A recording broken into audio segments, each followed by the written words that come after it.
is fabulous. Hope you don't mind.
So high I'm hypnotized. What's up is down, what's left is right. Chasing stars and holding you. I can't see the end, but we'll see it through.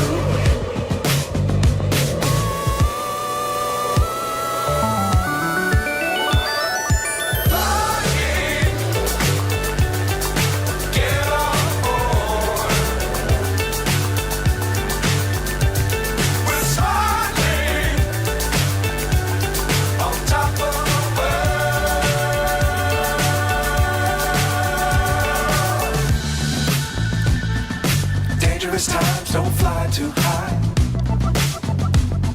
Be sure to keep the ground in sight. Fly forever if you keep it tight. Love the world but keep the sky on your mind.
Hello, welcome to Wellington Flights Live. Hopefully we're coming through okay. If you can give us a bit of a indication in the chat, we're good. I've just got to start streaming a bot. Hang on.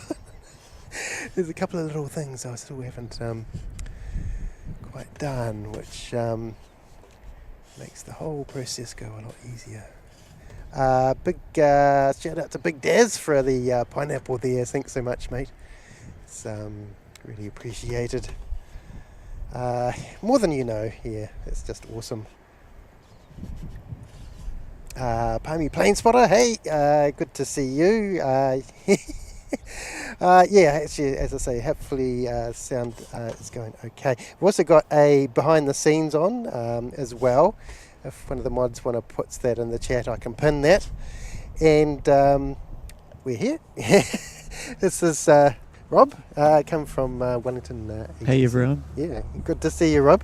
It's great to be here, thanks. Yeah, can you just please, if you could tell us if you can hear both of us okay, that'd be awesome. We've got some great questions that's been submitted, which be really awesome to get some answers on. But as I sort of said in the some of the things we can't sort of discuss accidents or incidences or things like that. So we're just going to that's where we'll be answering those questions. So other sorts of questions will be great. So what we'll do is we'll go through the questions we've got already, and then we'll open it up for other questions in the chat. How good is that? That's awesome. Lots of good questions. Some pretty funny ones too, and it's good to see everyone really interested in air traffic control. Yeah, that's great. Hopefully there's a few prospective air traffic controllers out there who might be listening. We've got the black ATR. ATR coming.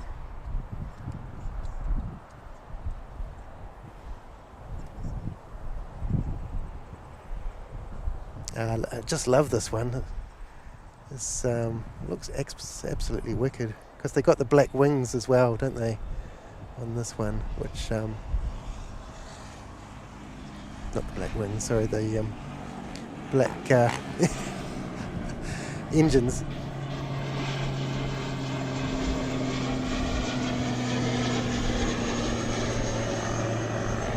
This is where I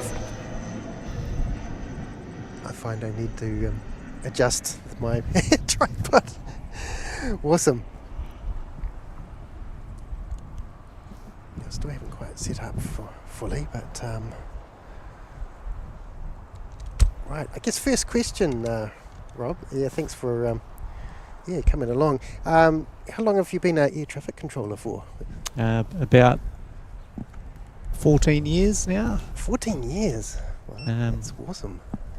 I started in Palmerston North Tower, and I did about 4 or 5 years there before coming to Wellington. Okay, yep. I've been here ever since with the family now. It's a really cool airport to work at, yeah. Oh, awesome. Okay. Interesting winds. I know you're very interested in the winds. Yeah, I am. Yeah, we've got a few questions on that too, including my questions. So I'm just trying to get the screen. Oh yeah, it's going now. Screen to go. So we will. You might have to turn me up a little bit, the volume too. Just right. for my hearing. Okay. Yep. Yeah. Absolutely. Okay. Right. It's number 2. Is that a bit better? Excellent. Awesome. Okay. Oh, very cool. And thanks everyone for coming today. So that ATR is off to Christchurch as NZ5353. Looks like we've got a little Piper coming. Get this one. We'll get into some. We've already asked a question, haven't we? Which is great. It's terrific. So Palmerston North must have been a bit quieter than, certainly a lot quieter than Wellington. So I guess, is it a good place to sort of learn? Sometimes. It's a really great place to learn, because the Massey Aviation school's there. So you get lots of regular kind of practice, I guess, if you're training. Okay. Because they have about 14 aircraft that go out most days. Right. Yep. So you get lots of traffic to train with and practice to get your rating. So it takes about 3 to 4 months in Palmerston, which is one of the shorter length times. Okay. Yeah. Oh, awesome. I'm not sure what this little Tomahawk's doing down there. It came. I thought like it started its takeoff roll. Might be a wake turbulence stop. Okay. Here it comes. Go, little fella. This is not the scary dude. He's just the EQX. And they must have a lot of fun. I see they don't run the aero school when it gets windy. Quite windy. Do you know when they sort of stop their operations? It seems pretty smooth today. Not too bad.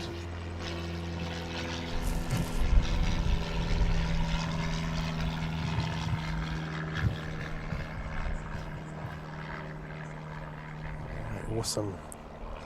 Cool. And Big Daz with another super chat there. That's just fantastic.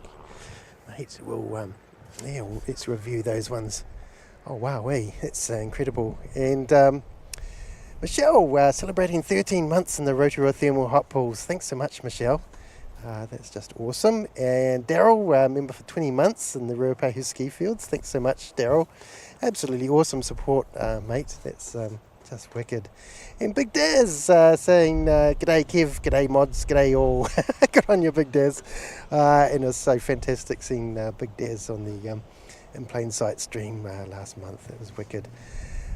Sue's saying my son is flying from Wellington in about half an hour before the stream starts. Okay, thanks, Suze. What else we got? Lex Camp, g'day, good to see you. Michelle, hello. I'm not okay. Not going to be in today's stream. And we're also remembering Anzac Day today as well. Melbourne Flights saying 2 years with the WFL family. Wow, 2 years, mate. What awesome support is that? Thanks so much. That's wicked stuff. Wow, And Big Daz saying no worries. I do all my chatting via super chats now. That's gonna get expensive. Oh, Big Daz, that's hilarious. Awesome, mate. Big Daz say ATC are worth the weight in gold. Hell of a job you guys and gals do day in and day out. Absolutely agree with that. That's so incredible. And also another Big Daz Pineapple. He's worth it. Tally NZ. Haha. ATCs are worth the weight in gold. Hell of a job you guys and gals do every day. Thanks for taking time out of your day, Rob, to join WFL. G'day from the middle of Australia. So, Big Daz, bit of a legend on the channel. He's, I believe he's near Alice Springs. So. Oh, awesome. And Rosie Matthew celebrating 3 months in the rotary-thermal hot pools. Thanks so much, Rosie. That's just awesome.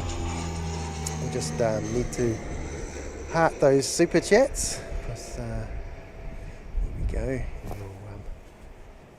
Well, I always love seeing where everyone is tuning in from around the world, and let us know.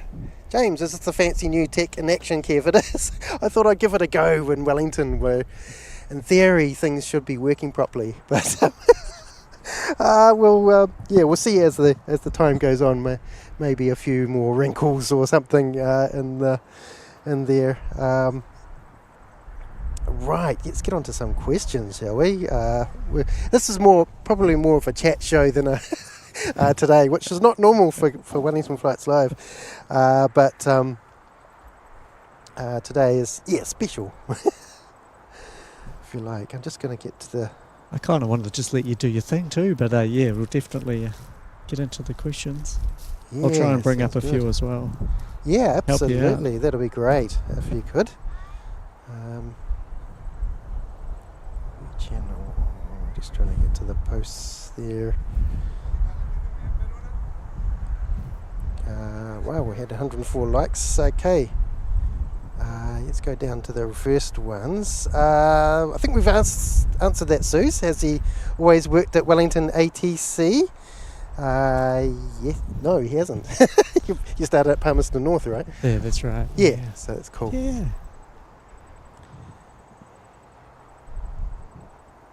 Some people talking about the control tower, the way it's built. What do you think about that? It's quite sort of quite a Wellington sort of themed kind of thing, isn't it? Yeah, like leaning out. I think it's kind of designed about leaning in the wind or being blown over in the wind. I think was kind of a concept behind the building. Yeah. Does that make you feel safe? It's a massive building, and it's nice to be in a brand new building as well. It looks great, doesn't it? Let's have a look at that one. It does catch the wind a little bit. In the wind, if we get up to kind of 40-45 knots, the building does shake a little bit. Okay. Because we've got base isolators, they're called, underneath, and that is basically to protect the building in case of a sizable earthquake. Yes. So it'll roll on these kind of suspension under the building. Okay. Try and protect Oh wow. protect the people inside. Yeah, because you're obviously it's vital that it keeps going in an emergency or Yeah. earthquake or something, isn't it? That's right. Yeah. That's I think it's called an IL6 building. I don't really know Oh. what that means, but it's the kind Okay. of category of building that Yep. should withstand, like really significant earthquakes. yes, And, yeah, right. Also for tsunamis as well, but I don't think there would be much of an airport left if there was a Big tsunami rolling through. So, Well, it'd be good if you did survive Yeah. right up there at the top there. It's, yeah, that's for sure. Oh yeah, a my few goodness. people asked about it moving in the wind, and if it gets up to a good old 45 knots plus, it starts getting a bit of a roll on. Right. Yep. Sure. Okay. It's a big square. Yep. Another one here, Rob. I sometimes see situations where pilots aren't cooperating with the air traffic controller. What do you do to keep calm in those situations? So we're not commenting on the pilots, but we're just commenting, I guess, on what strategies you do to keep yourself calm in those sort of stressful It's a really situations. good question. I guess everything's quite standardised. So we have generally set ways of dealing with traffic and making sure the flows are coming in safely and spaced. Yep. But Okay. obviously, different situations every time you get a bit busier. You really just have to, well, you can deal with it a number of ways. You can kind of limit traffic, so either just hold people taking off or hold someone kind of clear of their airfield or outside the control zone. Okay. So limiting your traffic's a way of doing that. Awesome. Okay, that's so. Have you sort of asked a plane to circle or something for a while before, or sort of do a holding pattern? Yeah, At sorry, all? I couldn't quite hear. Have you sort of asked planes to do a holding pattern while you're? Yeah, for sure. So we have these quite standard manoeuvres, like if they're in the downwind position, you can hold them there. So they do orbits, which are basically just big circles, and Okay. that's just a holding pattern. While we may have 3 or 4, say, big aircraft like New Zealand or Jetstar or Qantas coming in, so we can just hold the little aircraft until there's a space to let them in. Okay. I know there was some questions around priorities and things like that as well. So Yes. obviously the yes, commercial indeed. traffic gets priority over the Priority. training aircraft. Okay. But in terms of workload and stress, I like to refer to it that 90% of the time it's quite ordered and structured and Okay. Yep. What's it called? 90% boredom, 10% panic. Okay. I really like that Yep. that way of describing it because Right. there are moments where an aircraft will do something you haven't predicted or Mm-hmm. things will get a bit closer than you were anticipating, and it does put you under stress, and you take a few deep breaths, and you really just have to kind of come out and look at the big picture and be like, okay, what can I do to get things back on track, and you Yes. just give them instructions to tweak their path, and Okay. So Yeah. you obviously work as a team up there.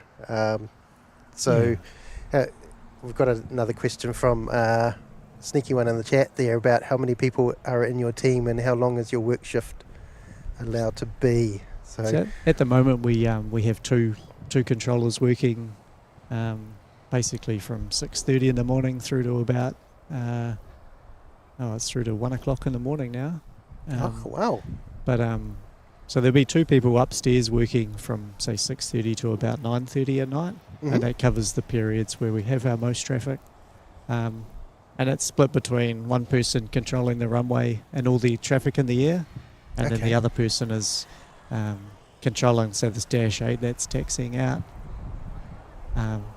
So everyone starting taxiing out, and once they get to the end of the runway ready to go, they'll change over to the tower controller. So that's a really nice way to kind of split the traffic apart and manage the workload. Right, yes. So if you need a break, what sort of happens?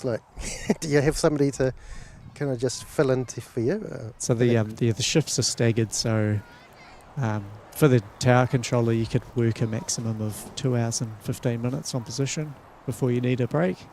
Okay. So the shifts are staggered. So someone cool. starting first thing, there'll be a third person that starts generally about 2 hours later, and they'll come upstairs, brief, and then give one of the controllers a break. And then generally there's 3 people kind of in the building, and you'll just rotate through the positions. Oh, okay. So if someone's kind of on break and the other 2 are working. Yes. Yeah, so it's quite simple really. Yeah. But, so you just get used to the routine, I guess, do you, of sort of swapping around? Yeah. You switch between positions as well, so you might start in the tower position and then go on a break, and then you'll go into the ground. Yeah. Awesome. This is NZ5309 going to Nelson. This is our second All Black The All Black aircraft. today. Of course, you can only sort of see these types of All Black. Oh, what's happened to my focus? In New Zealand, because they're the domestic ones, which is pretty cool. Look at that. So we saw the ATR going to Christchurch before. It's our first All Black. Here's our second one. Looking awesome. Love the dashies. Pretty awesome.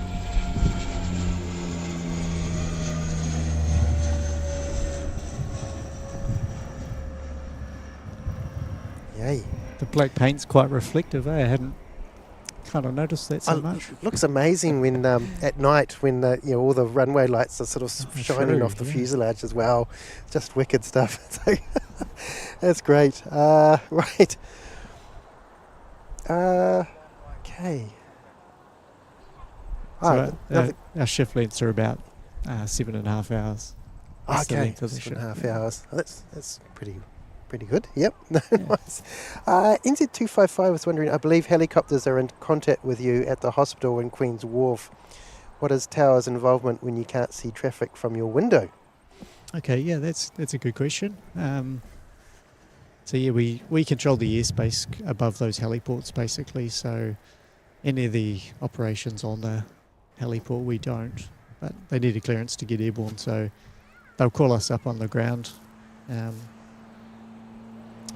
and when it's safe to let them get airborne, we'll give them a clearance basically. Occasionally we have to hold them. So say on a day like this, if we have someone departing to the north on a visual departure, there's not quite enough spacing and we can't see the helicopter, so we'll just have to wait till there's some kind of spacing, vertical spacing, or the departure's clear, and then we can let them go. Right, I can see the choppers from my building in along Custom House Quay. Yeah. It's quite an earthquake safe one as well. But I've got a beautiful view of the over Queen's Wharf area, so that's quite interesting. I saw there was a rescue chopper there the other day too, which was coming in. Some of them go there to refuel rather than coming to the airfield. Yep. I'm not really sure why, but okay. Awesome. So that's awesome. Knowing that. NZ Plane Spotter saying, "Hey Kev, Noah here from Auckland. My mum and I were wondering why the ATC tower is in the middle of a shopping centre." That's a good question, isn't it? Yeah. Do you want to comment on that, or do you want me to tell them? Or Oh, yeah, you can tell them. Well, I What do you believe think? it's going to become all part of the Western Apron. I heard. Yeah. Is that sort of? I think the future plans. Yeah, I think you're right. The future plans are that if they do expand the airport, it'll be more so on the western side. Okay. I think the fact that it's located there, we couldn't actually rebuild on the site that we were at. The tower was too high. Really? Okay. I feel like it could have been built where it was, but they decided not to anyway. And, Right. Yep. So, but basically in that location, it's in the middle of the runway, so you have, good visibility of both ends of the runway. Right. Yes. Where we used to work, you'd know where that was, Yeah, just up on in the the hill there. Yep. That was a really fun place to work in terms of when it was runway 16, they're landing right in front of you. So it's about up in there, that way. And when they take off, they're obviously lining up right in front of you. Right, yes. When it was runway 34 like today, it was, you're looking at aircraft about 2 kilometres away, so at times it got a bit difficult to see what was going on down the far end. Yeah. Absolutely. Okay.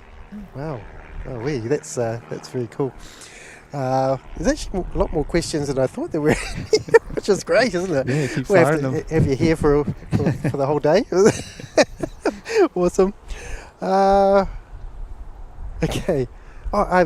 Another Cooper was asking if you're a pilot as well. I do have my private pilot license. Oh, awesome. Yeah, but I haven't done any flying for a while. But I did do some training. I did get my pilot's license. I don't know, probably 12. I had actually got it before. I was an ATC. So yeah, going back 15 years or so. Did it kind of part time did it at high school. Yeah. And then when I was working at my first job, I just do it on the weekends and chip away. But it definitely helps in terms of giving you some base knowledge about aviation and what the pilots are kind of dealing with. Sure. It's not easy for the pilots, as you'll know. Especially here on a windy day. Yep. This is a great place to learn, isn't it? Wellington Airport, I think. We're just going to take celebrate some gifted memberships from Tally NZ. Thanks so much, Tally. We fly Herc across. So, am I allowed to fly the Hercules across sort of without getting clearance, or is it? No worries. Thanks so much, Tally NZ, and that is Be Real NZ. Went to Cow, Series Trader, Planes Everywhere, and Down Under Aviation. Very cool. ZK Tim was saying GCH rescue helicopters go to Queen's Wharf, as that's their company base. Yeah. So that's Garden City helicopters in Christchurch. They're based in Christchurch, but they have obviously choppers.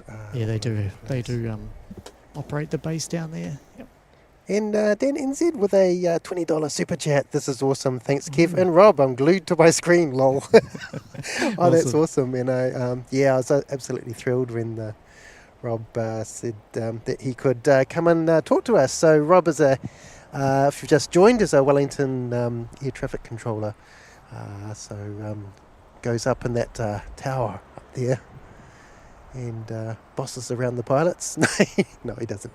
He's part of a great safe team and keeps us. It's just amazing. I feel like, Wellington, you guys, the ATC controllers, have kept, Wellington safe decades and decades and decades. It's been amazing. That's the goal.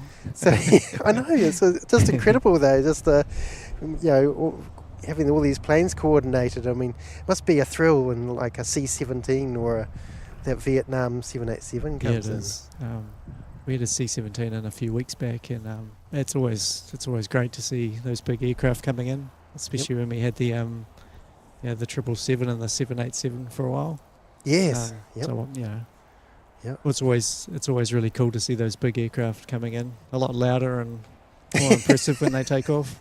Absolutely, especially when they do a tactical climb. Yeah, it was just awesome. Wowee. Okay. Carlos was wondering what sort of skills and training is needed to become an air traffic controller. Sorry, I missed that. I just saw my sister was commenting. Oh, okay. We can have a look at that. What's that? Skills and training. Yeah, skills and training needed to become an air traffic controller. Is this where I can inflate the story a little bit? Probably. It's just you can have some artistic license if you want. Most of there's actually, before I give any false information, there's the company website that goes through all of the requirements and things like that if people are interested in becoming an air traffic controller.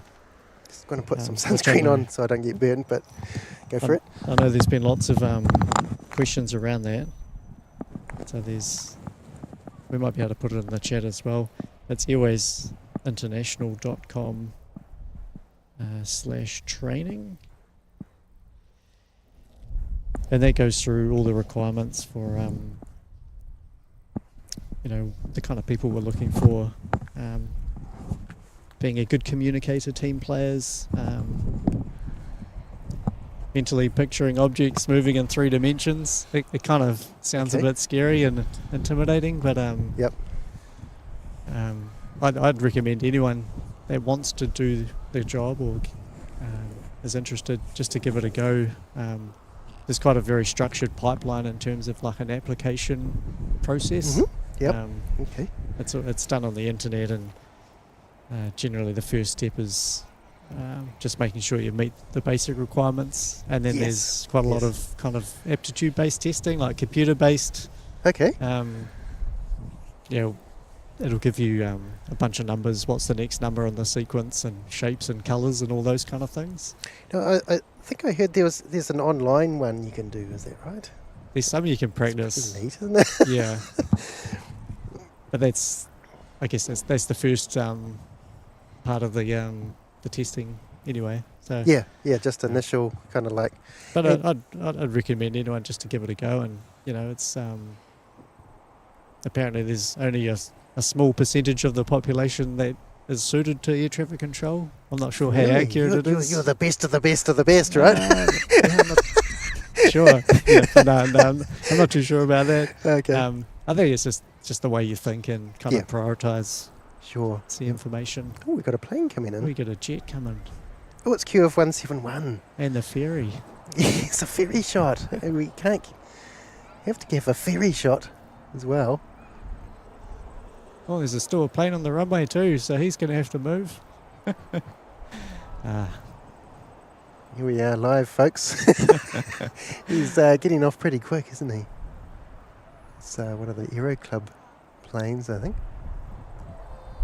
Oh, here we go. Yeah, someone's putting on a good show for us. Good efficiency of the runway. I love that Qantas often use the whole runway. Just awesome. They make sure they get their money's worth. Which is great. Geez, you get everything, eh? You get the ferry, a little yacht. Yeah, Jet. yeah. It's just awesome. Yeah, it's one of the most more scenic airports in the world, I would think. So QF 171 is coming from Melbourne. Do we have pause? We're a little bit obsessed with pause, but no. I think they've kept coming down just to give you a wave. Oh, awesome. Yeah, that's cool. You like our waves?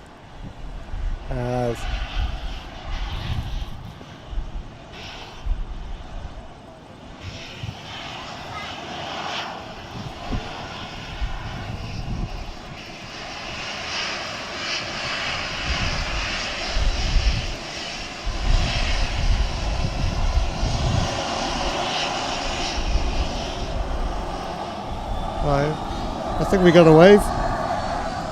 Did we? Oh, awesome. Sorry, I should have zoomed into the cockpit there, but that's very, very cool. Wow, awesome. I think you got a wave there. Oh, nice. That's weird. I know. Right.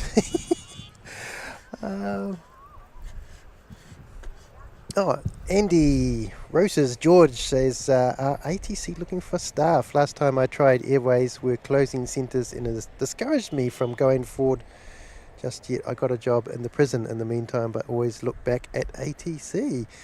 Well, yeah, sort of Rob, you've answered that really just... They're still recruiting. There's 2 intakes a year. I think there's about 12 people each intake, so that's not a lot of people obviously to take on a year, but we are recruiting. We haven't stopped any recruiting or anything like that I'm aware of. Yeah. Yep. Give it a go. Give it a go, Andy. Go on for you. Go on, mate. Scott Temis has a question for Rob. Is the training to become an ATC the same in New Zealand and Australia? I think it's a good question. I think so.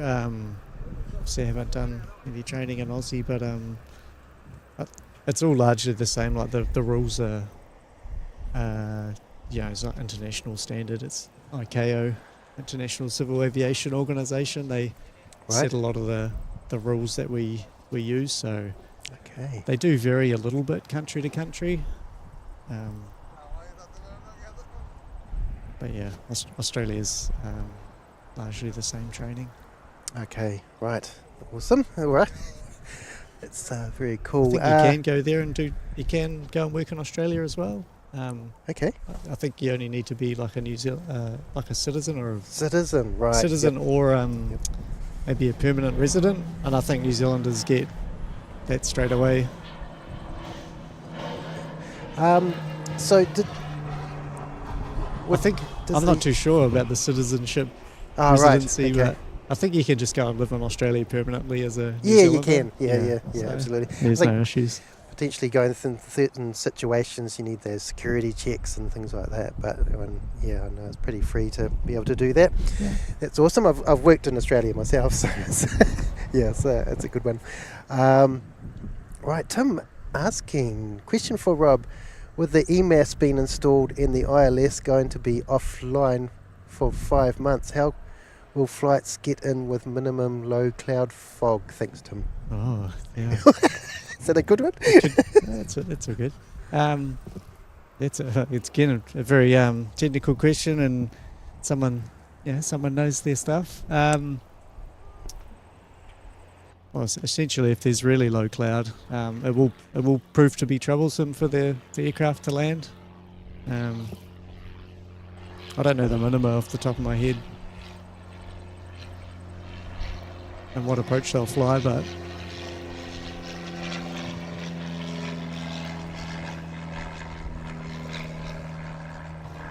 right, with a little trainer off to. Get fascinated by all the. You see on flight radar the flight tracks of these little ones. They go little circles everywhere. It's quite fascinating. Right, who's our next up? Little fella down here. I think this one's going to. We've got a number of different approaches. For runway one, for a couple of the runways, it won't really matter too much. But if it's really low cloud, then there could be some more restrictions on them landing. Right, yep, sure. Yeah. Okay. Interesting. Because, we often... How many foggy days do we get in Wellington? It's very rare. It might be one or two a year. In terms of fog, it's not really an issue. Right. This one's going to Hamilton as NZ5812. It's... just hanging around.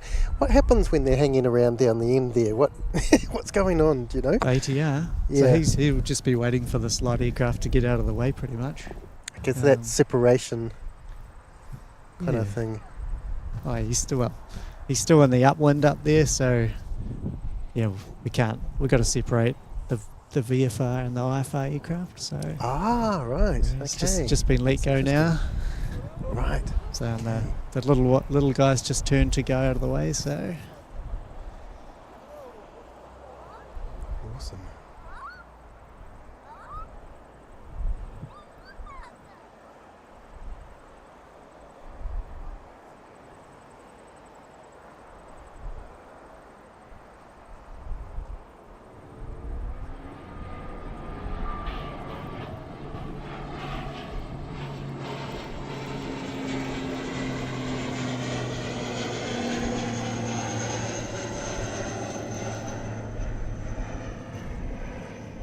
And of course, I can't obviously stream ATC here. Just so everybody knows that this is what I know. I've heard is that it's radio transmission rule that we're not allowed to restream something that is not intended for us. There were a few questions around that. Yeah. Would you do you think it's would you prefer it not like restreamed to the whole world in some ways? It's an interesting question because I guess overseas they broadcast the ATC transmissions on the internet. they can be quite interesting for people to listen to. Can be quite sort of educational sometimes, but then Yeah, I don't think it personally it would bother me that much, because anyone can listen in as it is. You just can't record it or rebroadcast it, as you said. Yeah. right. Yep. Okay. Interesting. But no, there's nothing secretive or anything around that. It's more, I don't really know why that's there. I think it's just to protect the recordings, because historically, if there was an incident or something, people could, if they'd recorded the transmissions between the pilot and ATC, perhaps they could predetermine what went wrong, perhaps. And then they could get in the media, and it could be really bad for, the pilot. They could blame the pilot. Oh, the pilot said this, but that might be only a small piece of the the situation and what happened. So sure, for sure. Okay, right. Actually, on that subject, I was going to sort of talk about this on airline videos live over in the US. They got these kind of characters that appear. There's one like Later Tater who's sort of gives kind of interesting sort of greetings and things, and they're quite characters, so they become a sort of like a kind of a. I've heard a few of them. Yeah, it's quite fascinating. I probably don't know it well enough to know their names and stuff, but there is one American guy that gives a lot of grief to the pilots and stuff like that at times, really? I think. And okay. Yeah. Oh my, it would be very interesting. Which is quite funny. There's a bit of banter every now and then. It can be quite fun.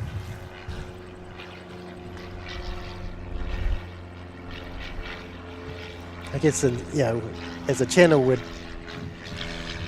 sort of mixed a little bit. It's kind of nice not to sort of have that constant talking in the background of the. Some channels have the ATC on quite loud, but in other ways it would be quite good to know when something's happening, sort of why. Say a plane's delayed or something. Yeah, well, I'm happy to ask if you have any questions around.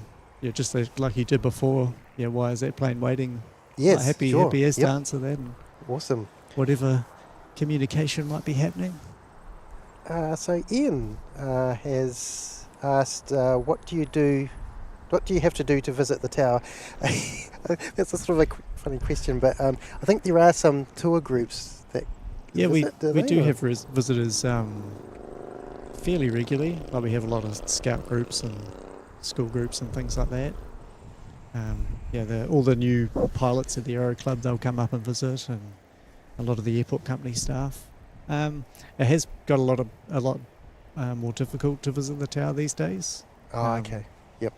Sure. So it's generally you kind of need to know someone who either works there or you have some kind of aviation. You belong to an aviation organisation, or you've got a reason to be there. Sure. It's obviously a serious work environment.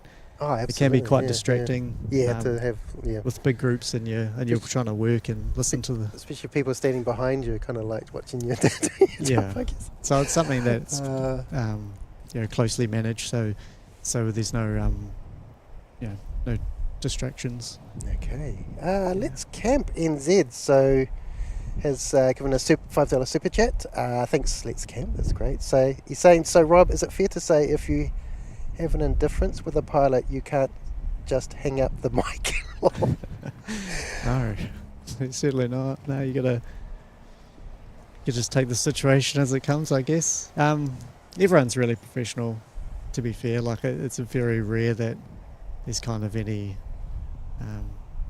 confrontations or disagreements. It's very rare. Okay. Everyone's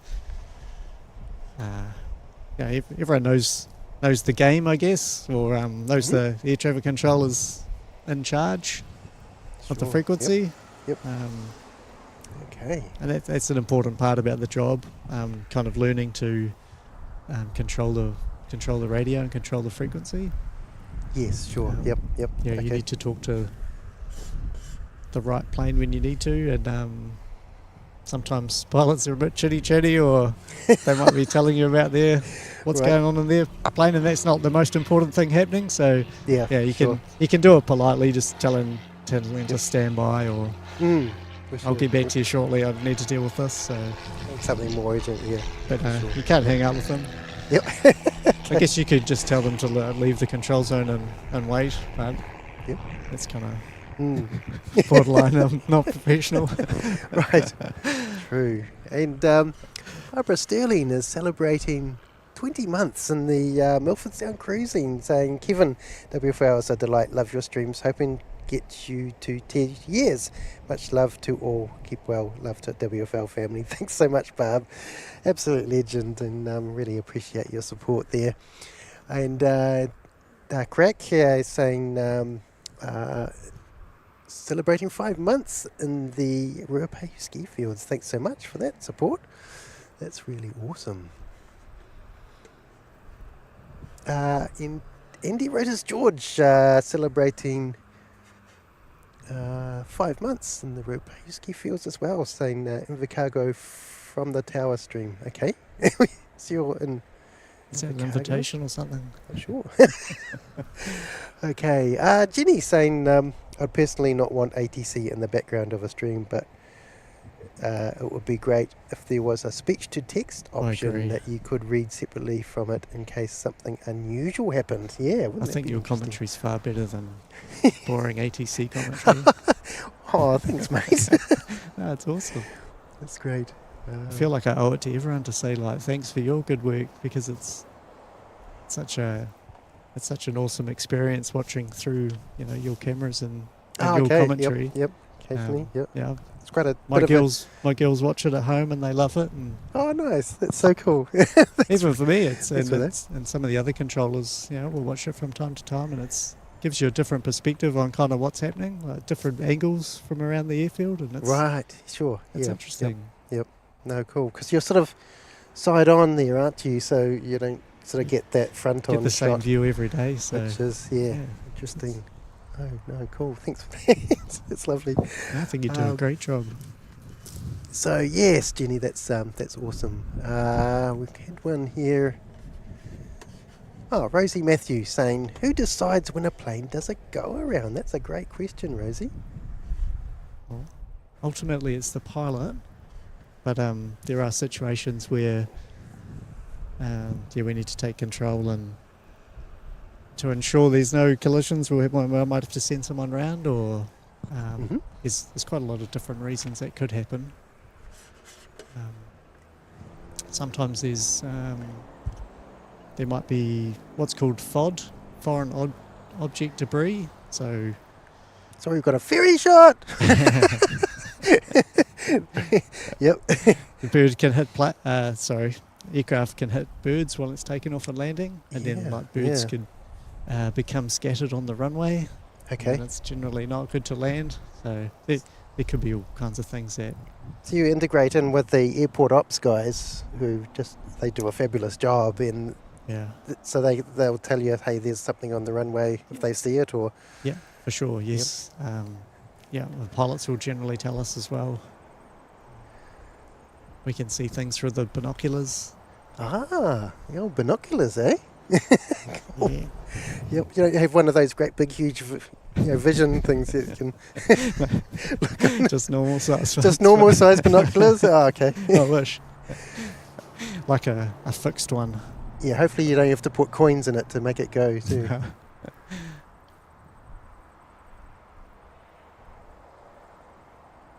Oh, that's beautiful, seeing that sea crashing over the wall behind the plane there.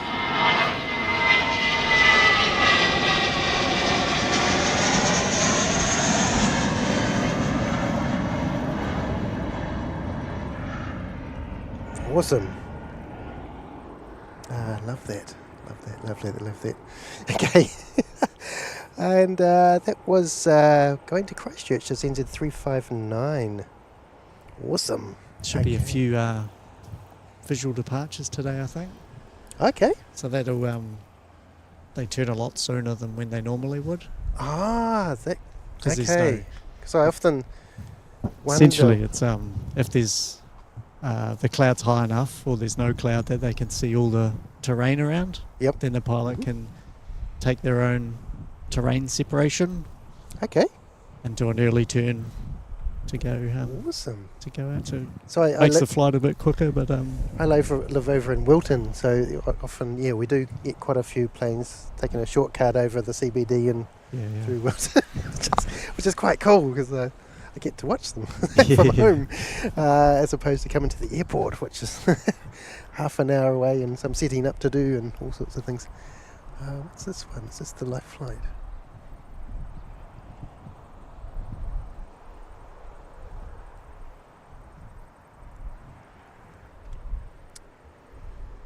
live flight. This is live flight in from Palmerston North.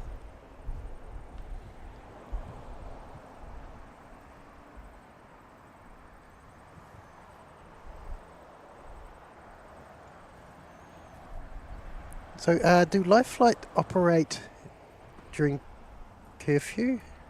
Yes, yeah. They do. So how do they get around? So curfew, we can have basically aircraft diverting for kind of emergency reasons or medical flights. Okay. It's about, I think from memory, that's about all that is accepted overnight during the curfew. So what happens in that case? Because obviously there's nobody in the tower, is that right? Or there's someone curfew? in the tower. Oh, there is? We're 24 hours, so... Oh, really? Okay. Yeah, so from about... It's about 9:30, 10 o'clock at night, we'll just go down to a solo operation. So there'll just be one controller upstairs. And work on through. But there's... Generally, there's not much to do. At the moment, with all the EMAS works going on, there's lots of vehicles overnight and they're doing works all night. Sure, yeah.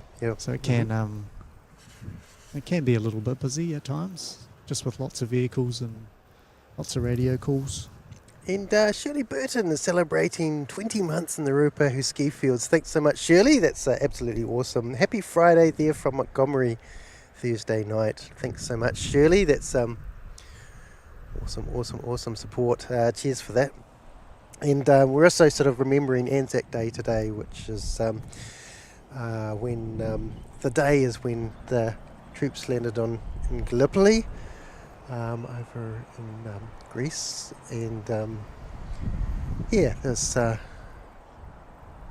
Australian Anzac, Australian New Zealand Army Corps is That's the one, yep. the one. It's huge. Obviously, that didn't go well, but that's how we remember that particular date. Has been sort of gone down and that's sort of carried on. There's been a few conflicts since then, so we also remember the armed forces that were in those conflicts and veterans and things like that. So it's really, we've sort of grown up watching the vets sort of march and those on Anzac Day. I've been to quite a few, so it's it's a good day to remember, especially with some of the things going on in the world these days. For sure. So it's a beautiful morning as well. yes. All right, let's ask another question. Daniel Casbolt was asking, hey Kevin, my question is, how many times can an aircraft try to land depending on windy conditions? Is there a magic number? Or? How many times can it land? Yeah. Generally they'll try twice. Twice? And Okay. then generally not a third time, but sometimes third time's a charm. It depends on how much fuel the aircraft's carrying, basically. Sure. And they'll have they have a Yep. nominated secondary airport alternate, Okay. and they need to make sure they've got enough fuel to get there. Yes, case, good idea. That sounds like a great idea. But Cool. generally they've got enough to have a couple of goes. Turkey, sorry. Turkey. Right. Chris A was gifting 1 Wellington Flights Live memberships. Thanks so much, Chris. And that went to, I'm not sure of that name, Dieter Diddler, I think. Awesome. Skittles, hello, greetings. Great to see you, Skittles. Hope you're doing well. Good evening. Karen saying for all the veterans from both countries, Anzac were even legendary to Rommel from an article I read recently. Absolutely, Karen. There's quite a few other conflicts and situations where they're absolutely the Anzac spirit shone. And I don't know if one of those often Australians and New Zealanders would call each other diggers, and I believe that came from Gallipoli, from digging in the trenches and things like that. I was at the Lower Hutt Civic Service today, and there was about 12 Australian soldiers and a couple of Air Force. Yep. It was quite good to see. Okay. I loved. I went to Anzac Day at Elephant Rock in Currumbin in the Gold Coast. Oh wow! And they had horses and yeah. their boats coming in. They had the didgeridoo at dawn. That was fantastic. It was just just really emotional. Just experiencing all of that. Incredible. Right, managed to get off the subject there, but it's important to remember and sort of just to mark that as... Definitely, no, I totally agree. Right, okay. Back to questions. I was in the military when I left school. Oh, really? That's what I did for a job before ATC, so yeah. Oh, awesome. Anzac Day means a lot to me too. Yeah. I did a stint in the territorials back in the 80s. Oh, awesome. And mainly 90s. But,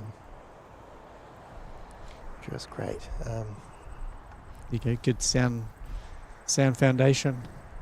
Yes, it's a good discipline. Yeah. If you like. Right, we've got NZ432 down the end going to Auckland. It's having a little think down there, isn't it? I sort of think of them having a little think about what they're gonna do, but obviously there's another explanation for why they're sitting down there. Oh, just at the moment. At the moment, they just might not be ready. Not be ready. Yeah, going through checklists perhaps. Oh, here we go. Yeah. That didn't take long, did it? But yeah, unruly passenger, not sitting down. Yeah. I did see on a previous stream the one of these A320s had to go back to the gate, and I guess with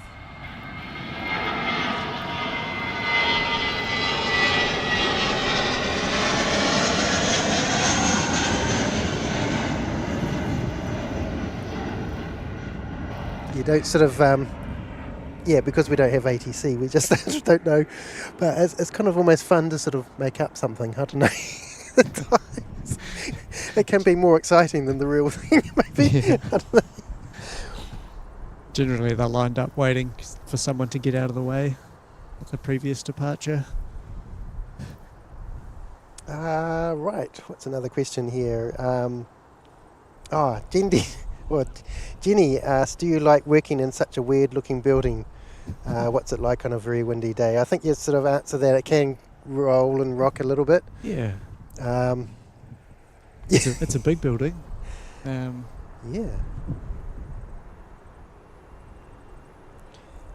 Supremacy Aviation asking, I'm an aviator currently in training up in Whangarei. How do you handle diversions on the ATC side? Yeah, I wasn't exactly sure what the question meant. I think he means how do we handle it when someone comes to the airfield that we're not expecting. Okay. Yep. Like the other night when Auckland had really bad thunderstorms, and I think we had 5 or 6. Oh yeah, I saw that. That was incredible. Yeah. Or a bunch of international ones. It's not really handled any differently than other aircraft, apart from the fact that you might get a bit busier. Okay. Generally there's not so many diversions that it becomes ultra busy or anything. Usually there's only kind of 4 or 5. Yep. Although when I was in Palmerston North, I'd only just finished training, I don't know, about 2 weeks beforehand. Oh, okay. And Wellington was having like a horrendous day with the winds. Right. It was switching left and right. Oh, that's strange. And essentially all the aircraft were like, we're going to give up on Wellington and we're all going to come to Palmerston North. Oh, wow. And I okay. had about 12 aircraft just in a big line. Yep. On the radar screen, you can see all these green dots. And it was basically a line from Palmerston North to Wellington. Wow, that's so cool. They just managed to fit them all on the apron. Oh, yay. There was about 14 aircraft in Palmerston North. I felt so... It was a couple of years ago, we had that Latham 787 and they... Poor passengers had to spend the whole night sort of on the taxiway there. And I sort of felt so sorry for them. Yeah, that's horrible. There was no gates obviously available to get them off and probably not enough accommodation in Wellington, but gosh. I think there's only about 2 gates that can hold the big aircraft here. Like they're really big. Yep. Right. Interesting. Okay. All kinds of things. That'd be pretty horrendous though. Okay. Kiwi Aviation, why do aircraft, especially the Sounds Air aircraft, turn around when holding on the taxiway? That's a good question and very observant. They basically just hold into the wind. When it's really, really windy, obviously the aircraft designed to go into the wind when it flies, so they just turn around and it just makes the aircraft more stable and it doesn't bounce around. Oh, that's really when good. when they side onto the wind, it can throw the plane around quite a lot, and that's not nice for the passengers. Okay. Now I've learnt something. Yeah, that's great. That's because I'd heard it was just the sort of exhaust gases going back into the cabin.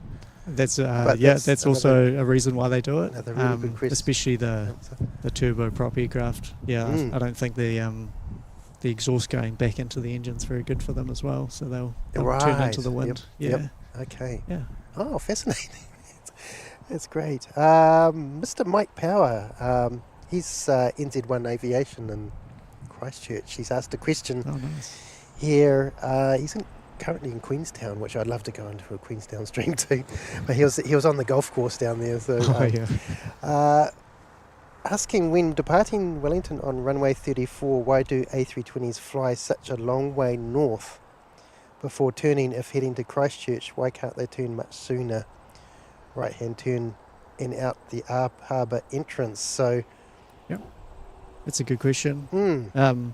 So, I guess how's best to answer? So, all the standard routes for the departures go, I don't know, about 10 miles north. So everything's designed to be kind of the safest and the most spacing by default. So the default route to go south for 3-4 would be to fly all the way about 10 miles before the track then starts turning and bending off. And that's designed for when we have lots of aircraft departing at once, because we can depart quite a lot of traffic in a short amount of time. It just means that there's always the separations in place. So that's why they'll fly the full route. If it's quieter or a nice day like today and there's no traffic in the way, then ATC, the radar controllers, can shorten that route then. So just by default, it's the full spacing, I guess you could say. Just trying to describe it in a nice layman's way. Okay. The full spacing, and then to be more expeditious, and if there's no traffic in the way, then they can always shorten it. Okay, with that visual. So it's almost like it's designed so they can take off. The controller doesn't have to say anything, almost, and they'll just always be spaced away from each other. So if something bad, like the radio fails or something like that, then there's no like immediate kind of danger. All the routes are separated to mapped out. Yep. Awesome. Hopefully that answers it. Jim is asking, how many aircraft does an air traffic controller deal with at any one time, and do you have to take regular breaks to chill out for short periods?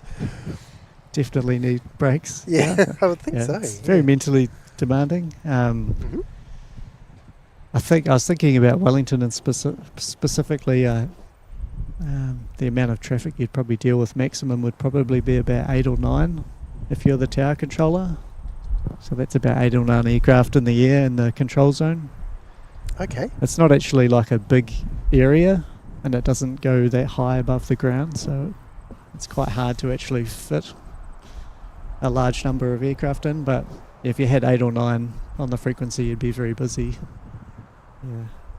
Right. And that's probably the same on the ground. It would probably get to 8, 9, 10, like actually moving or doing something. Yep. Sometimes on really bad weather days, the gates get quite full, so you have a whole bunch of aircraft waiting on the taxiways or just in really weird spots, so it gets quite tricky moving them all around. It's exciting when there's a little conga line, sort of like there's multiple aircraft in Wellington. I know it's quite common in Sydney, but there's a little chess game, and then sometimes you need one person to move, and then everyone can go. Right. Yes. Yeah. Yes. Interesting. Very cool. I also find it funny when you got this tiny little aircraft holding up a C-17 or some big jet. It's quite sort of funny. Yeah. Okay, Wellington Aviation was asking what's the procedure if the airport is completely full and nowhere to park and said plane has already landed. I don't think that would happen, would it? I don't know. I guess if it's completely full, you just try and make space somewhere else. We can use the Western apron at times. So right. Good idea. generally your first port of call, we have some standard holding positions. There's one called Zulu 1, Zulu 2. Other than that, you can actually hold aircraft on the main taxiway here, kind of out of the way. So you could probably hold 5, 6, 7 aircraft off the stands, kind of out of the way, so things can still move. If you go beyond that, then you're looking at maybe the Western apron to hold 1 or 2. And then after that, you can't really take any more aircraft, but right. Yep. that would be quite rare. Of course, that time when that Leighton 787 came in, they actually used the taxiway to store it, but nobody got off until the morning, which is because we can send the aircraft all the way down to the end of the runway and then say hold it right where we're filming here, and it's nice and out of the way, and everyone else can keep moving. Right, this is NZ 5889 from Napier. Coming in. So part of the reason I'm up this end is so that we can have more of a conversation. It's not too noisy, which it would be quite noisy down the other end. Yeah, no, it was supposed to be windier. Ooh. Well, that's exciting. That's a cool landing. ATRs have the hardest time trying to land because they have really narrow wheels. Yeah, I've seen that. Yeah, it's interesting, isn't it? Although the suspension's bouncier than the dashies, say, with a wider, a more rigid sort of type of That's what. One of the ATC pilot I was talking to sort of said that, but interesting. Right, I've got another question for myself. Yeah. If there was any airport in the world, any ATC tower you could work on, which one would you want to work in? Oh, that's a tough question. It'd have to be one of the big towers, I guess.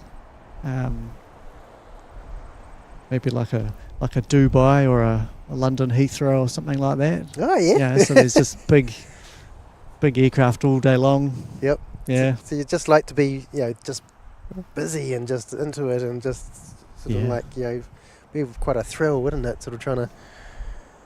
There's nothing like the A380s and 747s and things like that. Yeah, big is cool. Incredible. Yes. Louder. Yep. Absolutely. Loud as possible. This is NZ 607 off the Queenstown. This is our third All Black. Yay. You've had a good run. Domestic. It's not very often. Going to Queenstown. That's generally they do visual departures, but you never know.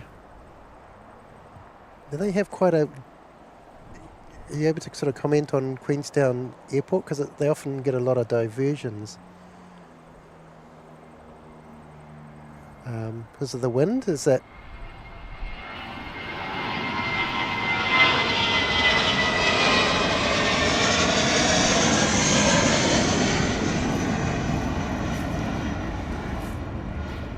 I guess it's because of the mountains sort of around What was that? The Queenstown Airport. They get a lot Yeah. of diversions for the wind. Yeah. What sort of wind do they divert for? Because it's really mountainous, you can get really turbulent air off the mountains, like really violent. Oh, okay. And the instrument approaches going into Queenstown are actually quite close to the mountains. A lot of them. Right. So yeah, if it starts getting quite violent turbulence, it's just the pilots just don't want to be there. It starts getting dangerous. Sure. Yeah. I can understand that. I really can. And it's not nice for the passengers either if you're getting smashed around the place. Aussie Pete celebrating 10 months in the Ruapehu ski fields. Thanks so much, Aussie Pete. That's really appreciated. Cheers for that. Andy Roses George has got an ATC question opposite to that. What are the 3 worst towers to work in New Zealand? I don't know if we can answer that. That's controversial. That's very controversial. We don't want to get anybody into trouble. Andy Roses George saying with a $5 super chat, ooh, baby for the chopper. Nice, mate. That's awesome. And Stephen C celebrating 6 months in the Rotorua Thermal Hot Pools. Thanks so much, mate. That's just absolutely awesome. Wowee. And got another question. Probably need to pre-read some of these. Skaxman saying, do airliners get priority, or is any plane given equal priority? Airliners do get priority at Wellington over training aircraft. It's one of the basic priority principles of air traffic control as well. You basically let the first aircraft that can use the runway use it, unless there's going to be a significant economic penalty. So if you put a little training aircraft in front of a big jet, it's going to cost a lot of money. We try to avoid that. It's better for the environment. Yeah, more true. efficient. Absolutely. Yeah. It's a brilliant rescue chopper.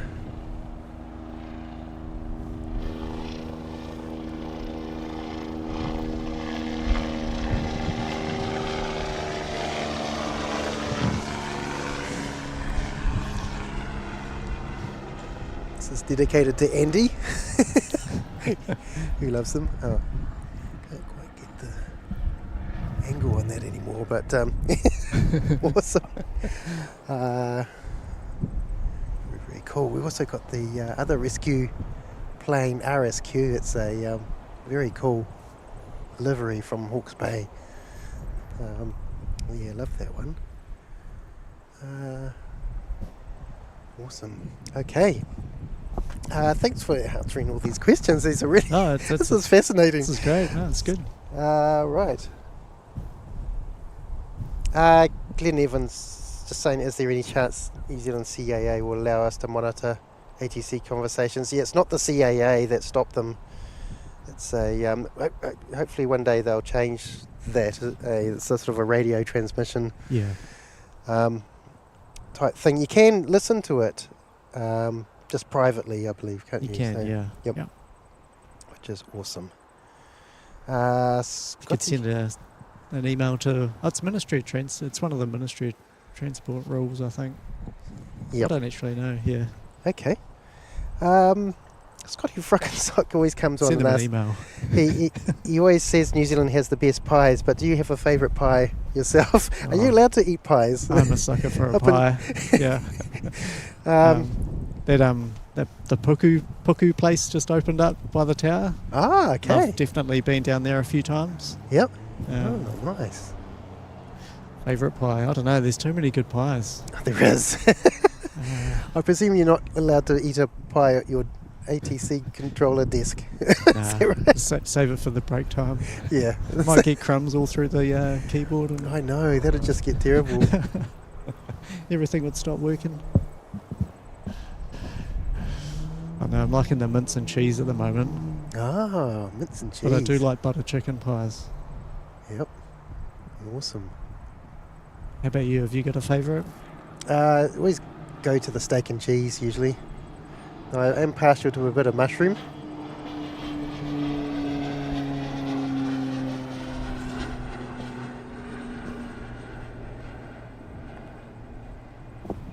Awesome. That's great. Okay. Let's go to Facebook, I think. We've done all the questions on the... Looks like we've got one of the jets on one of the shortened approaches. It's one of the... it's instead of going all the way out to 10 miles, it's a curved track into about 4.5 miles. Oh, right, over there. And I just saw a little cat is on the runway. It's the ZK cat, little tomahawk. Oh, true. Nice. See where that is.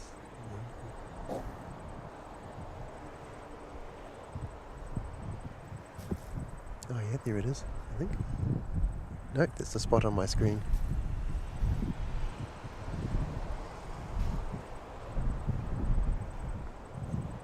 Oh, there it is.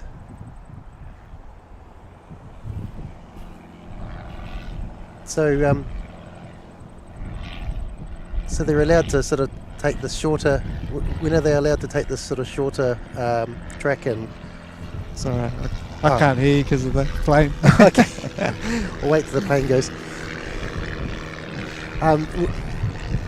So when are they allowed to take this shorter track into the airport? This 10 mile? I feel like I'm supposed to know, but I can't really Okay. remember. That's I know. I think they can do it basically any time they want. Okay. The aircraft has to have the equipment though, so only the A320s can do it at the moment. Right. Yep. A320, A321s, and probably the bigger aircraft. I think the ATRs are going to be able to do it in the next year or two. Okay. Awesome. I know there was a limit on it a few years back, but I think they can just do it whenever they want now.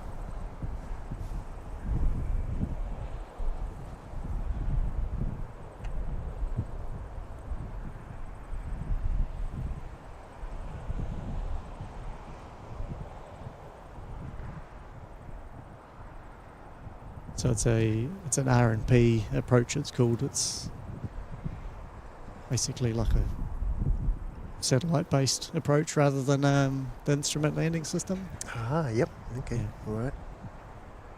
Interesting. I see they're getting Starlink on one of the ATRs.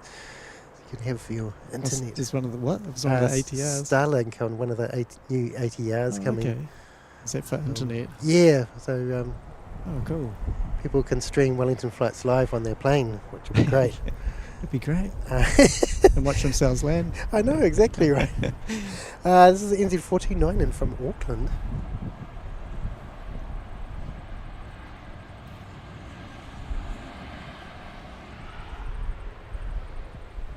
Very cool. So I've noticed the A320s don't... I don't know if they've got better reverses. They don't use as much runway as the 737s do. Not a lot of the time, but I'm sure that's an aircraft techie question.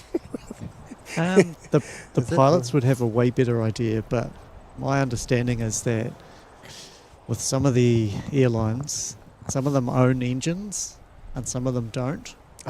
So the airlines that own the engines, I think they're less likely to use their reverse thrusters. Okay. Because it's more wear and tear on the engines. Right. I think. But there's also something around the brakes.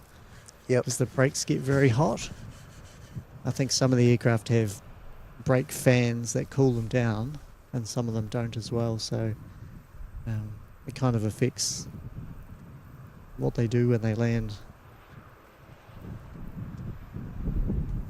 I'm sure one of your knowledgeable viewers will know. Yeah, I think Jetstar have those brake fans. That's right, yeah. Yeah, so it's interesting. You can hear them at night sometimes. They're quite fascinating. Yeah, that's quite cool. Mr. Tim says, question from Rob. Does the tower windows self-clean or is it done manually? And if so, where do I apply to do it? It's definitely done manually. Yeah, we have some very brave guys that clean all the windows in the tower, including the angled sides, so they abseil really? off the side of the building. How do they do that? Because it's like...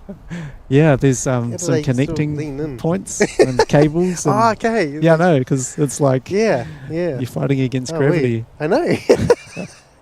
How odd. I don't know how you apply. Yeah, I don't know. Yeah. Contact your nearest Tower window cleaning. Airways Corporation. That is some contractors that come and do it. Because the windows get quite dirty because of the salt spray. So it does true. become an issue at times.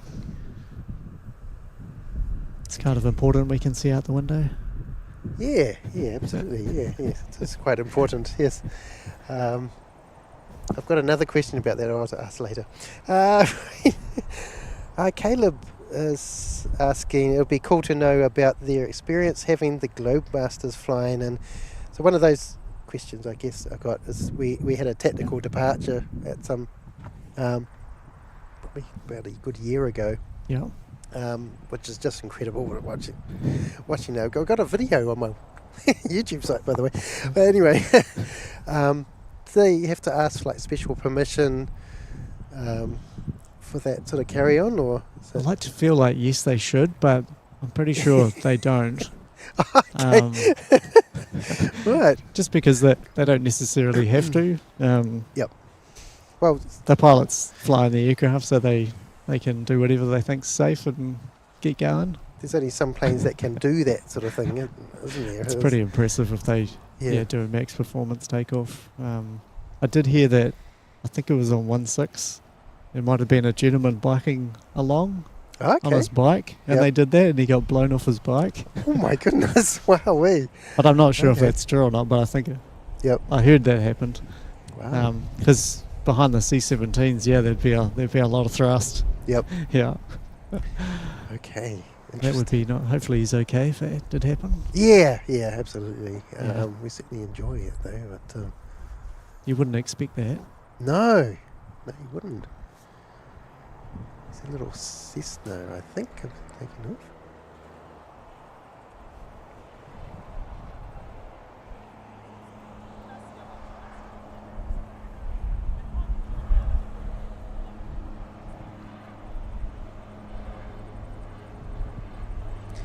So, that's a good question after this.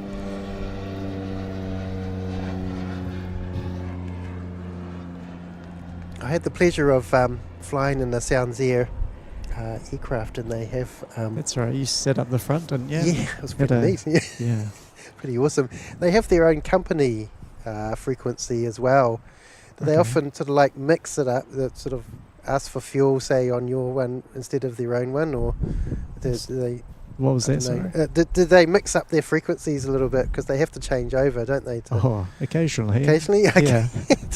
Sometimes they'll call up, I think often when they land they'll call up, maybe the fuel trucks are on a certain frequency. Yes. Sometimes they'll be like, something random, like, oh, going to stand 5 need some fuel or whatever. Yep. And you'll just be like, oh, yeah, you're on the wrong frequency. Yep, okay. It's funny. Oh, there's another ferry out there. Look at that. There's our Blue Bridge.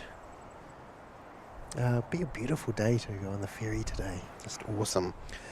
Earl Hames. Just can't let the pilots get out of control and start saying hi to each other. Oh, right. Sometimes that starts and then they're all like, oh, g'day, Jim, and oh, g'day. Yeah, hey. You're like, all right, knock it off. So is it like when they're passing each other on the straight or something, or the sort of a little bit like that. Bit, okay.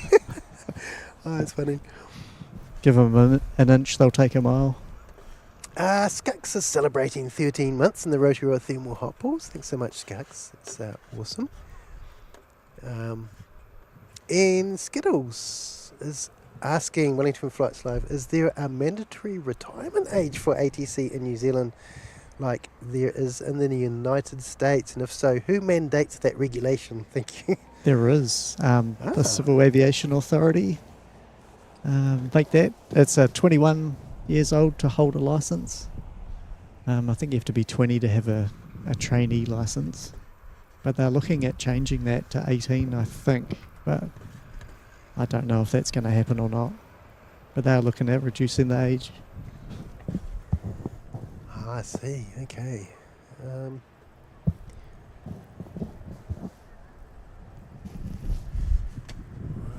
I think it's just based on kind of maturity and Okay. Yep. So brain development, maybe. Who knows?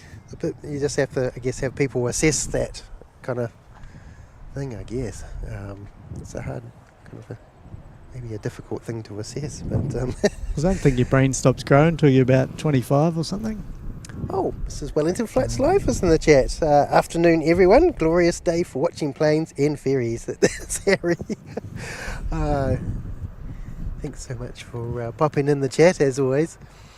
Red light runners and dangerous drivers is joining Wellington Flights Live. Thanks so much for your support. That's just awesome. Haven't gone into that sort of business yet, but hello. G'day.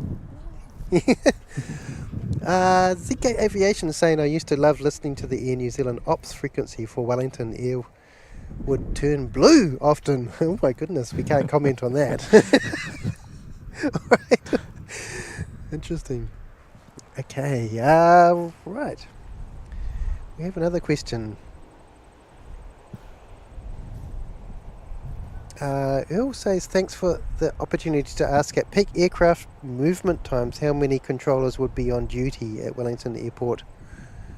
Is that how many people are working? Yeah, how many controllers would be on duty? So there'd be 2 at the moment. Okay. Yeah, there's one doing all the aircraft in the air and on the runway, and then the other person does basically all the aircraft on the ground and on the taxiway. Right. So yeah. Okay. Between about 6:30 in the morning and 9:30 at night, it's 2 operating up the top, and then there's 1 after that overnight. Yep. Okay. Yeah. Awesome. That's great information there, because it's sort of fascinating, because you sort of think, oh, maybe there's like 5 or 6 people up there or something. I guess in Sydney there could be, but I've said Sydney's amazing, sort of the way all their runways, and because sometimes they operate the cross runways, don't they? So there's like that intersect. That's right. Yeah. Yeah. There's two runways either side, I think. Crossing. Yeah. Christchurch does that a little bit too, don't they? They have the sometimes the small domestics coming in on the cross runway with the A380 on the big one. Definitely ramps up the complication doing crossing runway operations, but it can be a lot more expeditious as well. So you can move a lot more traffic. So do we have some like artificial intelligence automation that sort of like gives you a warning if there could be a potential? There's I guess in the tower we use what's called a flight progress board, and it's they're called strips, but we've got an electronic board in the tower now that replicates what it used to be. So it was a physical board with they're about this long, and they have all the details of the aircraft, and it's basically like a memory jogger. So where the pieces of paper and the strips are, where they are on the board represents where they are in the sky and in the air. So that's how you keep track of all your traffic. And they have all the call signs and things like that, so you can just read that. You don't have to keep it in your head. Yes. I'm not that smart that I can remember 10 different aircraft call signs. And I've seen those movies where they've got the big like name blocks and they sort of whack them in different it's pretty orders. much like that. And you move them around where they are on the on the play set, I guess. And awesome. Yeah. Okay. Hans asked some insights from the recent international Auckland diversions to Wellington. What could be accommodated? I think we've answered. If worst came to worst, it says he's got number of aircraft versus size of aircraft. So I guess you could fit a lot of Cessnas into Wellington if you needed to, but Yeah. so like, I guess international for like Neos, or you said 787s, you can only accommodate 2 of them, is that right? Yeah. So there's only so many stands for them to Mhm. park, so that kind of limits how much we can have at a certain time, I guess. Although it's up to the airlines and the airport company about when they choose to come, so it doesn't really have anything to do with us. But we can only 2 of them can only park at a time, so we have to park them somewhere else, or it generally won't happen. Yeah. Right, okay. We've got a plane coming in. What have we got coming in? NEB. This is NZ5314. Oh, go to the live camera. Oh, where are we? What did I do? Hang on, folks. Let's go over to here. Got a wee Dashi just landing.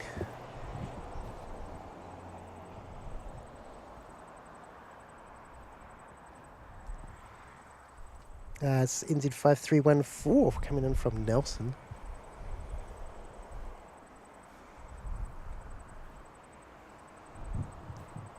It's pretty nice wind and conditions for them today. Yeah, it's beautiful. It's better than I thought it would be today, which is just lovely. So Gerard asked potentially a controversial question. Gerard's obviously he's been on the channel a few times. They're saying, "Oh my goodness, how awesome! I have so many questions." Haha. Okay, one: when a departing aircraft turns off one of the flight paths or doesn't get high enough over Johnsonville, do they get in trouble? Yeah, it's up to you with your answer there. They shouldn't get in trouble.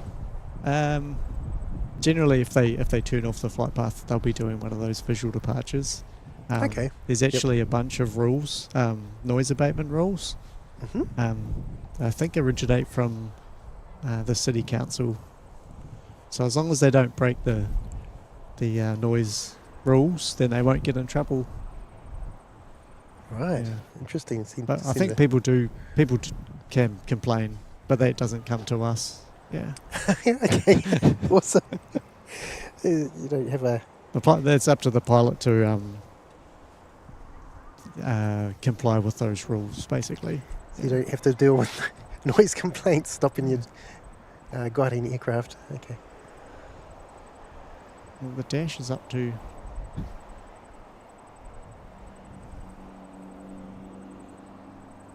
I think NZ's QF172 is about to come out.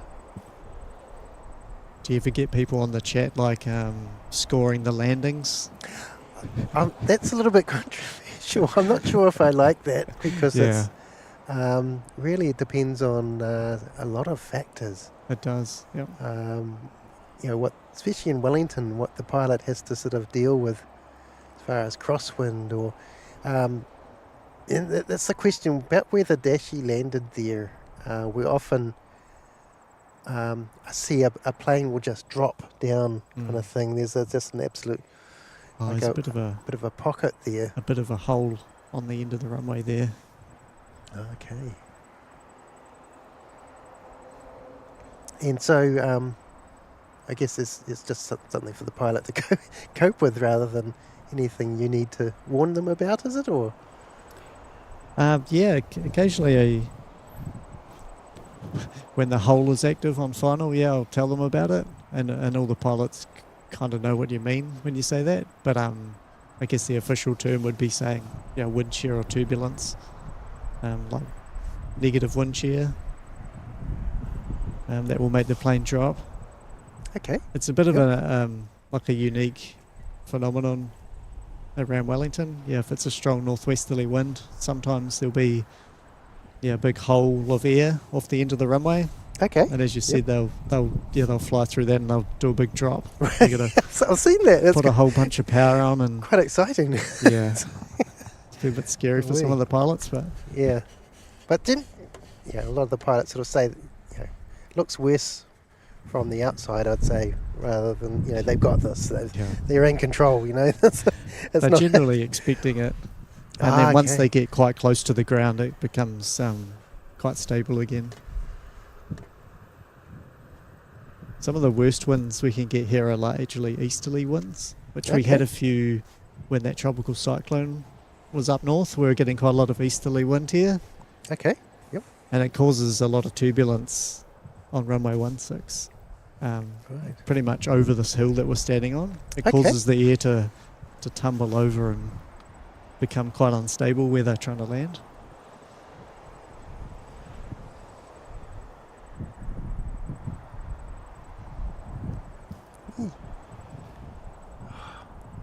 Just focus. In focus. Sorry, folks. My camera's having a, a bit of a moment. Here we go. Beautiful. Nice. Just got the landing. Just in time.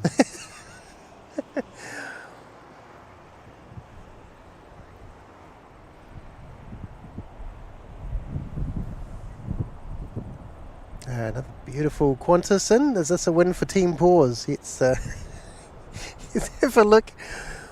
Yes, it is a win for Team Paws. I need maybe I need a pause emoji, but the Qantas emoji that's in the chat there, it does have pause, but it's just too little to see. But that's awesome. Can't believe how many questions are coming in. Hey, it's amazing. Yeah, it's people are fascinated. Absolutely. So it's such a. I don't know if you want to question on. Look at that one. I'm not sure.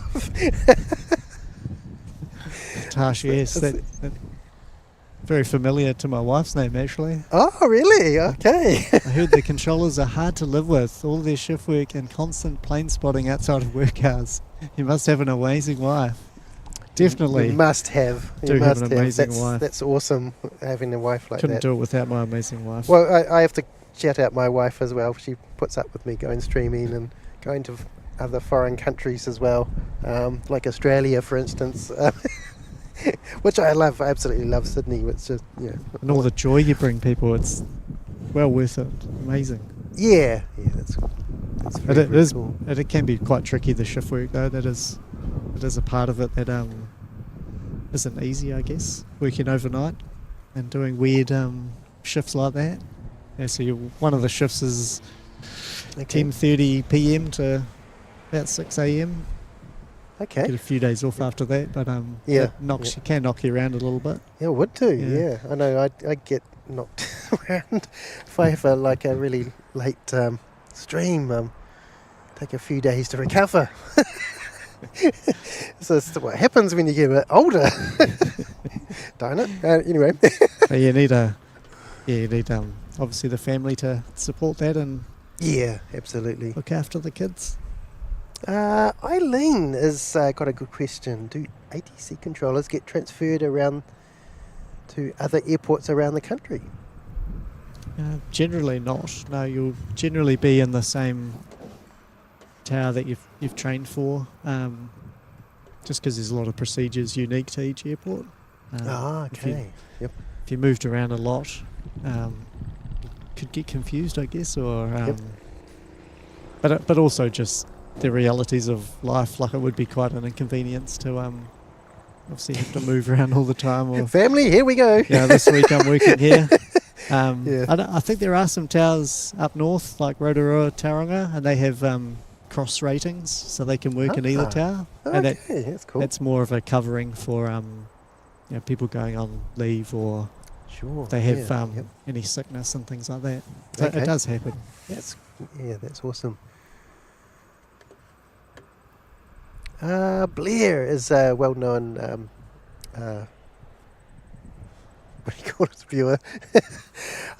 Saying, as a trainee pilot in a Piper Tommy doing circuits, Oh, I've been nice. told to stop and hold on the runway for a departing A320. What's the minimum distance the A320 must have travelled before the Piper, I'm All right. assuming, can take off? Well, I feel like he should probably know this question, the answer. But Yeah, put it in the chat, mate. We're curious. So you'll generally get told to stop and hold because it'll be a weight turbulence restriction. You can't take off for 2 or 3 minutes afterwards, depending on where you're taking off from. But yeah, the basic runway separations, the aircraft that's leading is past the upwind threshold, so clear of the end of the runway. Okay. That's the most basic runway separation. Okay. Right. Awesome. All right. There's a little tiny We don't want to get into that stuff. Cessna coming in. Okay, there's another question on Facebook. This is just awesome.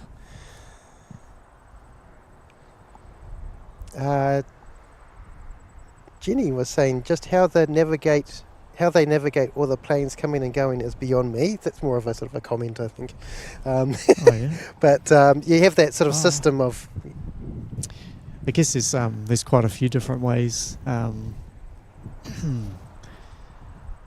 So the aircraft navigate themselves, I guess, to a certain degree. They follow the equipment on the ground. So we have a instrument landing system here that basically transmits radio waves.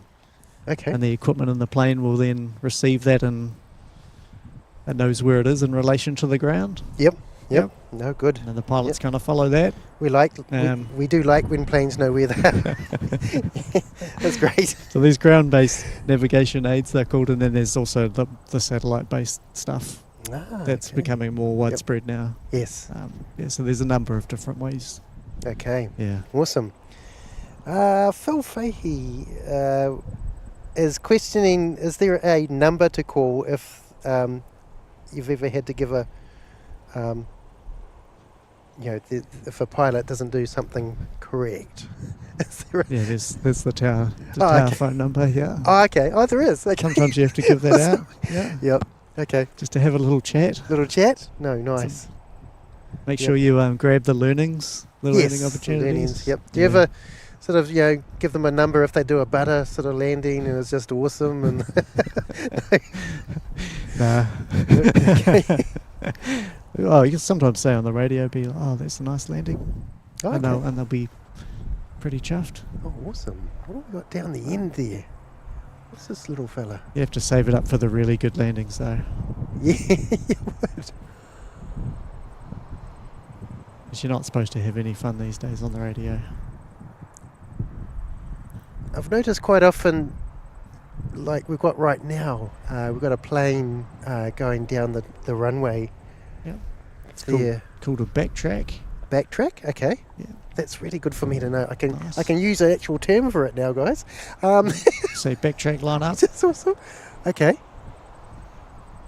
Is there, obviously today it looks like there's nothing around so they can just do that.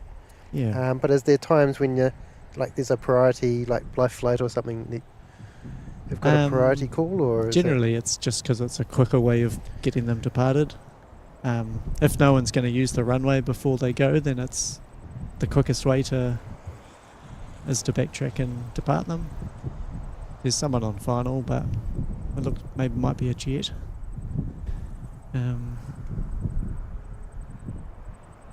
You can do it if no one else is going to land or take off, basically, and no one else wants to use the runway. All right. This is one of the air ambulance. Well, this is blocked on flight radar. Not sure what that is. It was a twin star.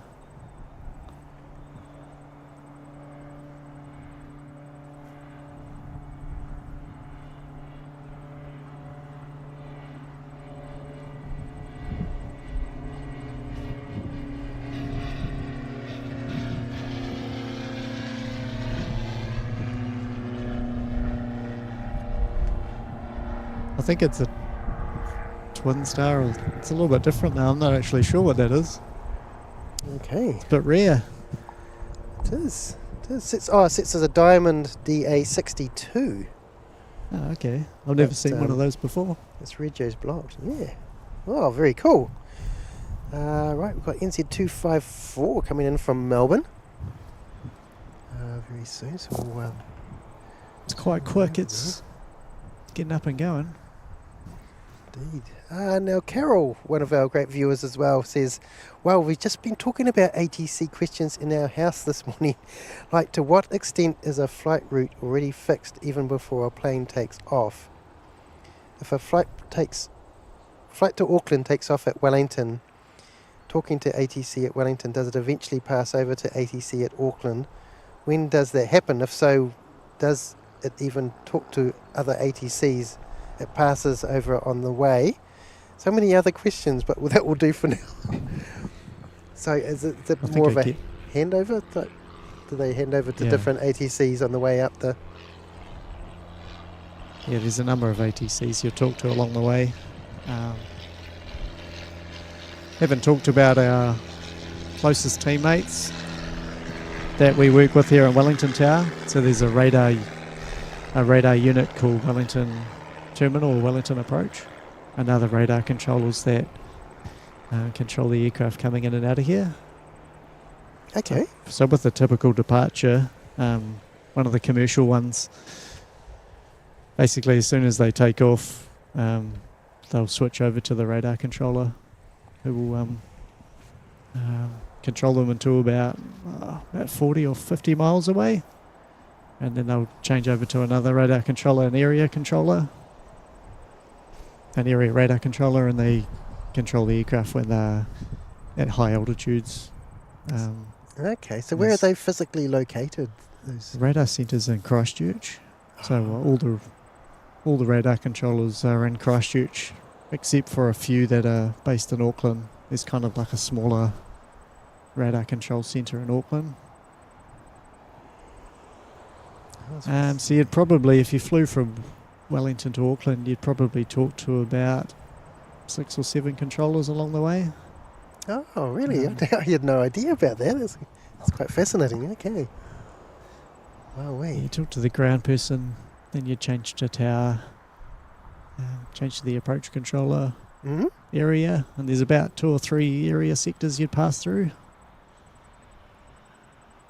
And then it's like the opposite at the other end. The area controller hands you over to the approach radar controller once you get within like 40 to 50 miles of the aerodrome, and then they do a lot of the tweaking of the flight path to put them into a nice efficient line for landing. You'll talk again to the tower controller once you are about 10 miles from the airfield, so on the final approach to land.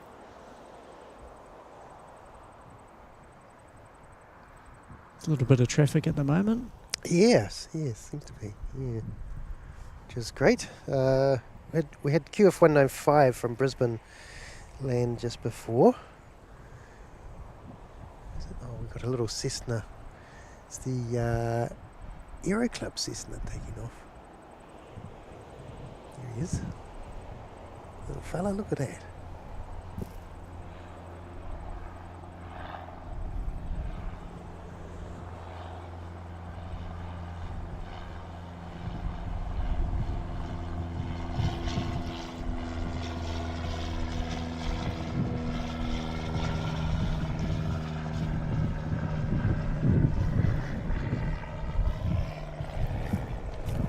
Awesome.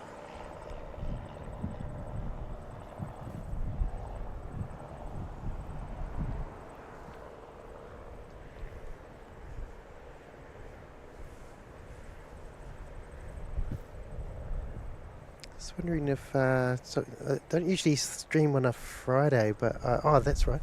So QF 161 seem to feel like they're out of order. I feel like QF 161 usually comes in earlier. That's due in 2 minutes. So yeah.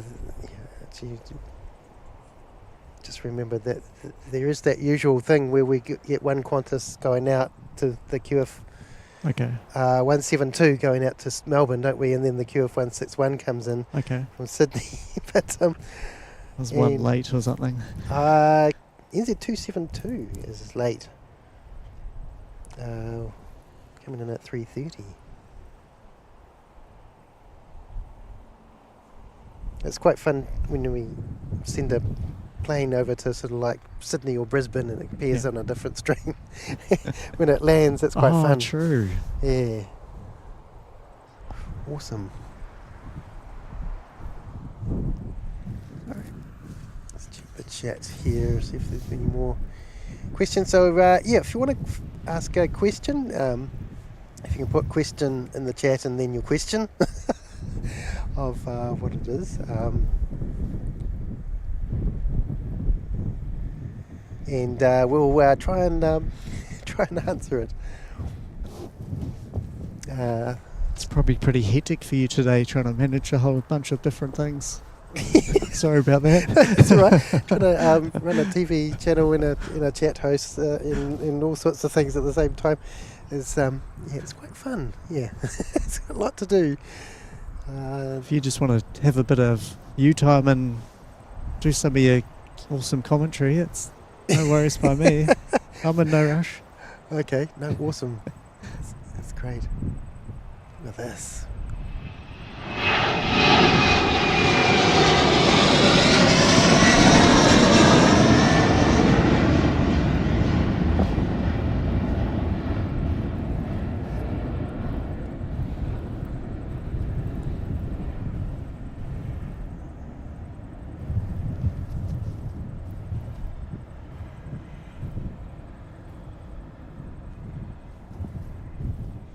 I sort of find when I'm sort of like packing up or setting up, actually, it's quite cool to just take a moment to appreciate these, planes taking off. Often when I'm sort of busy, you just don't sort of like... Don't get time for you just to enjoy. I know, yeah, exactly. And we've got QF161 just coming in as well, so... One Qantas in, one Qantas out.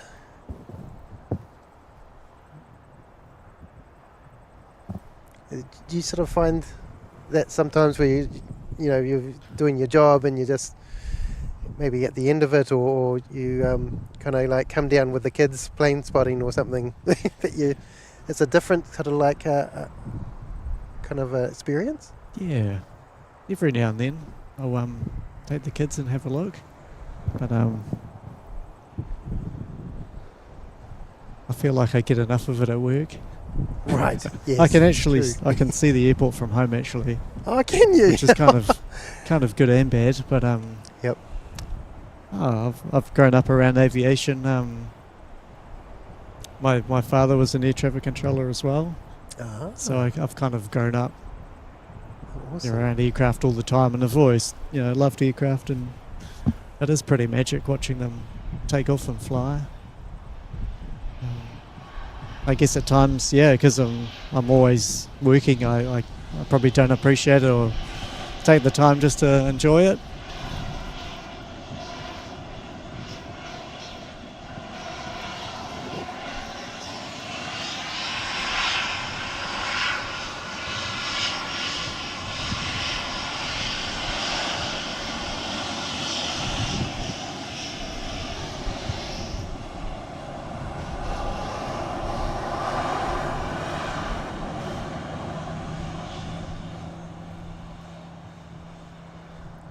Cool, we've got scimitars on it, but unfortunately no paws, folks.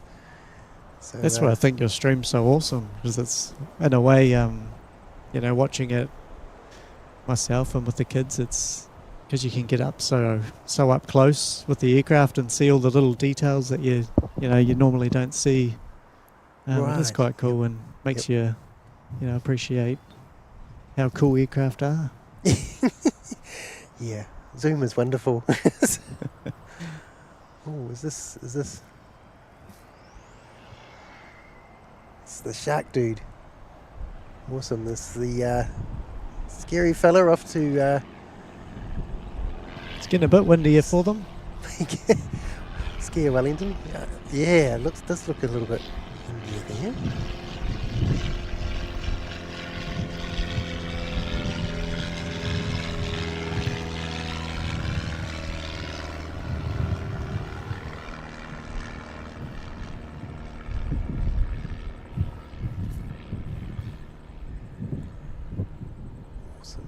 Very, very cool.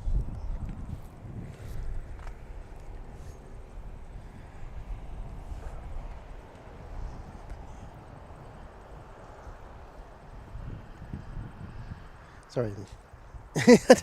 I'm wiggling the tripod. Something happened with it. Hang on. Folks, I'm just going to go back to different zoom, different camera for a second.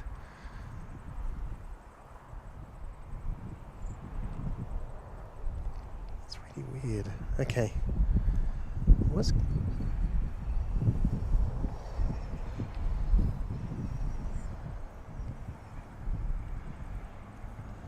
Okay, right. That's fine. We'll just have to go with it. Sort of it's just a drag on the on it was not suddenly. Well, for some reason it just stopped. All part of the show. Yeah, there's often get glitches and things happening in my. Just love that people on the channel just don't, they realise glitches happen and Yeah. just wait patiently, which is just awesome. I want to thank Wellington Flights Live viewers for being very patient. It's awesome. You've got some amazing supporters. And just the positive comments and stuff, that's really awesome. There's this, I think the screw underneath the screw underneath the tripod has come loose. I can't fix it. Yeah. Oh dear. Unless I did completely take it off, and I don't think I have the right screwdriver for it anyway. So we'll just have to have some strange camera work going on, unfortunately. Can I help at all or anything? Oh, have you got a spanner or what? No. Adjustable spanner. I could go home and get one. Hopefully it'll be okay. We'll just manage my slight wonkiness.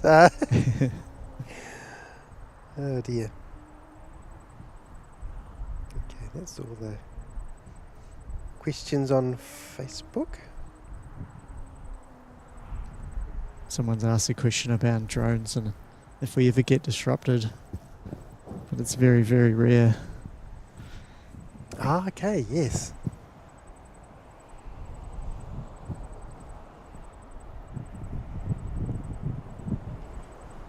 You sometimes first to spot them, or?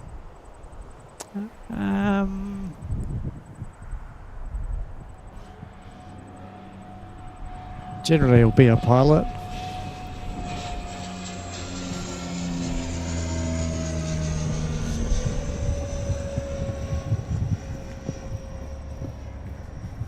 Okay, so a pilot will. Did they let you know first, or did they? So we there's software called it's a website called Airshare, airshare.co.nz. Okay. And the drone pilots will log their flights through that application, and some of them require authorization from air traffic control before they can operate. Okay. So we can do that with an iPad now in the tower. Oh, It used to be okay. through Yeah. phone calls, Yeah. which at times added quite a bit to the workload if you're Yep. trying to control aircraft and the phone's ringing. But now we've just got an iPad application, which makes it a lot easier, which is good. So it just helps your workload kind of thing when things like that It's a happen. task that we can defer basically, and you can go to the application when you've got a lull in the traffic, or if you've got someone on the phone line, they're kind of always there in your headset.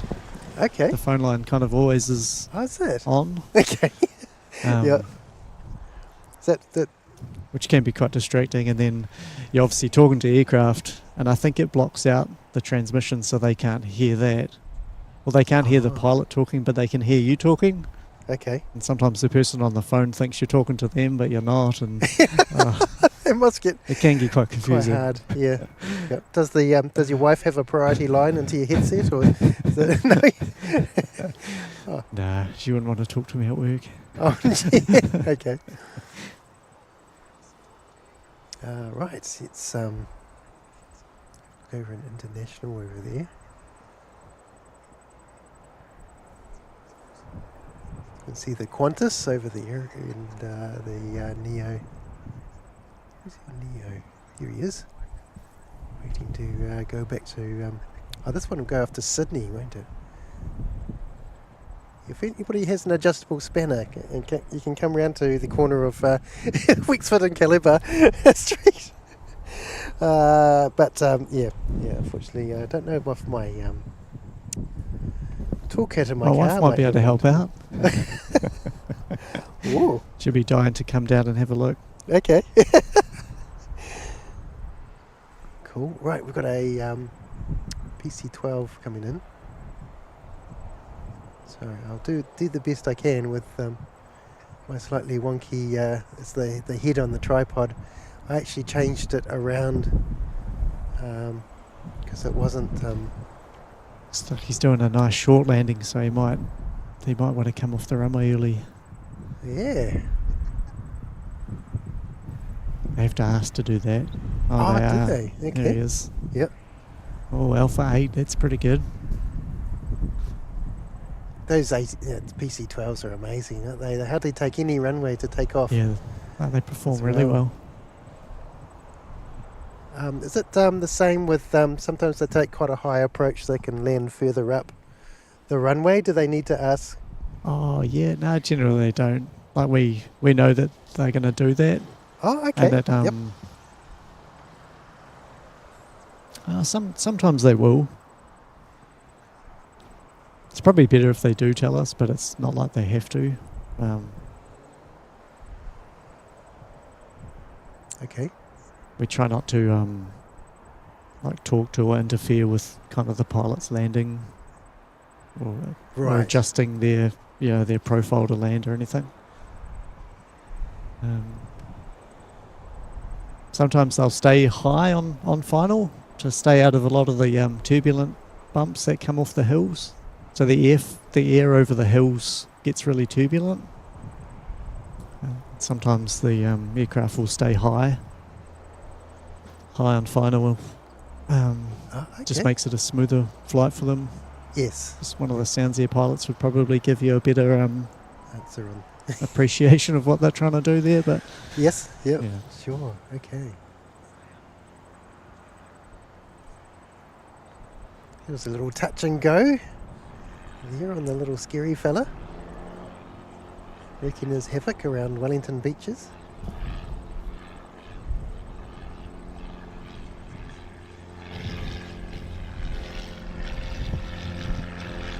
And Skittles bought 5 coffees. Oh, that's so cool, Skittles. Thanks so much for that. You'll find that.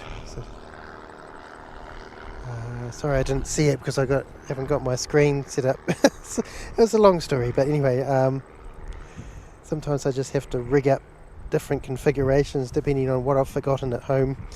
A lot of the time. Right, Skittles saying, bought 5 coffees. What a very informative and lovely broadcast today. Thank you so much, Kevin. Your guest is top notch. Yay! Oh, awesome! Thanks, Big team. thumbs up for to Rob there. It's trying to do it justice. Thank you. Absolutely. Oh, there's another one coming off.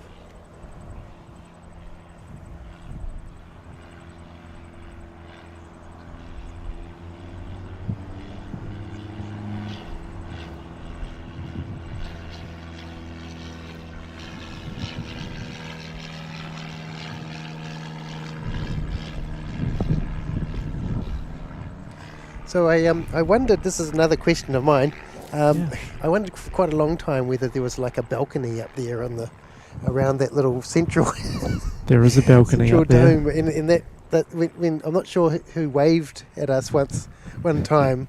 That was really, really epic. It answered all my questions, but which was cool. There is a balcony up there. Yeah, it's quite big actually. Is it? But Can Could even Well, there's been lots of talk about how we could have a barbecue up there or something maybe, or have some bean bags, but often it's just very windy up there.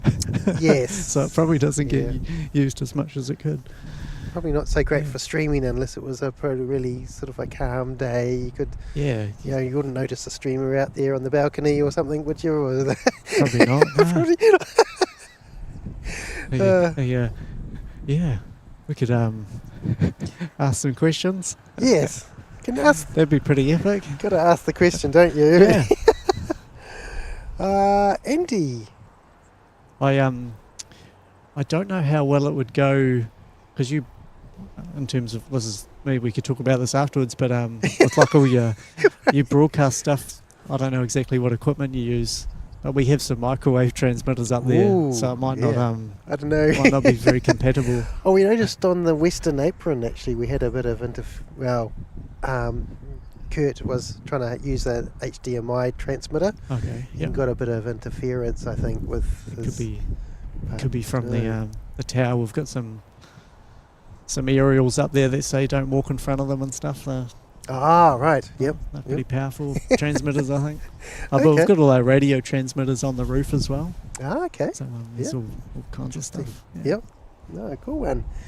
We've got a message from Timaru ATC saying, kia ora from Timaru ATC. Loving the stream up in Wellington. Blue skies and smooth landings to you all. Oh, it's so cool. Oh, yeah. What a great message. Timaru. I've actually worked at Timaru before. Oh, have you? Oh, wow. It was a defence. So yeah, Timaru ATC. There's obviously no tower, but there has been a Timaru tower before. Yep. And, they had a military exercise down there, and we've got a mobile control tower. Oh, it's like really? a shipping container with transmitters on it and the That's radios, cool. and we set it up down there for a few weeks. Cool. So, so it has been a Timaru tower. Awesome. Okay. They might love that one. Yep. No, nice.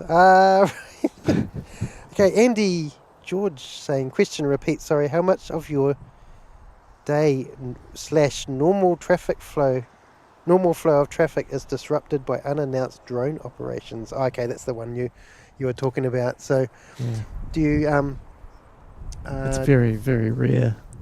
I think sorry, you go. Do you need to like divert aircraft or?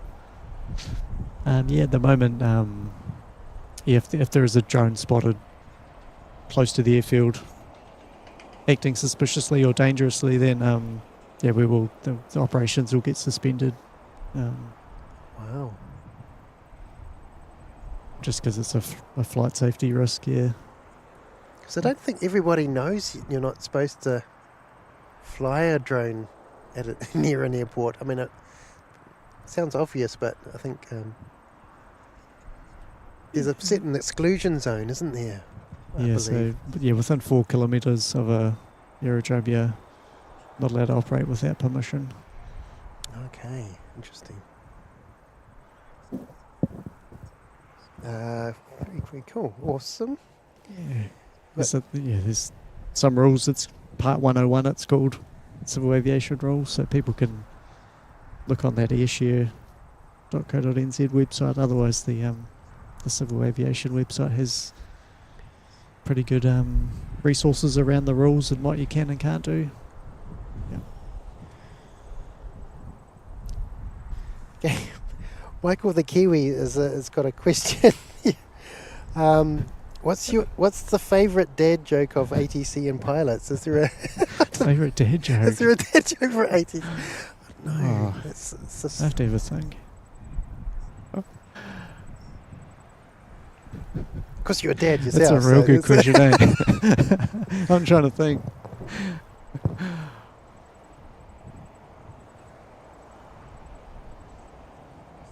I could think up some good pilot jokes, but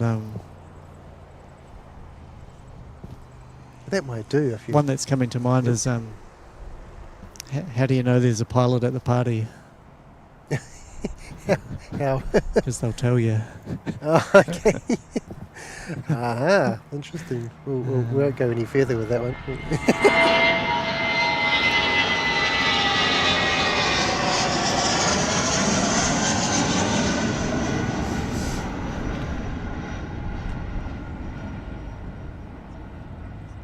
Because you're sort of very unseen up in the tower, aren't you? I mean, nobody sort of would know, sort of offhand, that you do the wonderful job in the ATC tower.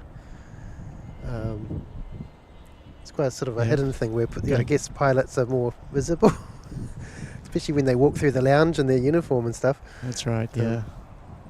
Yeah, and that's kind of a shame having the tower on that side of the airport. It's quite hard to get some of the pilots visiting. Okay. Like it's always good to kind of see the people you work with every day, and it's very much like a team thing. We work together to make sure it all runs smoothly. So it's always good to see the pilots and talk to them. Got quite a few pilot mates, but there's hundreds of pilots that fly in and out of here every day. Well, maybe not every day. Don't actually know. There's a little scary fella has finished his reign of terror on the innocent folks of Wellington. The trauma hawk. I've heard that often nickname that. Is that an official nickname, the Trauma Hawk? Or the Trauma Hawk. I've heard that a few times, yeah. Right. You don't use it as part of your Trauma Hawk on finals.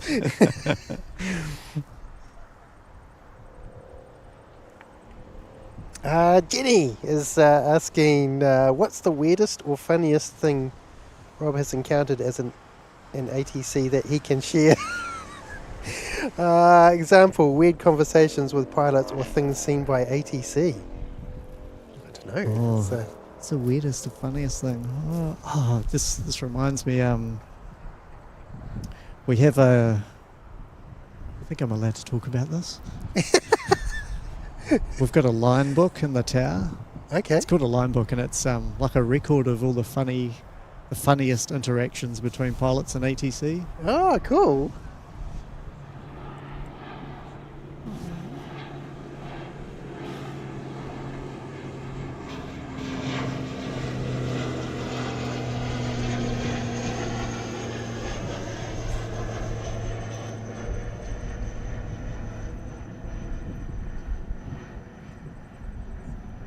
And I was actually going to have a look at the book and see if I could find some of the kind of really good funny ones. And the book goes back to, I don't know off the top of my head, but it's probably 20 or 30 years back. I see. And it doesn't not many things get entered into the book these days. It has to be good. Yeah. And there's not so much, I guess, banter on the radio these days. It's pretty formal and as it should be. So that I have to apologise because I was going to have a look at that and try and find some good examples. Oh, right. Well, that would have to be a second visit then, wouldn't it? Yeah, exactly. Awesome. But most of them are based around people. Everyone makes mistakes. Just what's the word when you're trying to say something but you say the wrong word? I don't know if there's actually a word for that, but if you misspeak, yes, I guess. Misspeak, right. You call them, instead of calling someone Qantas, you call them quack or something, something like that. Right. There's quite a few examples of people getting tongue-tied and saying the wrong thing, and then the pilot will say something back. And okay. Yeah. It would get interesting. Yeah, they happen every now and then, and it's kind of just in the moment. And yep. It takes quite a few years. That's how you know there's a good controller, I think, because it takes quite a few years to be able to have kind of the mental capacity to kind of take in something that's been said that's non-standard, Yep. and then be able to fire out a quick, witty reaction. Oh yeah, I'm terrible with that. Most of the time something will happen, you'll be like, oh. And then maybe a minute later you'll be like, oh, I should have said that. That would have been really funny. I often think later in the day a good comeback, but then it's over. Hello. I should have thought of that earlier. Anyway. So I'm getting better, but maybe in 20 years I'll be an absolute pro. Oh, awesome. Sounds good.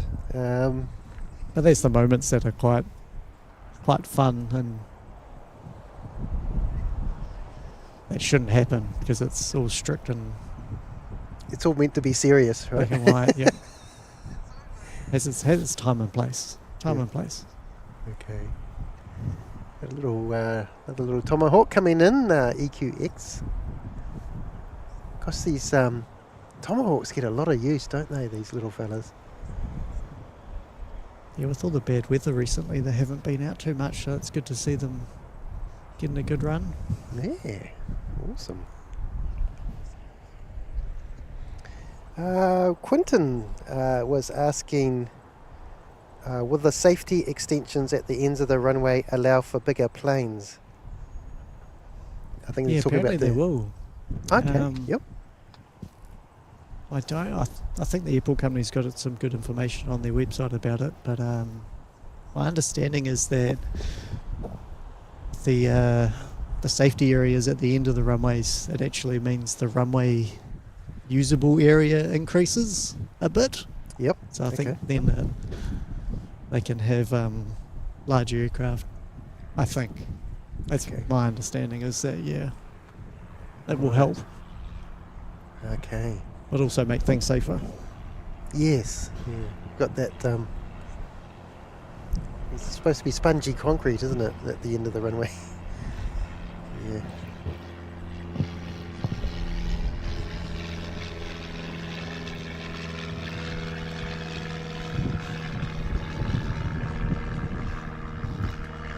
Awesome. Okay, and we've got a anniversary here. It's Shadow Chaser celebrating 19 months in the Rupe ski fields. Lovely weather. Did you go to Dawn Parade, Kevin? Not this time. I have been for quite a few in the past, but not today, no. Oh, there's another one. It's was quite a small separation there. I guess they're little planes, aren't they? So it doesn't really matter. 600 metres is the minimum between the two little tomahawks. Oh, okay. Cool. Oh, we've got a plane down the end here. What is he? This fella's off to Dunedin as NZ689. He'll have to wait a little while now. Do we like to see the little guys win every now and then, eh? Yes, yeah, sure. Red Light Runners and Dangerous Drivers was asking, when was the control tower moved from on the hill? I can't remember. I think it was like 6 or 7 years ago. I should know, but Right. I think we've been here about 6 or 7 years.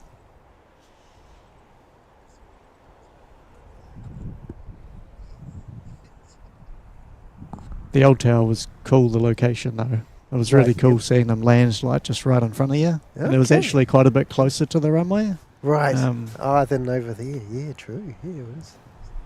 Yep, some of those houses are pretty neat over there. So I feel like lucky to be able to have worked there. Yep. Yeah, it was interesting. The neighbours were very close.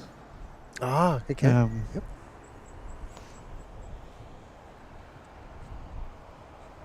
Was it sort of the old control tower showing its age when it got moved? Was it sort of like a bit... Yeah, it was getting pretty old.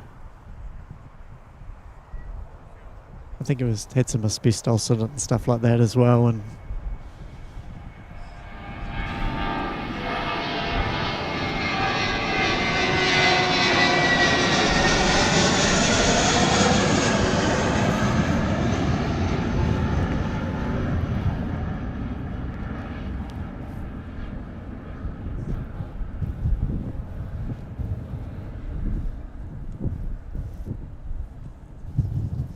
sounds like my house has asbestos in it.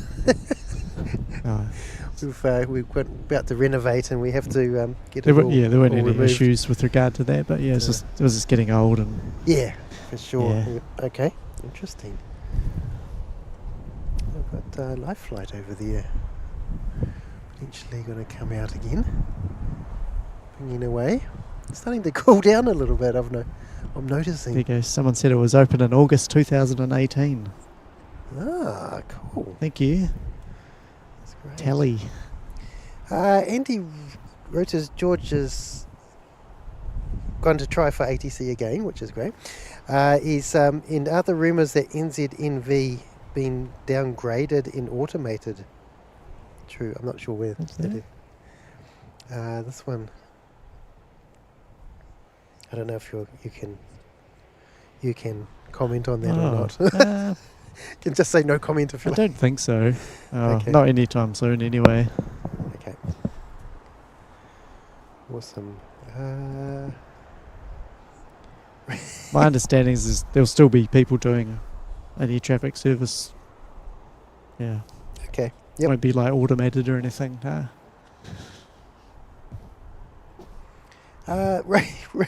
Rosie is wondering if pilots in people from the ATC ever get married. A marriage proposal? Yeah, marriage proposals between pilots and the ATC. I have not come across that, no.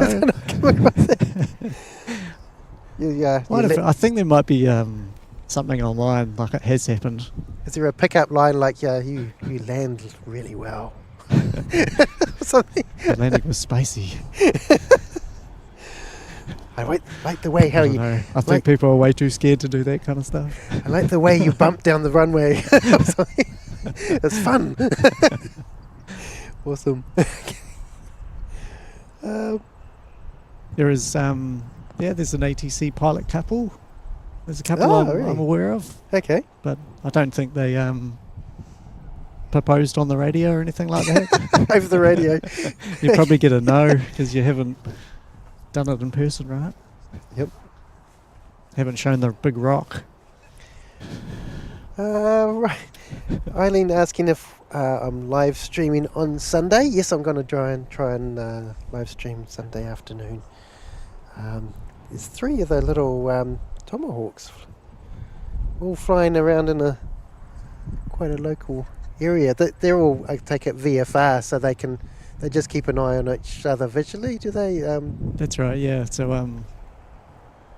we don't have to separate VFR from VFR, so we give them what's called traffic information. So we give them instructions that'll obviously keep themselves sufficiently clear of each other, but we give them traffic information so they can see and avoid each other as well. Okay.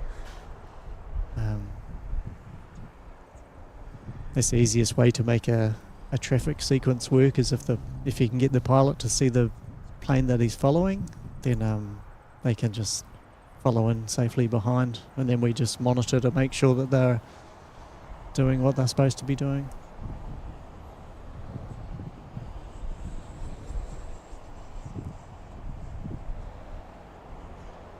Yeah, I found that fascinating when I was on the Sounds Air flight. The pilots would be able to sort of see and just follow the plane. Yeah, a lot of things in aviation are quite simple. Just sight him, yep, follow him.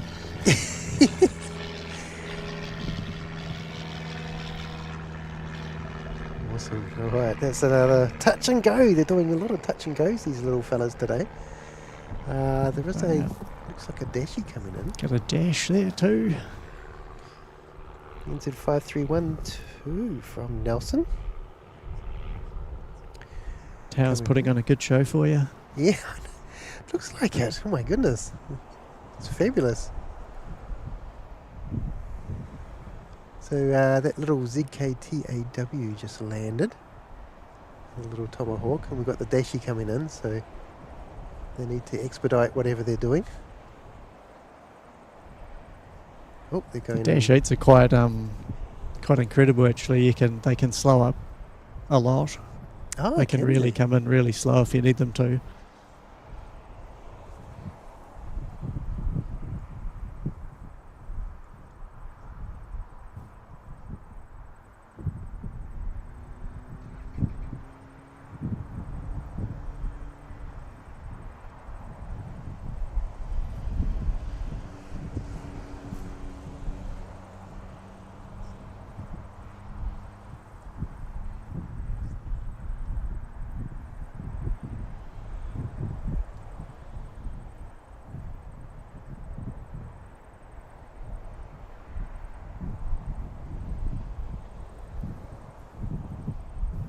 I've noticed sometimes, well, it's probably maybe just random, but Yeah. on quite a windy day, the dashies will come in and just sort of like, you know, they'll have a little bit of a dance on the way in, but they land where the bigger jets sort of like do go-arounds sort of more type thing. It's almost like they're showing them how to do it type thing. I guess they're a bit more stable, maybe. Yeah, I think it's just quite a big wingspan, and they can obviously fly a lot slower, so I guess things don't happen so fast. Right, yep. Got more time to react to. They're quite stable, and a big wide wheelbase as well, so yeah. You know that they can just put one down and then just, you know, put the other one down eventually. Dashies are awesome, aren't they? Goodness. And the Mars Fokker is celebrating 24 months. That's awesome. Thanks so much, mate. That's I'm just trying to get. Yeah, thank you so much for your support. Absolutely wicked stuff, mate, and really appreciate it. That's absolutely amazing. 2 whole years with Wellington Flights Live. Wowee! When I think, you know, gosh. Been streaming for a whole 2 years, or over 2 years now, and it's just absolutely incredible ride I've had. It's just an amazing community we've built, and amazing people on the WFL team. It's just wicked stuff. So really appreciate your support, mate. It's just awesome. Thank you. Hado88 is wondering. Oh, hang on. No, what am I doing? Okay, has there been any plane at Wellington land at Wellington Airport by mistake? Not that I know of. Okay. I'd like to hope not. Awesome. Right. Eileen Adams saying thank you, Rob. Thank you, Kevin, mods and all. You're welcome. Needing to rest while work in the morning by wonderful stream. Thanks. Oh, no worries, Eileen. That's you're welcome there. Quinton is wondering, can you have ATC chatter like other channels? I'm not sure what that means. I'm not too sure. Is that like what you're talking about with transmitting? Yeah, is that on the stream? Is it, Quinton? Yeah, no, we're not allowed to, unfortunately, in New Zealand, and I believe the UK don't allow you to retransmit the stream either. So, we did have a question from. Need to find it now. It was from. Andy, and he was wondering how he might get in contact for any questions that can't be asked on air. Can I leave an email address to ask some off-air quick ATC questions related to getting back on the ATC bus specifically? So he's wanting to get, back into ATC. Yeah, sure thing.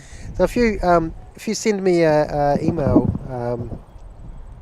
Andy, I can pass that on, mate. No worries.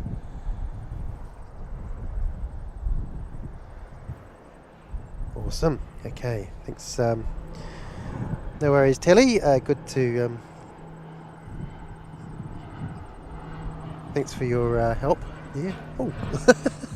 I didn't see that Sounds Air takeoff. They get very high at this point, don't they? Where the other planes are sort of up there, but right.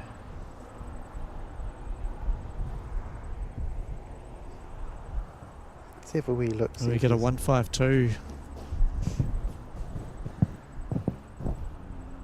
Sorry, a 152. Cessna 152. Ah, okay. There's a little fella down there. That's what I've done most of my flying in. Oh, I really? think they've only got 1 or 2 here. Okay.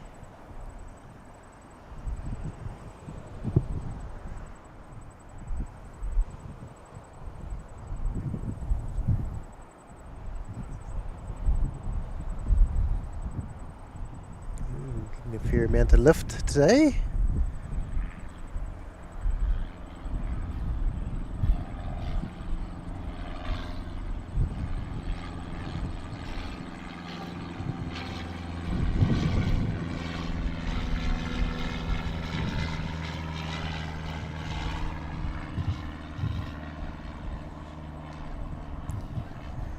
It must be quite cool having the strike master here. Yeah, it's pretty cool. It's always good having a jet. Yeah. It's pretty. I always forget how loud it is though. Oh right, yes. She's Yeah, it's not quiet. pretty loud. Doesn't seem. I mean, it's quite a compact little jet, Yeah. isn't it? To sort of have the fuel tanks and everything for such a powerful takeoff is quite Yeah. amazing. Oh wee. We've got ZK Zug coming in. Where is he? Oh, there he is. See if I can get onto him. He's off in a little speck in the sky. No,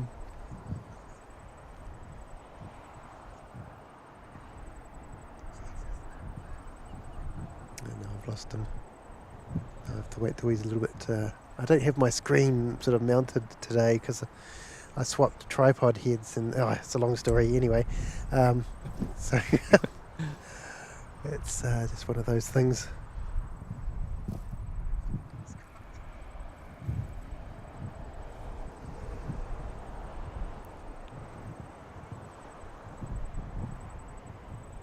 But I love their... occasionally they bring their Britain Islander Okay. in, and that's Oh, yeah. such a cool sound on that. Golden Bay. Yeah, Golden Bay Air, yes. Yeah. Have you seen much of the amphibian? I think it's a 185. Cessna 185. Oh, okay. It's got floats with wheels as well. Right, yes, I think I have Yeah. seen it very occasionally. So that's a charter. It's aircraft, is it? Polaris Air, I think. Yep.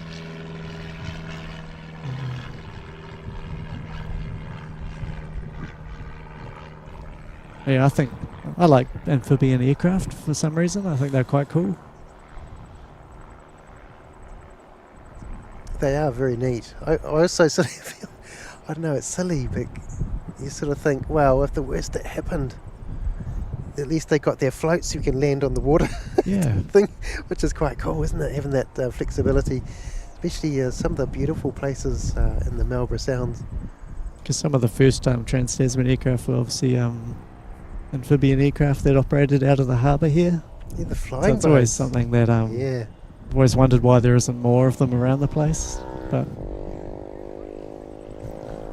That would be amazing to see them landing in the Evans Bay. yeah, it'll definitely make my job a bit more interesting or exciting at times. It would. That would be epic. Life flight going out.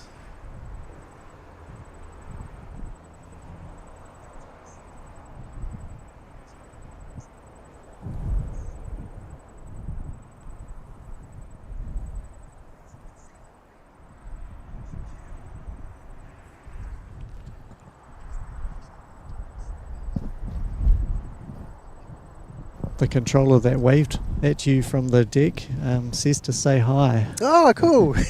Hi. All right. Awesome. No, that was yeah. As I say, that was an epic moment. That was so cool. Yes, Quinton was saying AU has it. Yeah, Australia is allowed to have ATC on their streams, but New Zealand is not allowed to, unfortunately. So. I was working New Year's Eve when you were streaming from the hotel. Now, that's another question I wanted to ask. Yeah. So there was that spotlight, green spotlight. That was you. Yeah. Awesome. I was wicked. That was awesome. Awesome moment for us. Thought I'd spice up the New Year's Eve. So what is that normally used for? That So it's a spotlight? signal. It's a signal lamp. It's basically for if the radio fails. You get these within the aeronautical publication, it has the coloured lights, and they mean certain things. So green is generally like you can do something or you're clear to land. Right. Red is, stop or hold. Yep. Things like that. So they mean different things. You can do flashing lights, or you can do a solid light. Yep. And then there's a white light as well. So. Oh, Yeah. wicked. Okay. So it's very, very. It's not even used these days. The radios are so reliable, but going back 50, 60 years, it was basically your secondary means of communication. Okay. So these days we've actually got secondary radios. So if our primary radio fails for some reason, we can go to a backup one. Okay. So there's quite a lot of redundancy now. Yes. Yes. Oh no, very cool. You often get the training pilots want you to shine a light at them just so they know what it looks like. Yep. That it is. Yeah. Good idea. Yeah.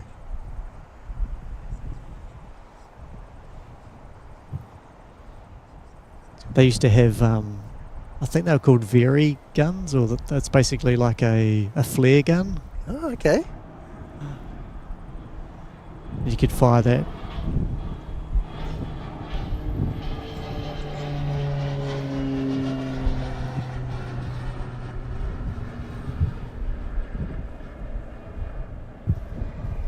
Awesome. You could fire the flare gun to say, stay away, it's dangerous, or there's... Right. Yep. Yeah. Sure. Okay. But they got rid of that. That would have been quite fun to use. Yeah. Yep. For sure. Yep. It would have been.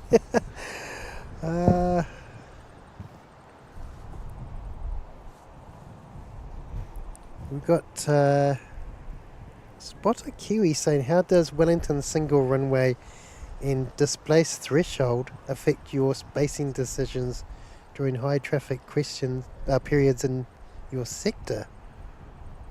I don't know. Beyond. So one runway makes it hard in some ways because you've got to fit everyone onto the one runway. Okay. Yep. So yeah, the big airports that have two runways and things like that, they can get more aircraft moving. Okay. The threshold doesn't really change anything.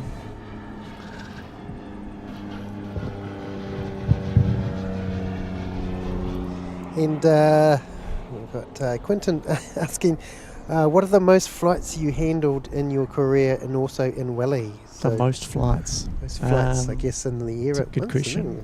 We kind of talked a little bit about the most you could do in Wellington was probably about 8 or 9. And that's getting quite busy, and you just run out of space because the control zone's only so big. You can only have so many aircraft. I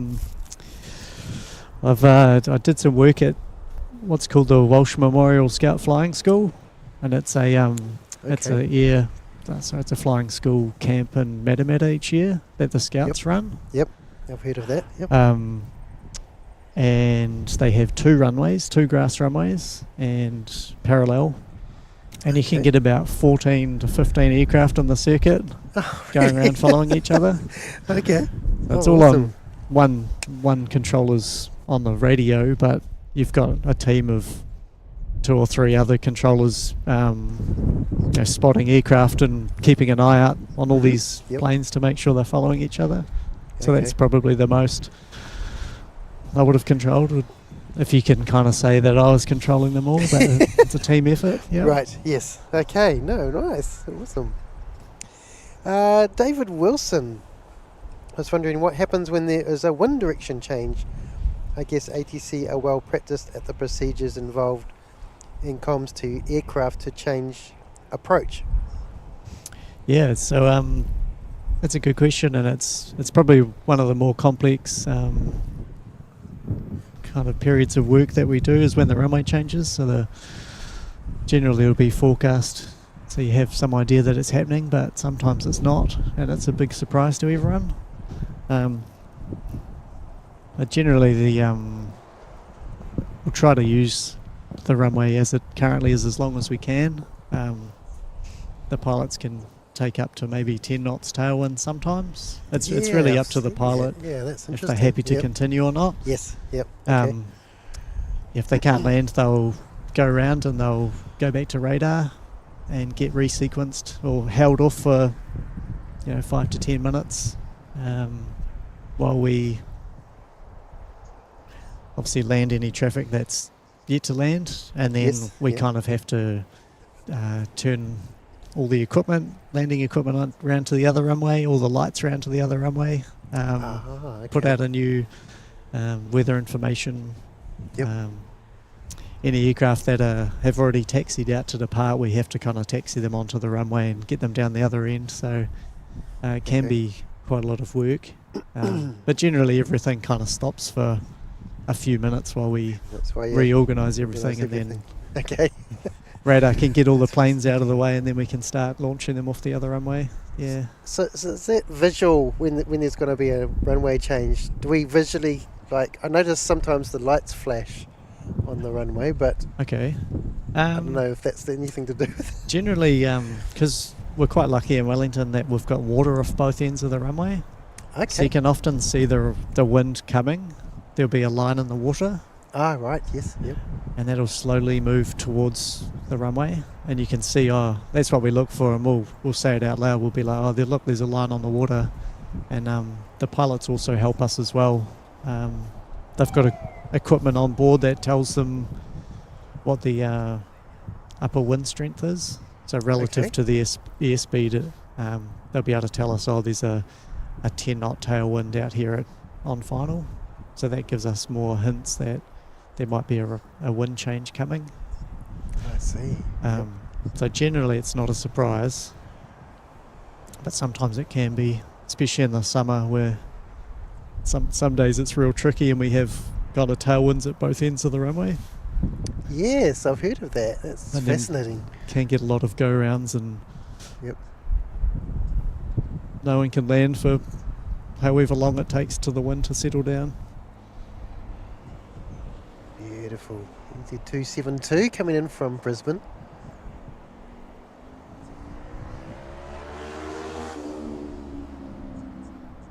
Oh, and beautiful water crashing over the wall behind it. That's gorgeous. Just need a ferry to come now.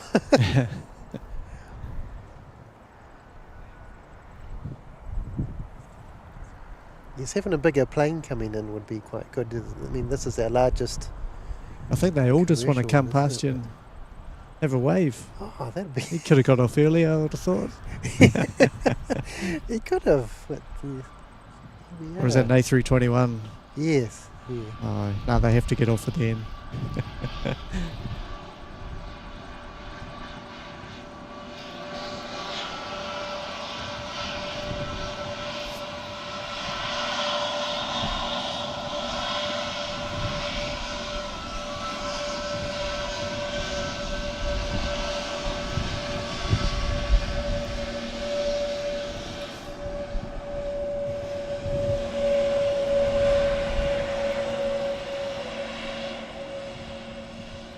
Very, very cool. Love seeing that one coming in.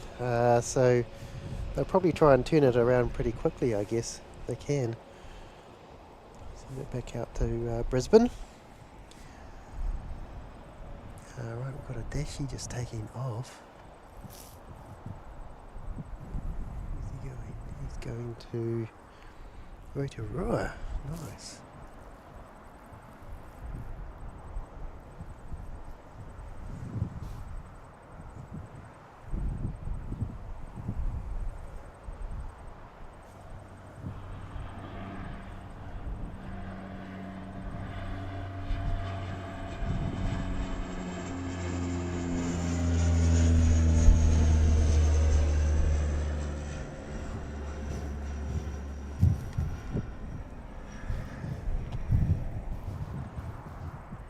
Oh, got a ATR coming in as well.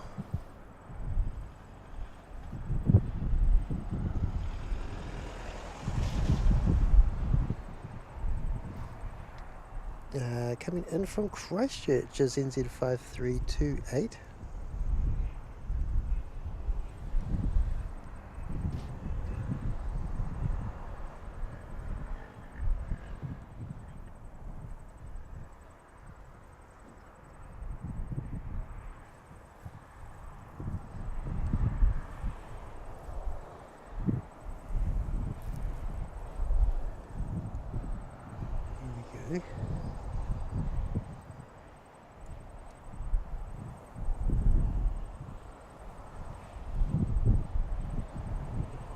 Awesome.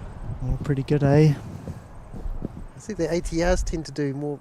They be fair to say they do more of the drift kind of sometimes. So.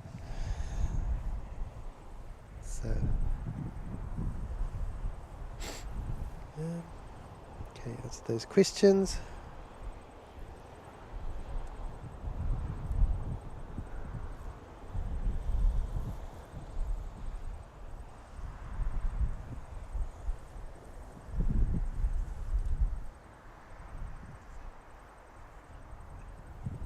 Oh, hello to Barb. You're singing. Okay, good to see you. Rocks and waves, yep. Carl saying, hey Kev, I was flying in ZKTWR between 1 and 1:40 today. Were you streaming then? I was streaming, but I'm not sure if we caught you actually. We were I think I remember that one. Stuck in conversation. Sure. Yeah, we might have caught you a little bit of you, hopefully. But good to see you, mate. Sky Squad TV, Sean asking, what advice would you give to someone who wants to pursue ATC as a career? Asking for myself. Oh, it's awesome. So Sean's another streamer in Christchurch. What I recommend just get onto the Airways website and have a good read through what advice it has on there about in terms of the selection process and stuff, and just go for it. There's some, you can do practice and stuff for some of the aptitude testing, so I'd advise that you practice some of that before you do your selection tests, but the main thing is just backing yourself and give it a go. Yeah, the more you can, I guess the background information about aviation and stuff like that always helps. But yep. the first few steps to get in the door is the aptitude testing and just give it a go and back yourself. Cool. Take it from there. Our lovely Barbara Sterling has asked another question here. For ATC, which do you find more challenging, day or night, to keep track of planes? That's a good question. Definitely at night time it's a lot more challenging. Just you can obviously see a lot less. The rules change a little bit as well. It becomes a little bit more restrictive around what you can do in terms of your runway separations. So during the day you can have kind of multiple aircraft over the runway or using the runway, but at night time some of those rules change, so it becomes more restrictive, and for good reasons, because the pilots, it's harder for them to see each other and for us to see the aircraft as well. Right. Sure. Yep. Okay. It's just all for safety. So yeah, daytime's a lot easier, but yeah, nighttime has its own challenges. There's actually quite a lot of lights in the background here, because we're an airport in the middle of the city, so at night time the only things you can see, well, we've got our radar information. We've got it on the ground now. It's quite a new thing. Only a year or two ago, we never used to see where the aircraft were on the ground on our radar display, but now we can, so it just gives us a better appreciation of where things are. Really? So once they landed, they kind of like almost disappeared. Do they? Or? Yeah, you wouldn't necessarily need them. Really? Okay. So you don't need that information, but it's just extra information to help confirm what you're seeing. Yes. Okay. I guess you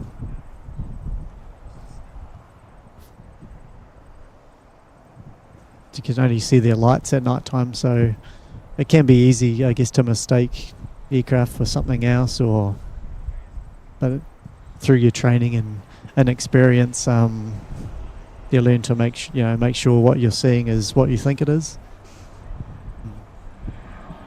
Okay. Oh, awesome.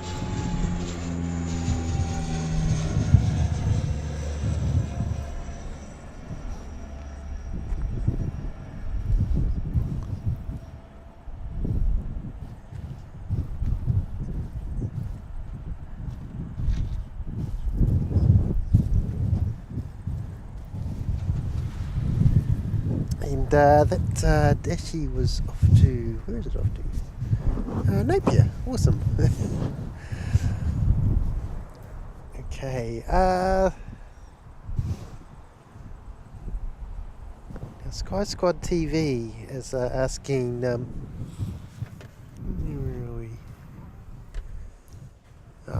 Question, can you explain what separation minimums are and how they are calculated? Separation minimums. Oh, there's so many. Oh. There's a book about 15 centimeters thick. Well, maybe that's a bit thick. Maybe it's only 10, but it's Okay. I don't know, 400 pages worth of rules and stuff. Wow, way. Which you have to learn.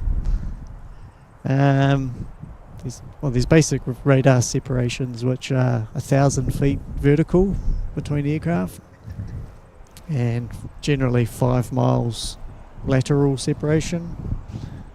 But depending on what kind of air traffic controller you are, that can be reduced to 3 miles. So like an approach radar controller can do 3 mile separations, and a area radar controller can do 5 miles. And that's kind of loosely based on the fact that aircraft are growing a lot faster with the area controllers because they're at altitude at their Yes, yeah. their kind of cruising altitude, and they go a lot faster, so the closure distances are obviously a lot quicker. It depends on the type of radar and surveillance equipment that the aircraft have and the air traffic control provider has. Yeah. Interesting. There's a whole bunch of different runway separations, which are probably bit too complex to get into, but for instance, for this aircraft on final to land, you need to have this ATR clear of the runway. It has to be for the smaller ones, you can have one still on the runway with another one landing. Okay. Different, Yep. but with a certain distance, generally 600 meters, but it depends on how big the aircraft are. Yeah. Right. Let's see. Okay. We've got a rarer aircraft we don't usually get in, ZK Yug, which is a cousin to ZK Zug, but another little Zugbug. It's a GA8 Gippsland. It's probably the hardest part about the training is learning all those rules, but then also being able to you can learn them I guess in your head, but then you also got to learn how to apply them practically as well. Okay. And kind of what that looks like, and Right. yeah. Interesting. So I've noticed, like, sometimes when you look at flight radar, and planes are like flying across the Tasman or over to the States, Yeah. they don't have a lot of vertical separation. Okay. Yeah. It's generally only 1,000 feet, which is not a lot, was it? I think it's about 300 meters. Okay. You would have seen videos online, probably about the pilots taking a video of a plane coming from the opposite direction, Right. Yes. and how quickly they kind of pass each other, Yep. and how close they are. It's,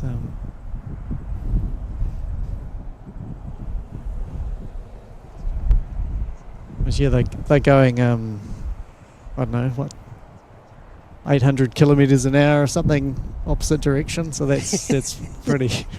You'd merge pretty good, quickly. Pretty wouldn't big you? closure, yeah. Yeah. Wow. Qantas going out there. Sorry, with the wayward. The head is sort of like not locked down properly. So having a bit of couple of issues there. Right, we've got QF196 going back to Brizzy. Awesome.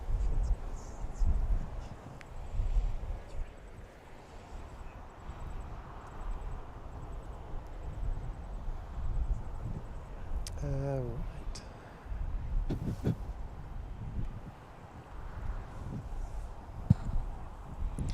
David Wilson saying, question, Rob, you're talking in feet/miles. Are all the ATC measurements in imperial rather than metric? Is that the same for the pilots? Yeah. I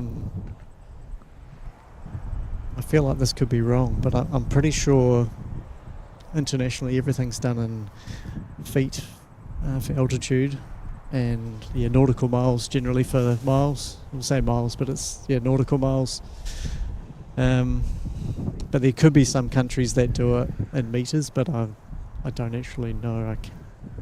Okay. Something's telling me that there's always an exception to the rule, but okay.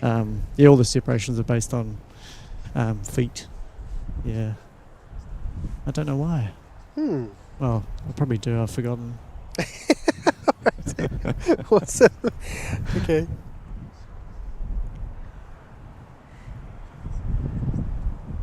I think the US are pretty influential in their way of doing things, aren't they? So Yeah. sometimes. Well, it's quite interesting because when the International Civil Aviation Organisation, ICAO, when that was first set up, I think it was almost based on it was French and English, I think, and somehow they were discussing, what language should be the aviation language, and it almost was French apparently. Oh, really? So That's fascinating.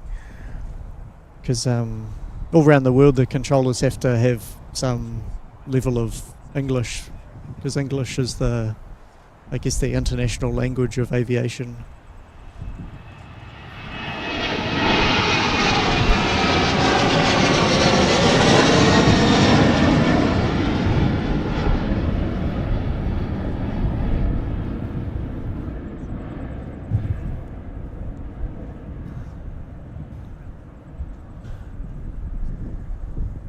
Love that. That's so cool. And the old 737s roar off. This one back off to Brisbane. That's QF 196. Wicked stuff.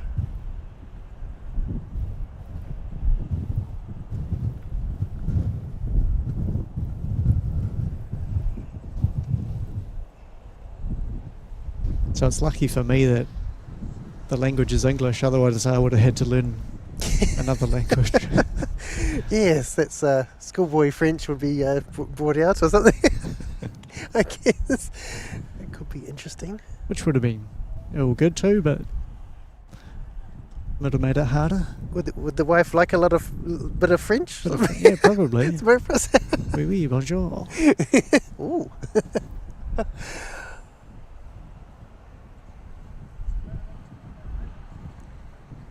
Awesome. That's wicked. Right. Oh, we've got a plane coming in. What's this one? I want to find out what it is before we... NZ481 coming in from Auckland. Awesome. There you go. Someone said Russia and China do instructions in meters. Thank you for that. Oh, really? Yeah, something was telling me it was different countries out there.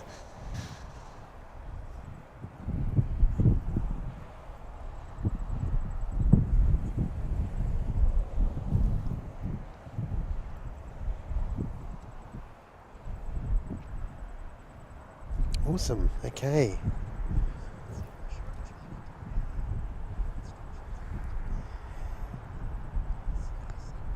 Seki saying yes, all the ATC at Japanese airports, for example, is done in English, even if it's a domestic flight. Okay, interesting. All right. This one not doing a go long. Not coming down the airport, the runway to wave at us. That's no good. We have to write a letter of complaint, perhaps. No, it's wonderful when we do get a bit of a wave from the pilots. I just love it. It's just fantastic.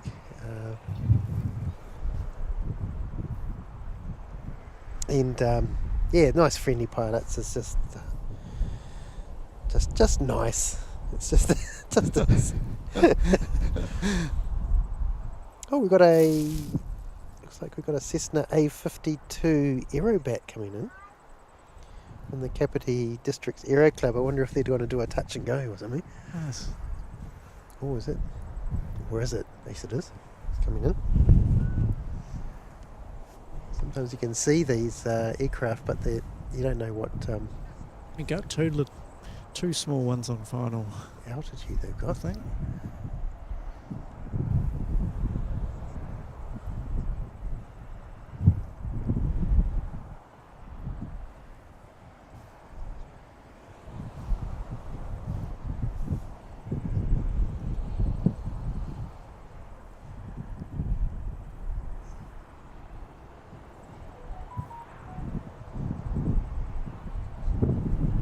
Just having a little touch of trouble with my camera today.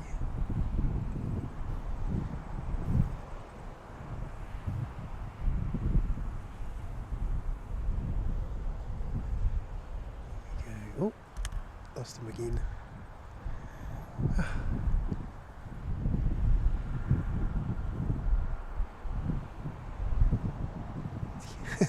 Disappeared. Oh my goodness. He's on the runway.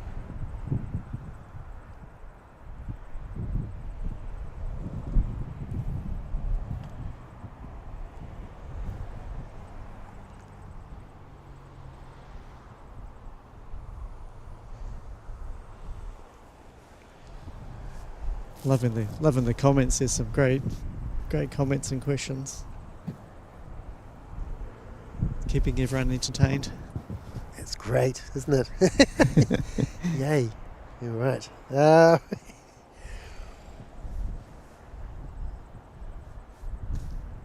Jenny said team pause. That's awesome. Thanks, Jenny. It's a bit of a ATR dash rivalry going on. Love it. Spot a Kiwi saying when that 737 just took off, there was a massive seagull in view of the stream. Are you guys able to see birds from the tower view as well? Guess it depends on how good your eyes are. Yeah. If you see a flock somewhere, would you sort of... Yeah, we tell definitely airport ops definitely to- try and give them a warning, or we'll tell them, and often it will halt their departure, and then we'll get the airport company operations guys out, and they'll go and scare the birds away, Okay. and they do a really good job. Awesome. All right. Yeah, we've seen them. They do the little shooty gun thing, which is quite cool. Yeah, they've got all the good fireworks stuff. Yeah, they do. Oh my goodness. We've got ZK Zug right down the end there. A little Zug bug, you ready to take off? Here he is, little fella.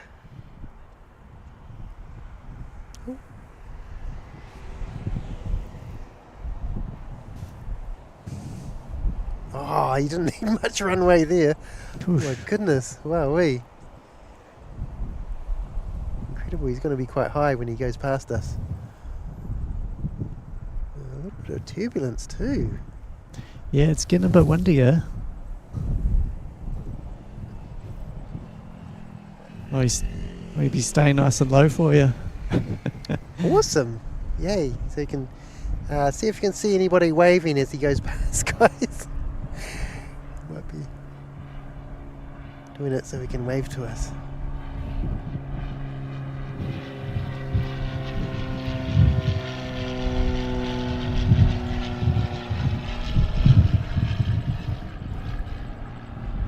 Awesome. Okay. Wowee. Oh. Who's coming out? QF164 going back off to Sydney.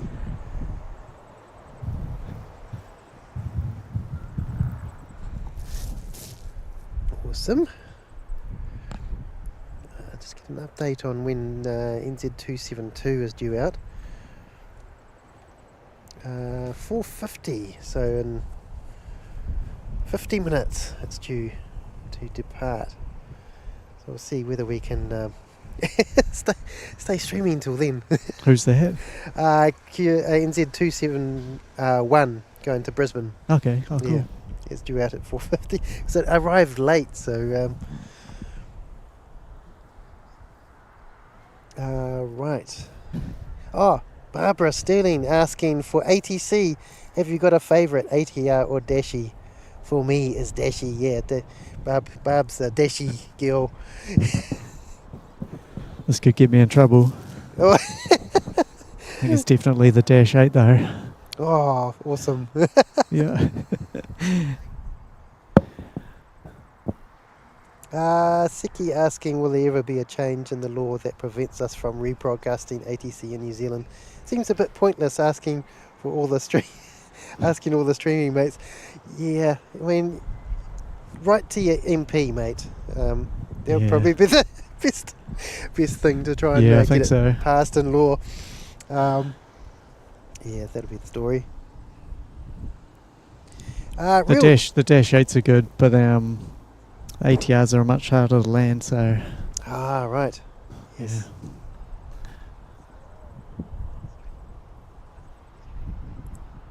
Okay. Christine Frankston, WFL Kev, tell Romeo that the quickest way to learn French is to put your hand on that fence and hit your thumb with a hammer. It's very... Thank you for some very useful advice, Christine.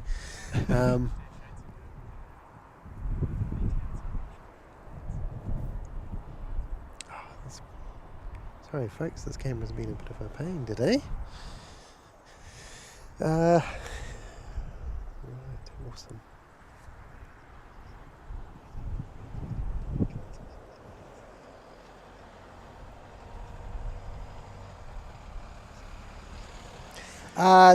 Tuka Tom? No, I'm currently got my Panasonic camcorder going today. So and it's not the ZV-E1. I usually use that mainly for the night streams. Just so much better for... it's got a larger sensor, so it takes in a lot more light. But usually I like the camcorder for its ability to keep subjects steady. Seems to have better...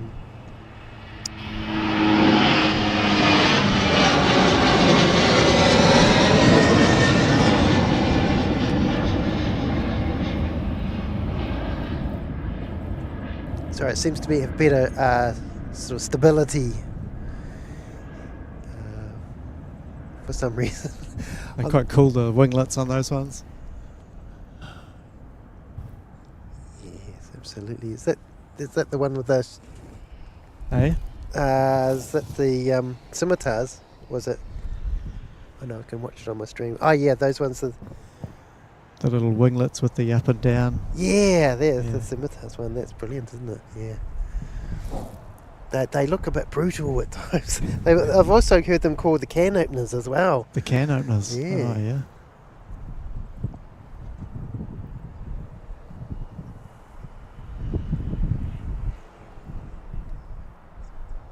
That's ATRs taking off pretty soon after the 737. Is that a consideration or?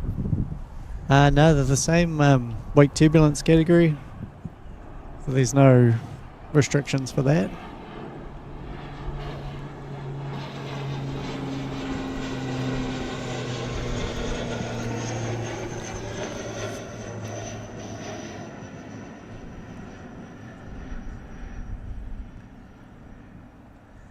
I see. So it's not likely to get buffeted around too much. Yeah, it's all done on weight. The weight Okay. turbulence. Uh-huh. So they're deemed both medium. So you just need your we've got tower initiated departures, it's called, and there's certain distances that different aircraft can be ahead of the other one before we can let them go, and that's basically to ensure there'll be radar separation once they hand over to radar. Okay. Yep. So behind a jet, it's 1,000 feet. It's not much distance at all. Hmm. Because the jet's so much faster than an ATR that they're basically never going to catch them. So Right. yeah, Sure. Okay. Yep. you can actually let a lot of aircraft apart quite quickly if they're in the right order. Okay. So you need a good ground controller who taxi the aircraft out in the right order.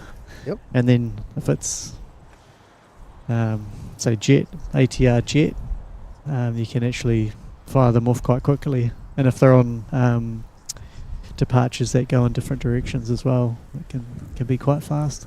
Yeah. Okay. No, awesome. Interesting.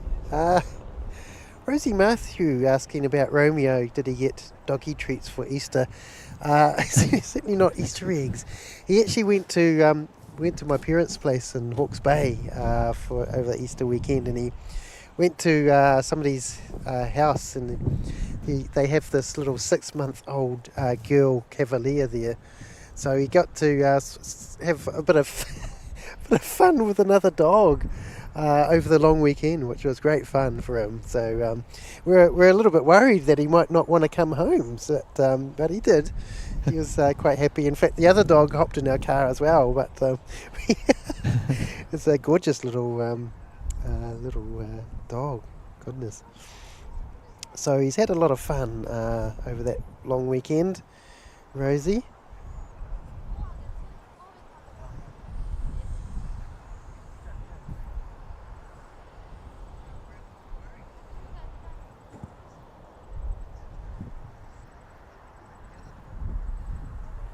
Spad GM saying, hi all, looking beautiful over there, unlike the Gold Coast today.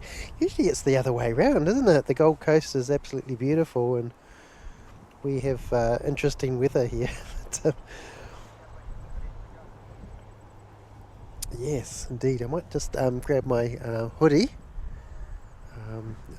after this plane comes in. We're about to get pushback from NZ247 going back to Sydney.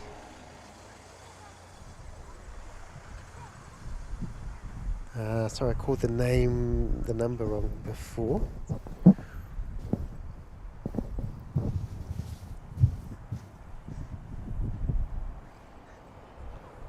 Hang on a second.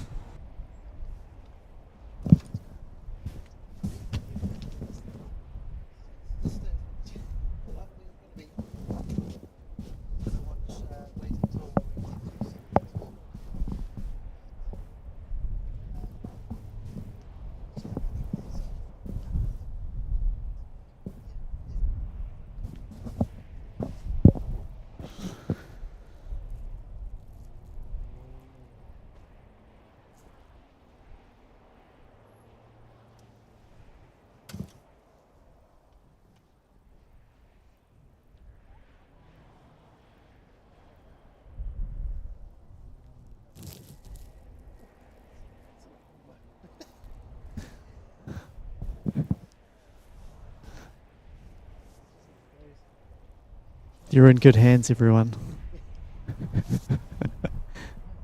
He's back. I'm back. I'm a lot warmer now, so no worries there. I did have some. Just check I've answered all the questions I had. So I saved a few. Did a little bit of research. Where are they now?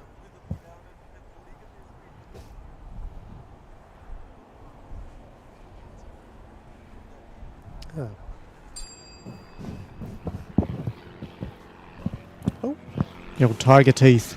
tiger teeth is escaping on us. Oh my goodness. Off to be scary in Wellington.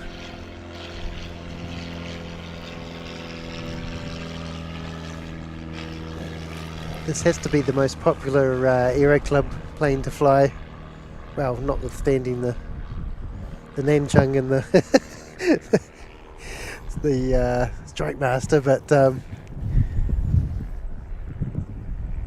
if you're learning to fly, it's a great aircraft to take. Oh, the tiger teeth make it look cool. All the shark teeth. It'd be the shark teeth, wouldn't it? Yeah, yes, true.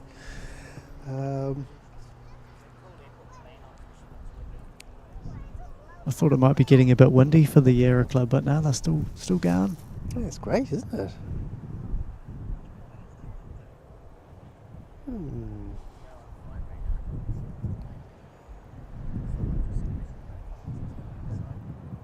Can't find my questions. Well, the ATC questions have dried up a little bit. They have.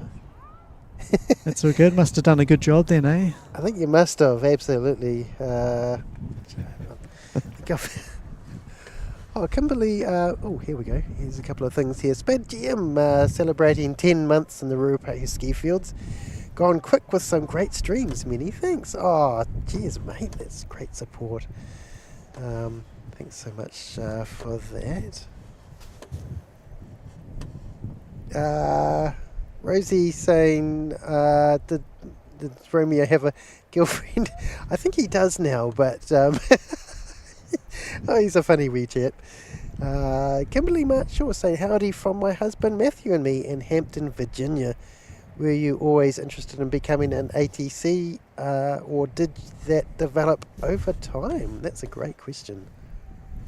Was that for me? Yes. Yes. Yes. When I was a wee chap, I always wanted to be a pilot. But when it came to kind of leaving school, there was a big like kind of hold up in the progression into airlines and things like that.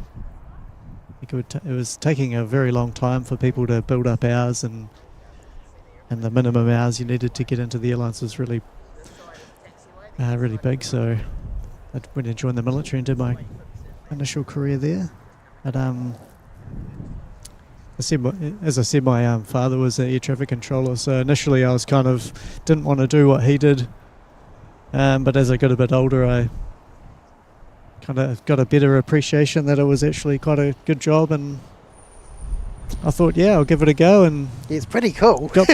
got through the tests. So okay. yeah, Awesome. that was the main thing. There's a bit of apprehension. You kind of want to make sure you're good enough, especially if your dad did it or something like that. But I managed to scrape through the tests and get my head down and do the study. So it's worked out well, and it is a great job. It's really enjoyable. Getting to look outside the window all day and watch planes take off and land, and make sure people get to where they need to go safely. That's really important, but also rewarding. Awesome. This is NZ 5368 coming in from Christchurch.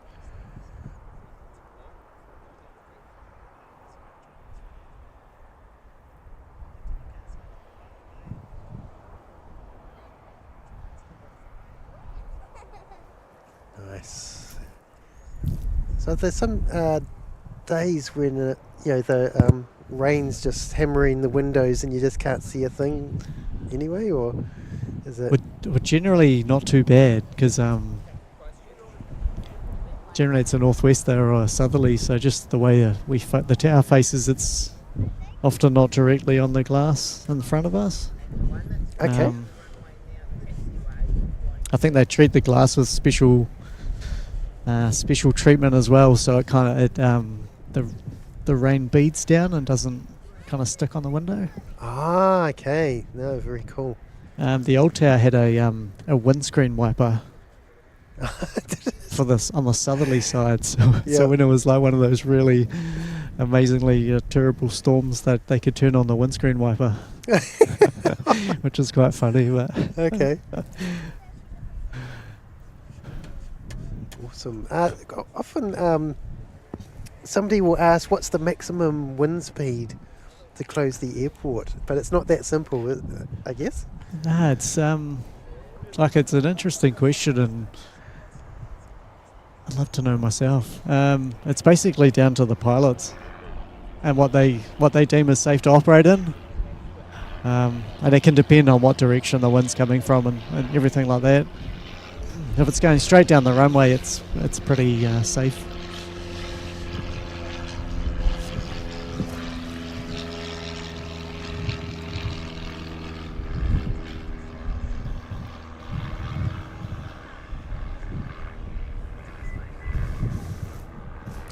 Yeah. Because aircraft love having wind wind going over their wings. It makes them fly. So the stronger the wind, sometimes the better they fly. Right. But if you have, say 30 knots wind straight down the runway, it's nice and smooth. And if you've got 30 knots coming 90 degrees onto the runway, then it's massive crosswind and really dangerous. So Right. Yep. Okay. there's so many things it depends on. But Sure. I know once it starts getting up to about 45, 50 knots, they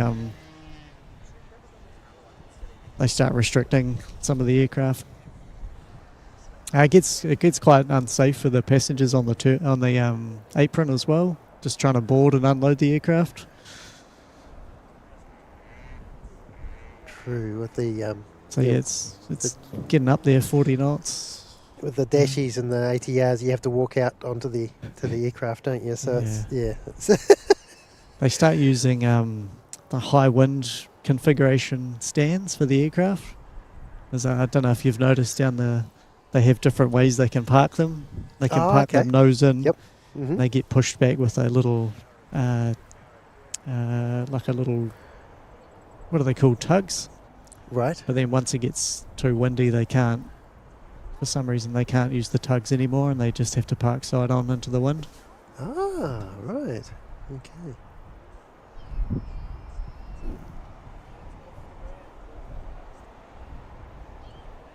Ooh, it's a steep climb. Awesome.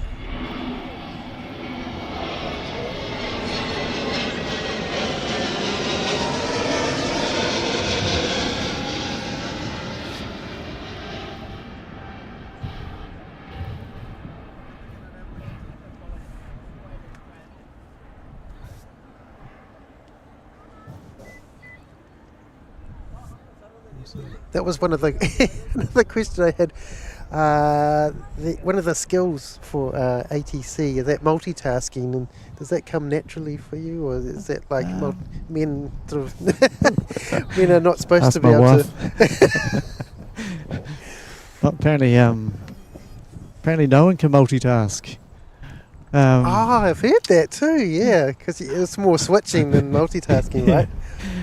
There's actually some, without going into it too deeply, there's actually some really interesting human factors type research on air traffic controllers and multitasking and things like that.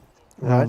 And some of the challenges of how your brain operates. So you can multitask to a certain degree. Right. But sure. it's often best to kind of like complete a task before you move on to something else. Yes, I find there's that lots too. of like little tiny tasks you do. Yep. And it's best that you complete them before you move on to something else. I find like with DIY, I like to sort of complete one task, but my wife sometimes tries to divert me onto more than one task. But I don't know. Then it's not our fault that we can't complete all those tasks, eh? Exactly. It's a hard job being a guy. I mean, I tell you, it's terrible. So many things going on. And that was the question. How long was your father in the ATC controller? Oh, it's like 45 years. 45 years. Yeah. I mean, how much would aviation have changed in that time? That was it's amazing. It's pretty massive, yeah. It's often a job that someone's in for a really long time because I don't know, it's enjoyable, but for sure. This is good. Yeah. Well, you've been 14 years, so yeah, you must have. My job, I've been in about 17 there for the same job. But, I must be enjoying it myself. But anyway, yeah. Bronson was asking how much is the ATC course? Nothing about the cost online.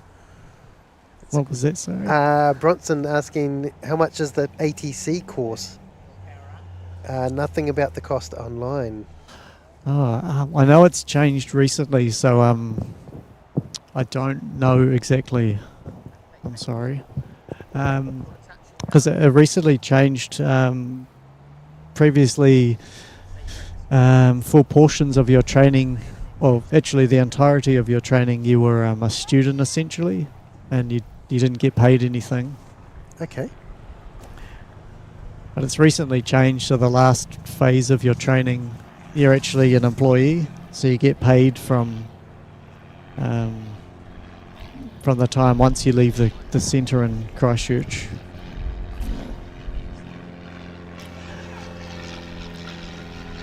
I'll explain that a little bit better soon.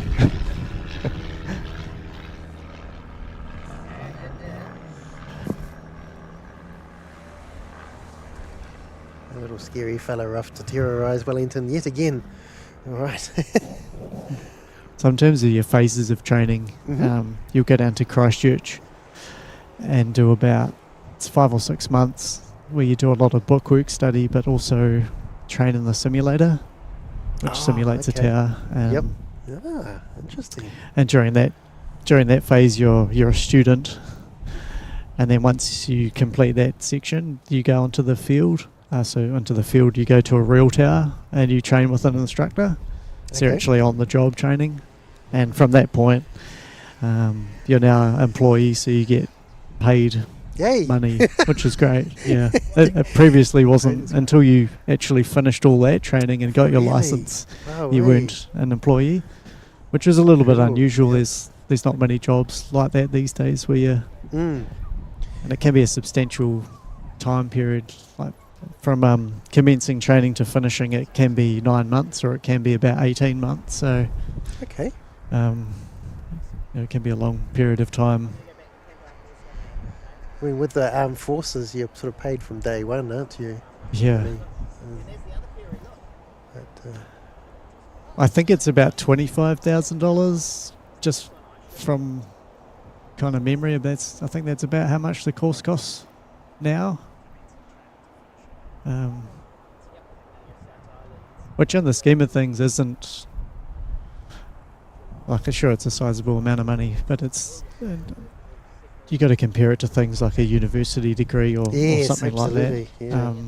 And the beauty about air traffic, to a certain extent, is that you don't need like a whole lot of previous qualifications. That's great, isn't it? Yeah. Yeah. So as long as you got the right skill set, that's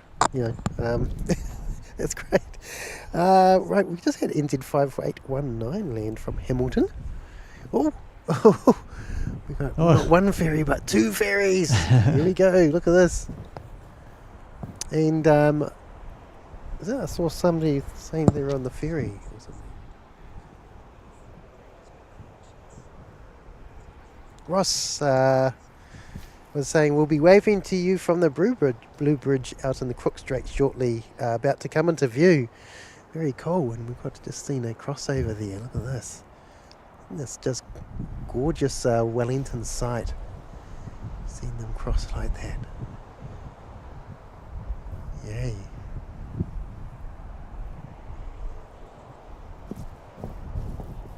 Beautiful.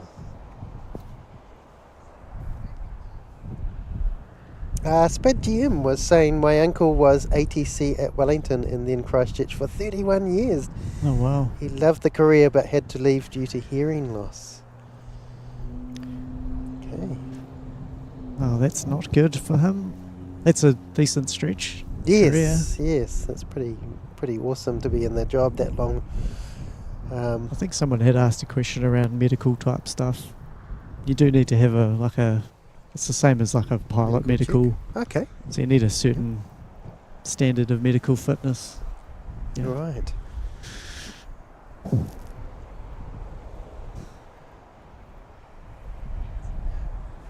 Somebody asking, Rosie asking if it's a very, how stringent are initial application tests to work as an ATC?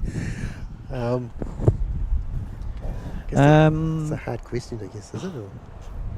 How stringent? I don't know. I think it's just a pass-fail thing. You just got to give it your best. The tests are designed to identify whether you think in the right way and would be successful at training. So, and I just recommend everyone to just give it a go if you're interested. And if you pass, you pass. If you don't, then it's that's nothing bad. They're just designed to figure out if your brain thinks in the right way, and if it's a good fit or not. Because I wouldn't recommend becoming an air traffic controller if you're not kind of suited to doing it, because it would probably be quite stressful then. Yes, I would think so. Absolutely. I mean, some people would, but it's an easy piece of cake. just got to do the bookwork. Speaking of that, Spotter Kiwi asked, do you have to? How good at maths and literacy do you have to be? Yeah, looking at the website, that was the only stipulated things that you needed was in maths and English.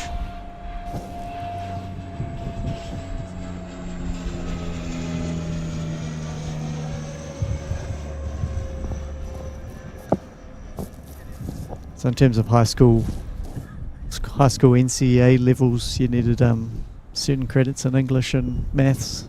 Okay. I don't know anything about NCEA though. That was before. That was after me. So you would recommend anybody but pay attention in class? Definitely. But the maths isn't too, like I was expecting. Yeah, they always talk about you need like really good maths. I was expecting it to be a lot more difficult, but that part of it isn't so hard. Okay. I didn't think. Well, for a radar controller, it might be more important, because as a tower controller, most of the time you're looking out the window and you're looking at who's going to win the race from what you can see. There is some basic maths that come into it, and that's mostly around judging kind of how fast people are travelling. Okay. Yep. So on a radar it says how fast an aircraft's going. It'll be 120 knots, could be 180 knots, and that equates to 2 nautical miles a minute or 3 nautical miles a minute. Okay.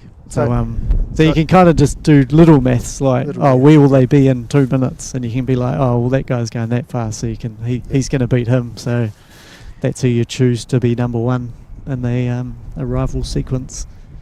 So right.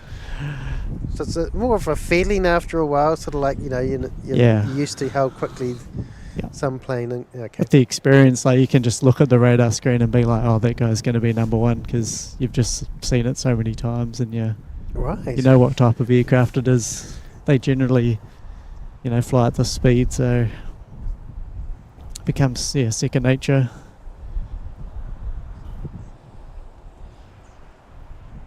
Right, we've got a couple of super chats here. If I can work out what's going on with.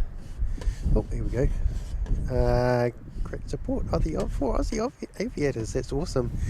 7 months in the Ruapehu ski fields. G'day, looking nice and sunny over there, Jack. G'day, Jack. Good to see you, mate. It's just starting on the cooler side now. But no, all good.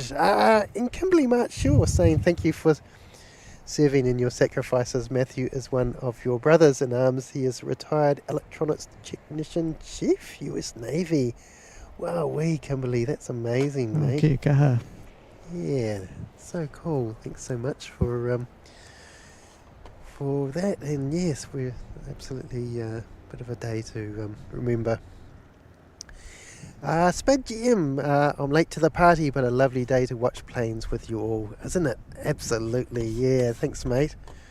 Thanks so much for your guys' support there. It's absolutely appreciated, and it's great having Rob here at the moment to ask all our questions that we've got. I'm learning so much at the moment. It's just awesome. Good. Yeah, cool. Sky Squad TV asking, are you guaranteed to get a job at the airport of your current city, or are you expected to relocate? That's a good question. Oh no, you have to relocate pretty much. Well, not necessarily, it depends where you come from, but if you live in Christchurch, there's a high chance that you'd get a job in Christchurch, because that's where most of the controllers are based. generally it goes on what free spots there are at the towers around the country.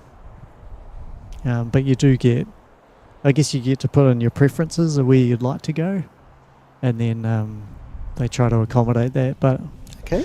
end of the day is it's a job, and if they need you at a certain tower, then you'll go there to finish your training. But once you complete your training, you can then put your name on a list, so you can kind of put your name on a priority list, and that's you can choose anywhere you want to go basically, and then you just have to wait until you move up that priority list and a job becomes available, and then you can go there.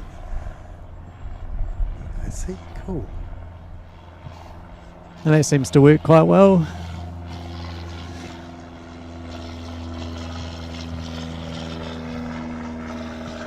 Shout out to Airport Ops guys. Where have they gone? There, yeah.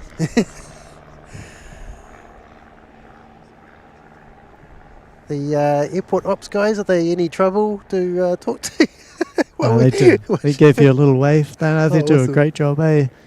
Awesome. He's doing the lighting inspection, I think. Ah, very cool. Yep. I'm hoping to go out with them at some stage. Be awesome. Oh, I'm not. Sometimes they come out at a bad time when there's lots of planes to land. Right. Okay. We've got our All Black Dashi coming in, which we saw earlier. Oh, the black dash, yeah. Let's clear the message from the screen.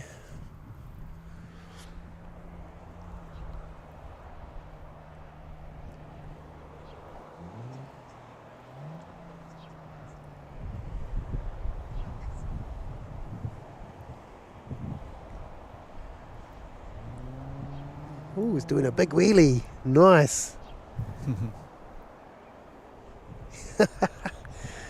It's fabulous.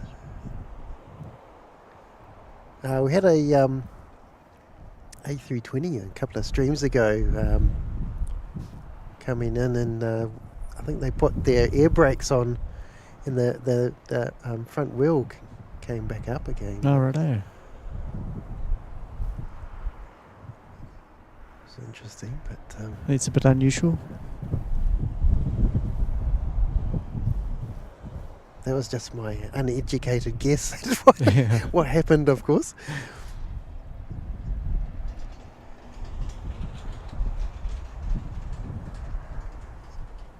We've got Sounds Air coming in from Picton. And we've got ATR going out to Christchurch.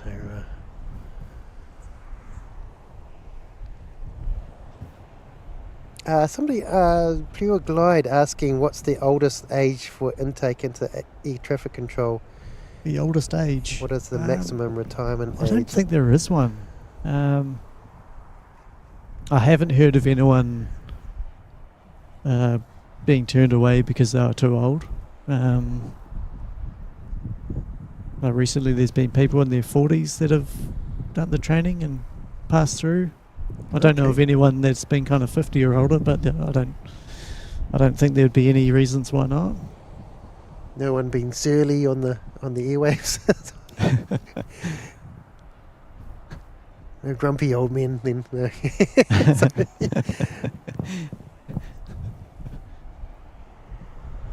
The experienced ones. Yes, life experience is pretty good. Yeah. Right.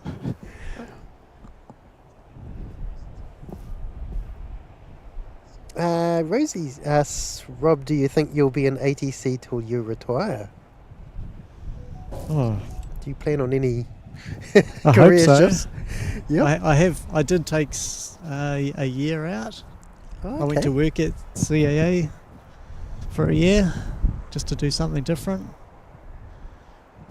and then came back, and that was really good. It was good experience to learn kind of what the Civil Aviation Authority does, and I know all the civil aviation rules a lot better now, which is great. that's kind of helped me in my career progression as well. So, but no, it's a great job, and yeah, I'd like to continue doing it as long as I'm fit and healthy, and yeah, everything goes all right. Yeah, no, awesome. That's great to find your really thing that you floats your boat. You get really excited about. Yeah, it's wicked to be able to do it for a job too. That's very cool. It is cool. Like and it's cool, seeing the passion you have and your supporters as well. So that kind of gives me a bit of a buzz, and just getting excited awesome. About playing. That's awesome to see players doing excitement. stuff. Yeah, at times they probably take things for granted because I sit up there day in day out watching planes, but it is really cool.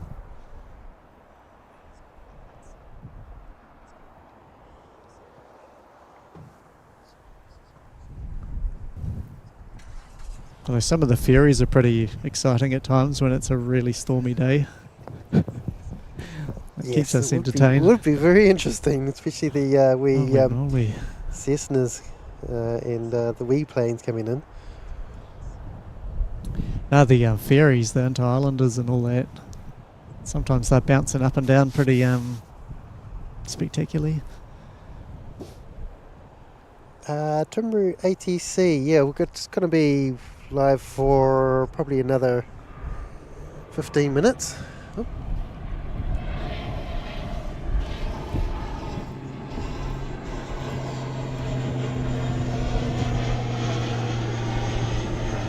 So we might just see NZ272 off back to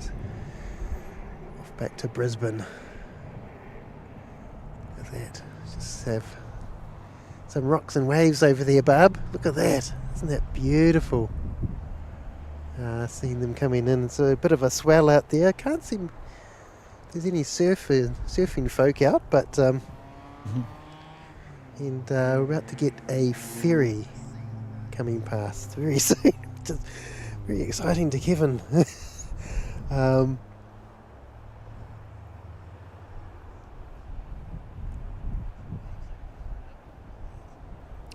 Rosie saying in-plane site is streaming from 5:30 p.m.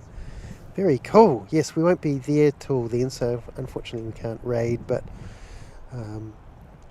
tune into Pete and the gang at in-plane site. They're quite a lot of fun over in Adelaide over there, and met Pete twice now, both times in Sydney, which is quite a good meeting spot, and sort of in the middle of everyone really. And what an absolute amazing plane buffet over there for streaming it as well. So we met for Spotterfest, which was great. It's a little Cessna going to Nelson, this one.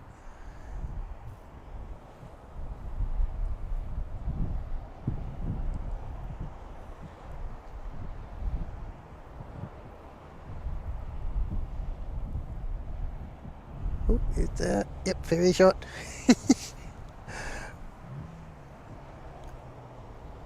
Choice.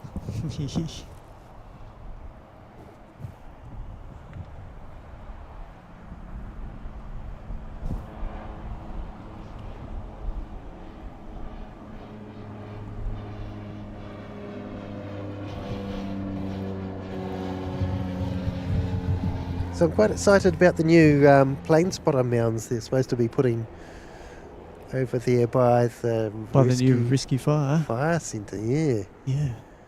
It's supposed to be quite a big viewing platform and stuff, I think. Oh, really? Be quite exciting for you. Yeah. It's terribly exciting for me. I did mention I was talking to the five guys at the Life Flight Open Day and thought a bus shelter would be really cool too. But, those wet days I could do a wet stream would be just fantastic. But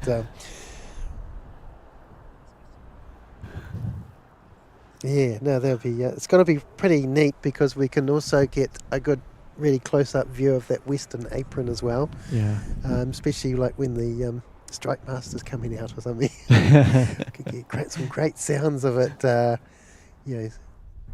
taxing past or something. That would be absolutely so cool.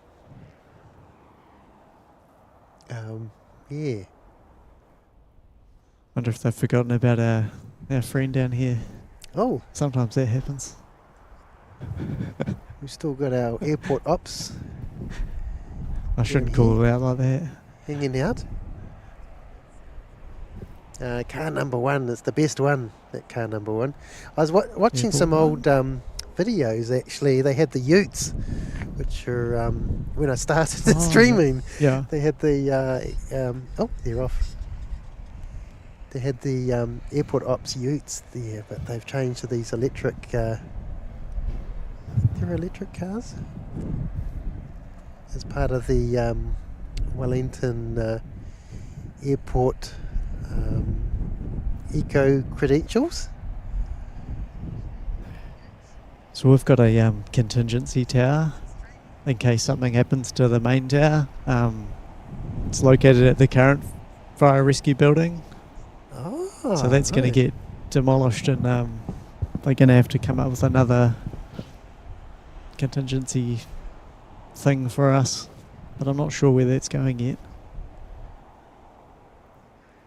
So this looks like a bit of a FOD test, FOD check, is it? Or Rob? Do you think they're looking for FOD or?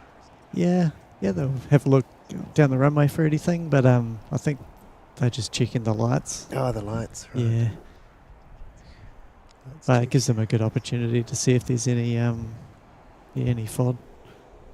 As well. Oh, cool. Okay. Awesome.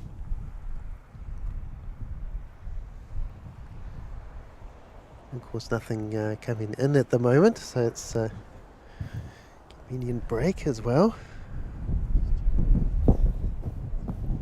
So we should, about next 10 minutes, we should get NZ 271 going out.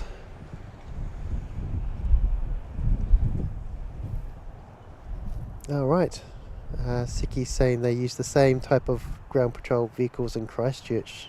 Not sure about Auckland, okay. Jenny's saying only issue with the mounds being on the western side of the runway is sunlight on the viewfinders on cameras, iPads, laptops, I'd reckon. Be better for an afternoon stream, Jenny, probably, yeah.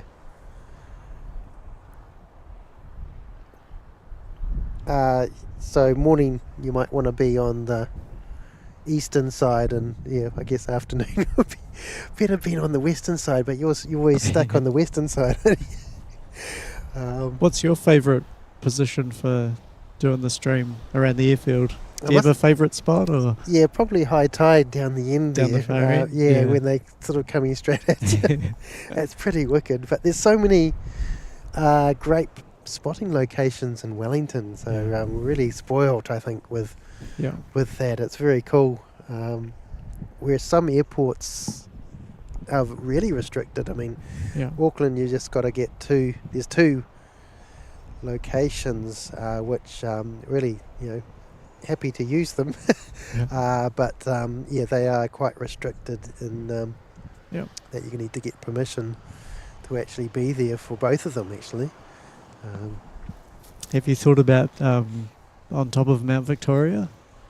Because now that you've got quite sophisticated cameras now, like Yeah. with your zoom, and Yes. you get quite a cool view. Although you're quite far away, you get quite a cool Yep. perspective, I guess. But I also thought about, I have thought about there, and also over in Newlands, of them okay, yeah, coming over the top. true. Yeah, it would be quite cool.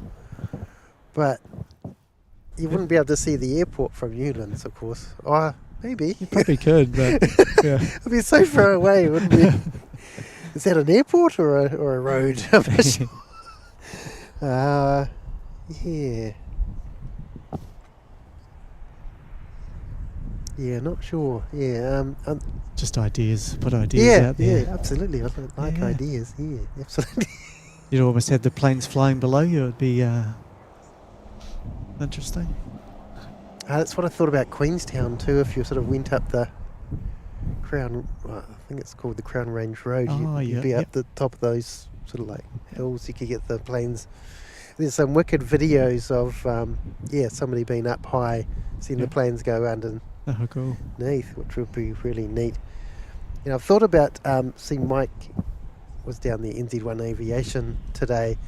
I thought about going myself, but the flights for Wellington would mean I'd only get like three planes before I had to come back again. So where I'm sure there's a lot more Christchurch flights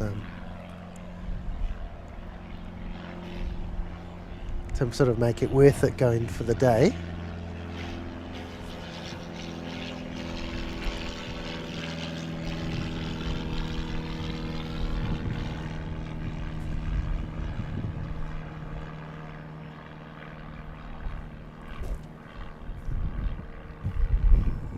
Yeah, it's interesting. I didn't. It's certainly something I've learnt too. That, as you said, of that the tower is the backup one. I guess they have all the like a duplicate set of all the equipment in there. Do they? Yeah, in the tower. Yeah, for sure. I think we got 4 positions.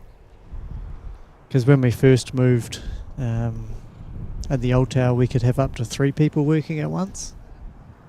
And they brought in some new technology that basically reduced, automated the delivery, the clearance delivery, which is, so it used to be done all by voice, and some of the aircraft still do it. You say, you're cleared to Christchurch via this route and this departure at this level, in the transponder code. And if you're doing that for 20 aircraft, it's a lot of radio time back and forward. Yes. But they brought in a system called DCL. I think it's digital clearance delivery, or digital clearance link, or I can't remember what the acronym is. But so it's all done on like an iPad. The pilot can request the clearance, and if it's the same that's in the system, it'll say, yep, everything matches up, and just sends them a message back saying, yep, your clearance is the same as what we've got, so all good. Nice. And no one has to talk to anyone. Yep. That's quite good. Cool. That's pretty good. So that means we could, we didn't need 3 people working. Yeah. So it's a bit funny, we've still got that. We've still got the 3rd frequency for delivery. So there's actually 3 positions. There's the tower controller, a ground controller, and a delivery controller. But delivery and ground are always done by the same person. Sure. Even though it's on 2 frequencies. It's a little bit weird, but very cool. It's interesting. I thought you'd think there'd be more better ways of I always wonder whether the pilots get confused by it, because they call up delivery frequency, like get their clearance, and then they change to the ground frequency and they're talking to the same person, so that's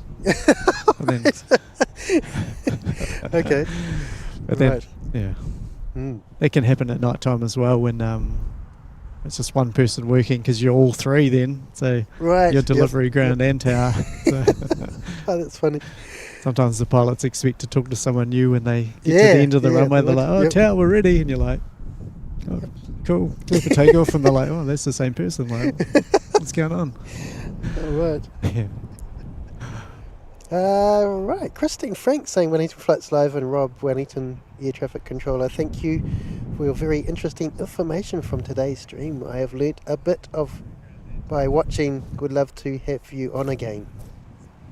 That's very cool. Oh, awesome. Yeah. Yeah. That'd be good. Thank you.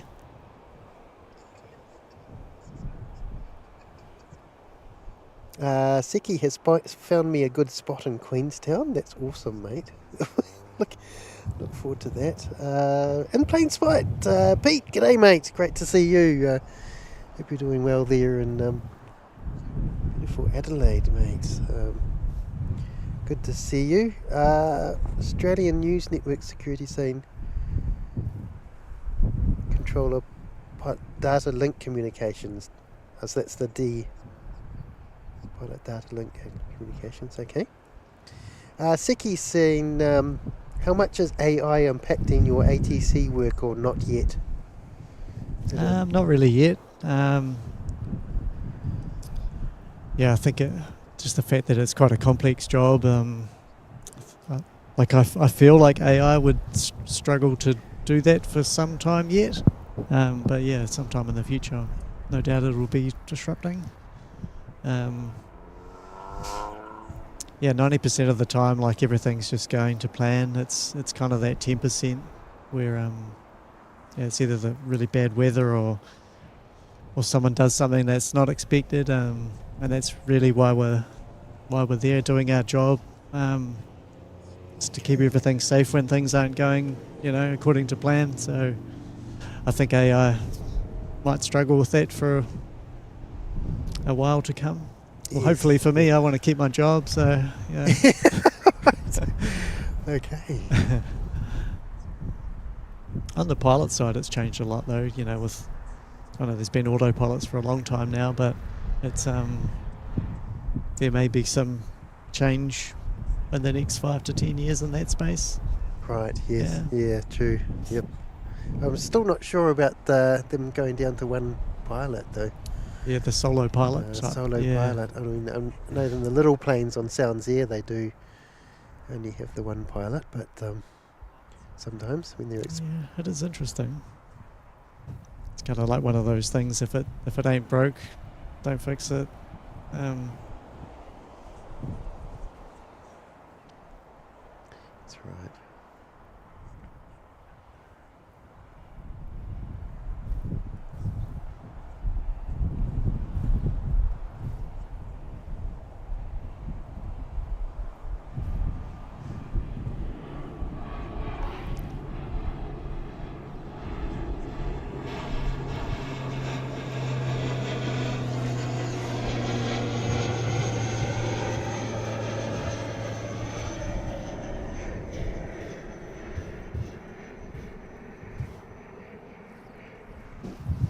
And that was an ATR going to Dunedin, actually, that one.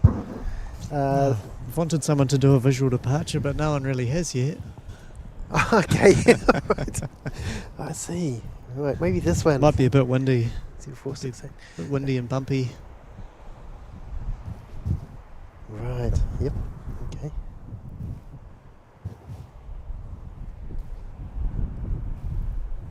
Tiger Moth NZ saying thanks for the great stream, Kev, and thanks to Rob. Also, hope you visit again. Oh, we've got quite a few people asking for a repeat there, Rob. Oh, sweet. That's cool. awesome. Yeah, it'd be awesome. Yeah, it's been fun. No, I really appreciate it. Yeah, so we're just about to finish up. We're just waiting for one more plane to go. As usual, one more plane. So it's NZ468. Again, apologies for my slightly wonky video head today. It's I need a nut tightened up right inside it. And unfortunately, it's I don't have the adjustable spanner to do that at the moment. But we're just about to finish up anyway. So I'll make sure I attend to that. Carry on when I get home.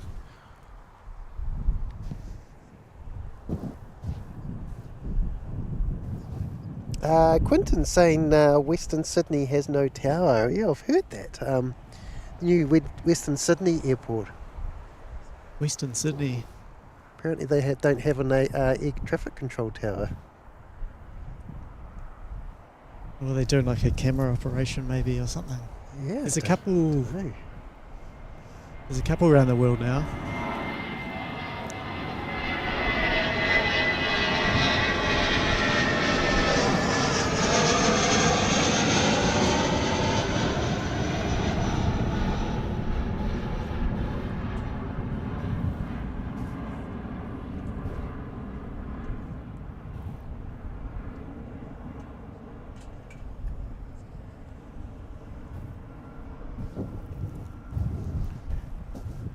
there's a few places around the world where they're using cameras instead of an air traffic control tower.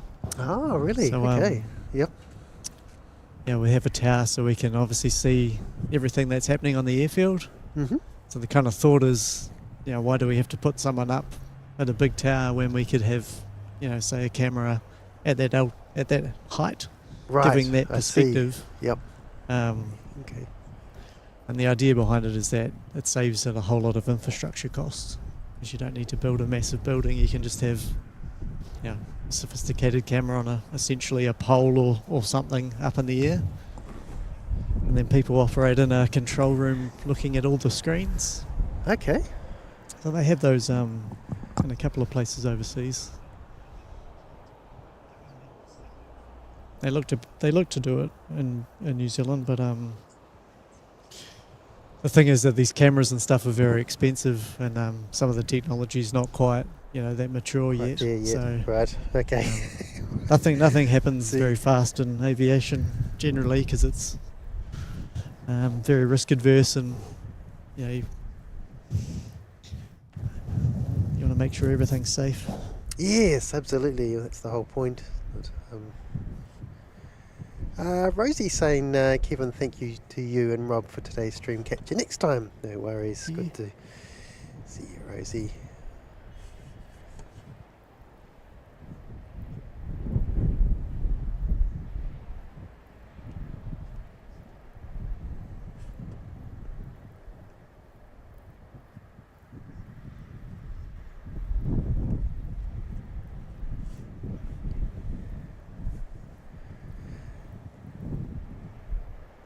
So James saying you can do cool stuff like have an entire 360 degree view on a big wall screen, so ATC operators can see everything all at once. Yeah, definitely. I think there's definitely enhancements that technology can provide in terms of digital views, and imagine. I think about it just working in this tower. Imagine if you had like a view of the whole point here and a view of the other end, and Yep. maybe a camera facing at Queen's Wharf. It just gives you more situational awareness about what's going on. So True. So, but you don't have that camera at Queen's Wharf at the moment, is that right? So so we don't necessarily need that, but the kind of more information you have, the more useful it can be. Obviously, the flip side of that is you don't want to be kind of overloaded with information either. So, but yeah, there'd be some really good uses of like camera technology in the future. That's for sure. I guess they're quite. Of course, they're one-dimensional, aren't they? Rather than you're trained to think in 3 dimensions. Yeah, for sure. That's a real good point. Yeah, you can lose some of your depth perception or whatever. I wonder if they, I don't know, I saw it on was it Star Wars? You've got the, sort of like a animated sort of, was it Avatar? They have that little sort of like, little display, and you could have your little like airport three-dimensional. Three-dimensional. Yeah. The Death Star plans pop up and spin around. Exactly, and then it's all over. We do have a plane coming in, so I'll just flip over to that. Oh, get my mouse going. We've got NZ441 coming in from Auckland. And then I guess you could take it to the next level and be like, why do you need the screens and stuff? You could just sit in a room with a VR headset or something. Oh, true. How good would that be? It's like that's where technology will go to someday, I guess. Yeah. Then you could work at home doing your traffic. In your PJs. Yeah, true. Yeah. Oh my goodness.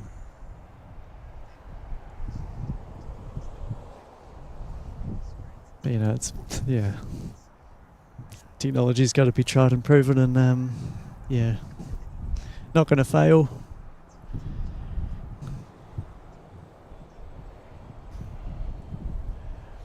That's the thing with this these technology advancements. You've got someone in the tower, which is it's the safest thing, I guess. If you replicate that with a camera, then you can have all kinds of kind of technical issues with the camera potentially. Yes. And then almost your service stops. The airport closes down. Mm-hmm. So there's always trade-offs with using technology and things like that. Yep, absolutely. Yep. But it's kind of exciting thinking about what could be done and how things could be better. So during COVID lockdown, you would have had to keep going, I guess, as an essential service. I would think. But was there any different protocols in place? We had a lot of like hygiene protocols. There was just one person working at a time because obviously there was very little traffic, just like hospital flights. Right, yeah, true. We'd make sure we'd like clean down the, sanitise the workplace and when we handed over. Yeah, it was some long and quiet shifts in the tower. It was quite strange, there'd obviously be nothing happening, but you're going to work every day and you kind of feel bad because your family's at home and you're worried you might catch COVID and bring it home and things like that, because my daughter was like very young then, so it was kind of quite tough going away and leaving them at home, and but you had to do what you got to do. And yes, absolutely. There's a valid reason for being there because of all the medical flights and things like that. So absolutely. So you need to. There's no dramas with that. It was just a very strange time for everyone. Yeah, it was certainly. Goodness, certainly an interesting thing to live through in some ways. Yeah. Oh, we still haven't got our plane lighting up yet. We were waiting for NZ271 to flash up on flight radar to go out, but goodness, it's taking its time. G'day to Rob, great to see you from Auckland. We've got lots of Robs on stream today, which is just awesome. Great name. Yeah, exactly. Oh, we've got an ATR coming in. This one from Christchurch is NZ5370.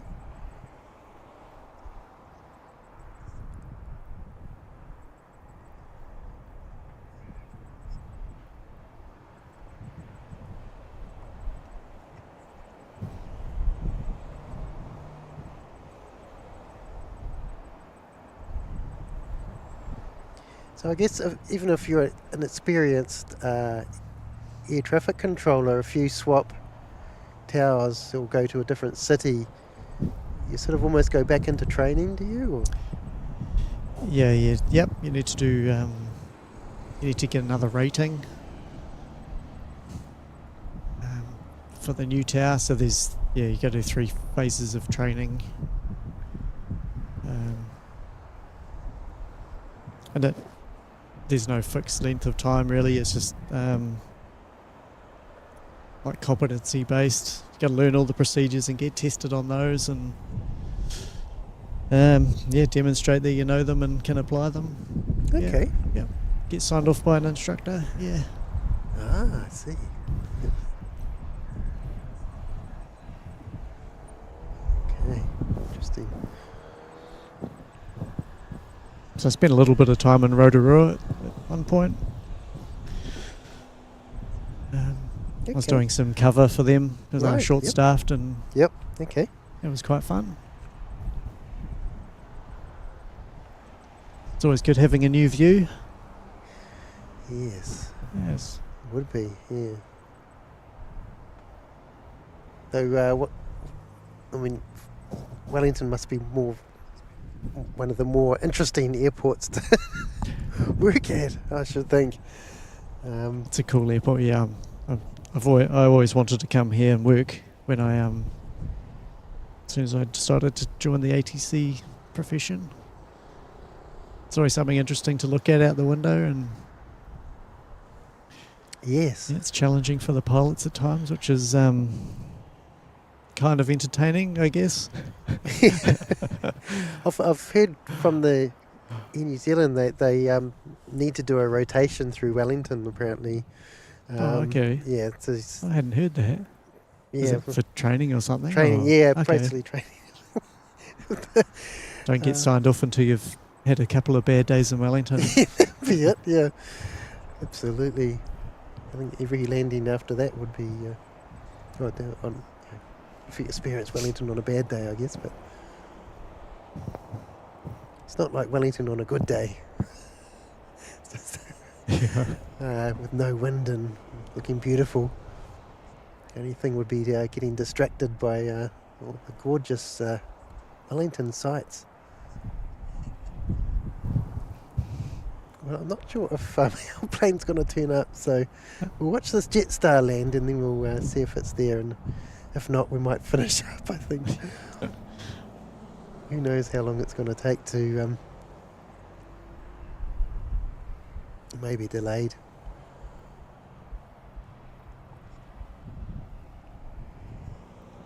And my camera's just starting to struggle a bit in the low light. I've got my other camera here, but it's we're about to finish up. It's easier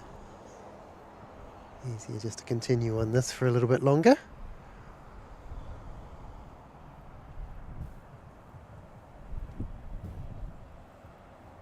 Yeah, it's looking good though. Beautiful. Great touchdown. Awesome.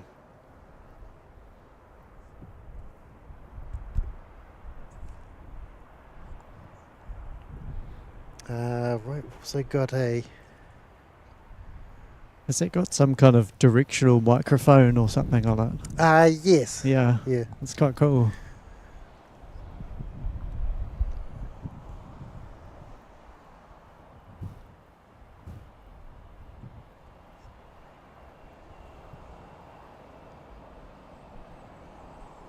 So we've got sort of traffic below, but it won't try and pick that Yeah. up as much. Which is great. Yeah, so it's funny getting into the streaming business. You have to learn so much. There's so much to learn, even about microphones and things like that. I never thought I'd have to know how they operate differently, and some need to be phantom powered and some don't. And Phantom power, that sounds a bit fancy. I know all it means is 48 volts, but so.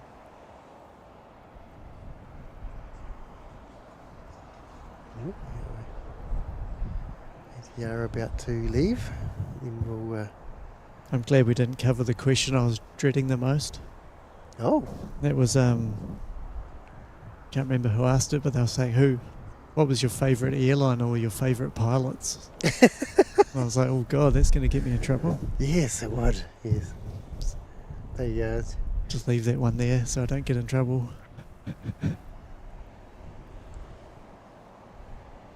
might get a bad call next time. Some sort of a snippy call. Yeah, next time.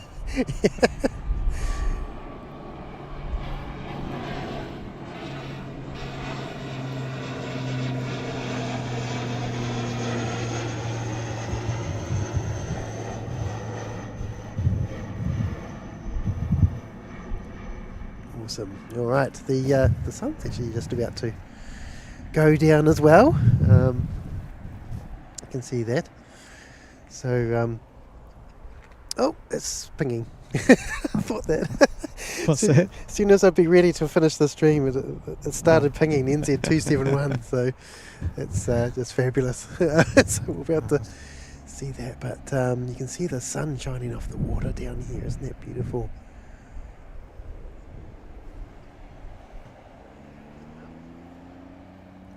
So we'll just wait till NZ271 departs, and we'll... It's pushed back, I think. Oh, it is pushed back already. Look at that. Let's go and have a look at that.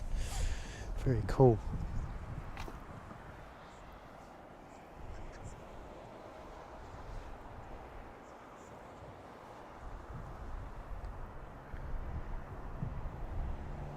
we go, folks. Awesome.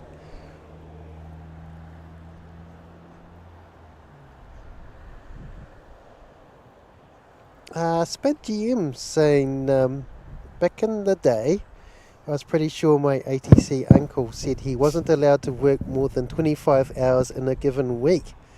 Not sure if that is still a thing or I misheard him. I'll just have to count up.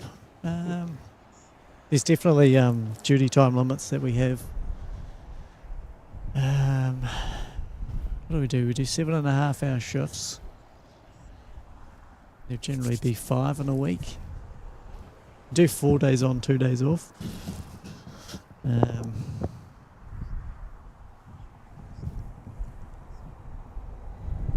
It's 30 hours, 37.5. Now we do 37.5 in a week. Okay.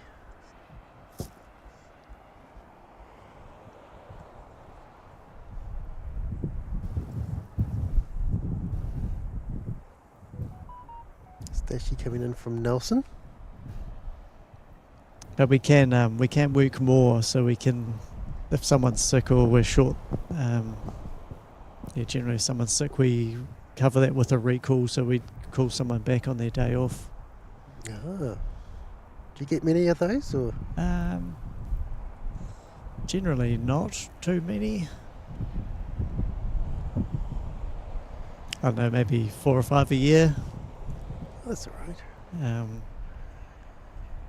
But there's restrictions on how many of those you can do, so to make sure you don't get too tired. Yeah. Yes, indeed. Yep, okay. We've got our All Black Dashy coming out as well, about to depart. We've got, the NZ271 also come in, so we'll just see those two depart and we'll finish the stream. Greg Fletcher, hey guys, how we're all good. Yes, so that's starting to get a bit chilly. So we might be looking forward to finishing up. I haven't started wearing my winter uniform yet, which includes thermals and all sorts of things, jackets and fluffy pants and things like that. So it does get pretty chilly out here, rather than being in that nice warm ATC tower. I presume it's warm. It's generally pretty warm. Is it? Yeah. Sometimes it fluctuates a little bit. Right. Oh, we've got our All Black A320 coming back from Queenstown. Yeah, you've had a good run with the black aircraft. We have. We've seen some repeats and all the not all the domestic black planes, but most of them. Because the Star Alliance A321 domestic one is still in Christchurch, parked up, and he does the occasional maintenance flights. I do like the orange Jetstar Airbus. Oh yes, Jetstar generation. we call it the Jaffa Jet. Yeah.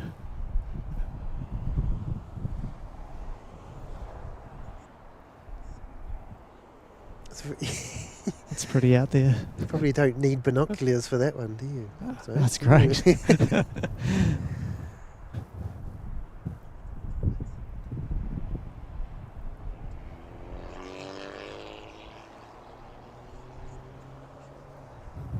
Oh, the NZ271's on the move.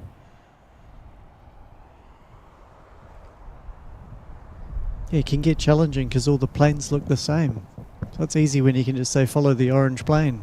Yeah, true. Nice. He's had a bit of wind to fight there.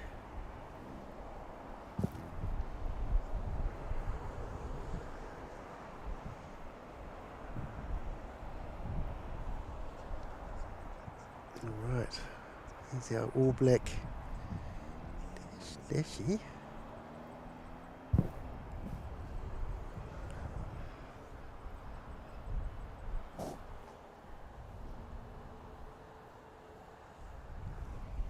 This one's off to Nelson. It's NZ5319. Quinton's saying thank you very much, guys. Hopefully you'll be there Tuesday night, and Wednesday morning early we'll send you a photo of what I've been building. Okay.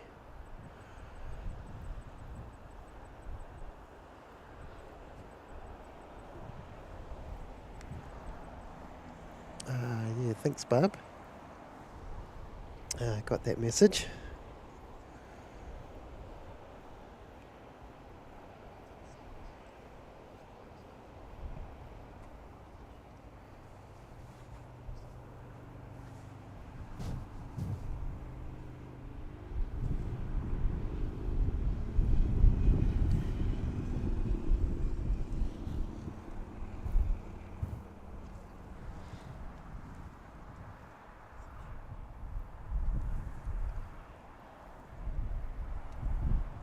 Here we go, look at this. Wow, that's cool. This lighting at the moment is quite neat. Really like it.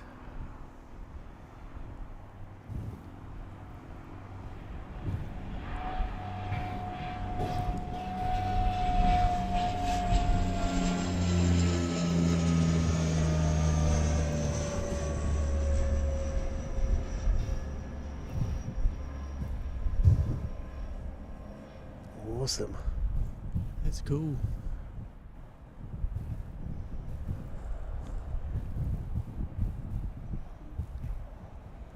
And we've just got the sun just disappearing over the hills there. So almost time for Kevin to go home. Look at that. Wow, what a pattern, eh? Looks quite cool, isn't it? It's very neat. Alright, here's our last plane. Well, hopefully. This should be our last plane, although there is another one going, but we might play the music for that one. Last plane. How many times have you said that one? A few. Yeah.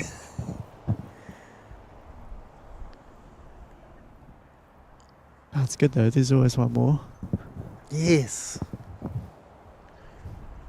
There's streamers that have sort of done the 24-hour stream airline videos live in LA, but of course you can't do it with a curfew, can you?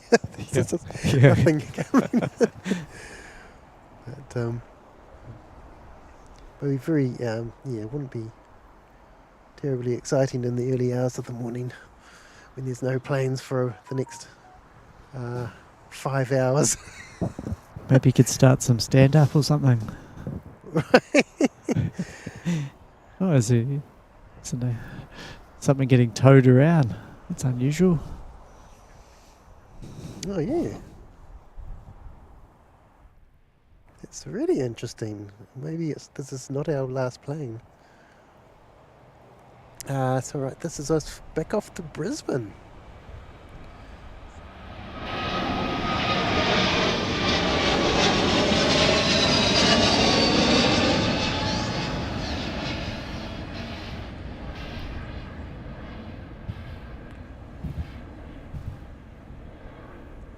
Awesome. Now we're going to have a look at this interesting happening over here.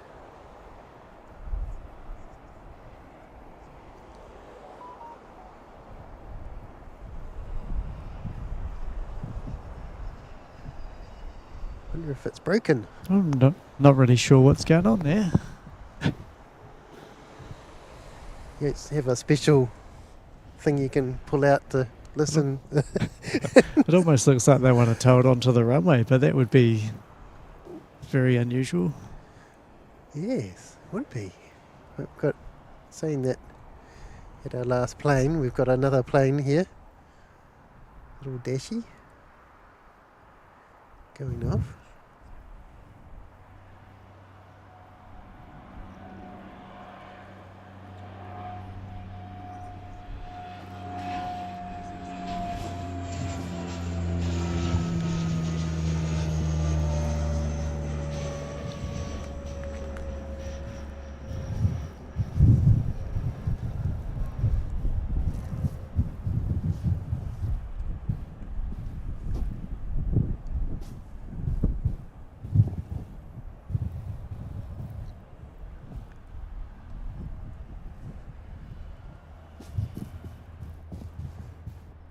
It's Brisbane on its way back.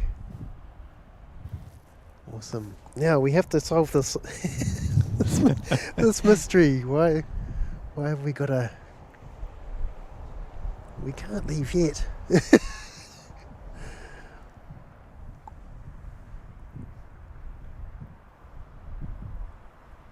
Must be been towed over to the western apron, I'm thinking.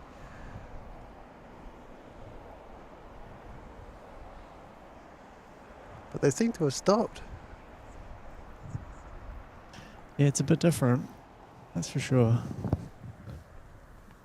Cam 86 NZ, glad I caught the last few minutes. Have a good one. Oh, thanks so much, mates. Yeah, we've got some really great chatter with the Rob from ATC here, which has been awesome.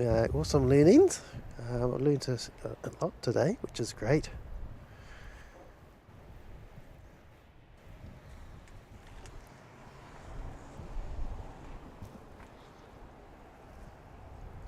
There's a little Aero Club plane coming in.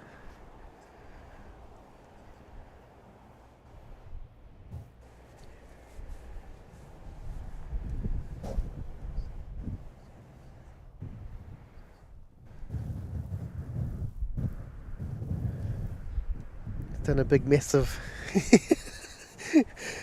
flight around. Oh, wow. Look at that. That's it. Not sure if that's real. Might be the little GPS going a bit crazy. Yeah, just looking at the flight path of ZKTAW, the little Tomahawk. Yeah, very interesting, really zigzaggy flight path here. Oh my goodness. Here's the little Tomahawk coming in. I'm guessing they're just waiting to cross the runway after this one lands. Yeah, the camera just really struggling with the low light at the moment.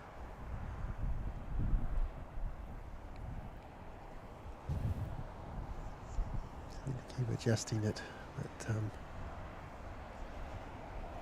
guess they want to get all the little babies home before they close up the hangar door.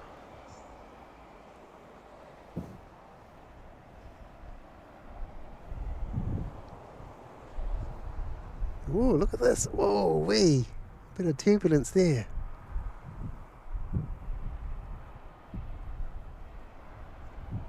Wow. That was exciting.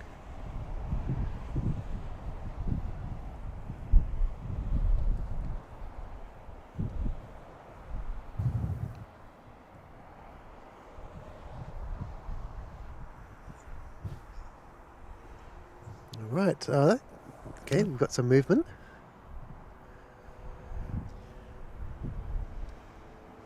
Yeah, they're off onto the runway.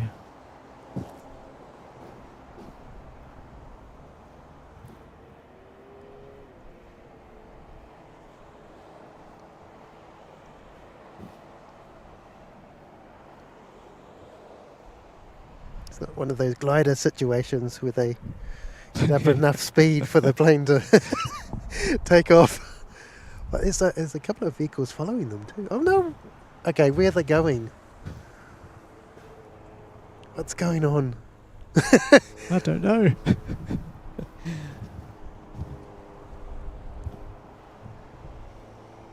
Is it oh.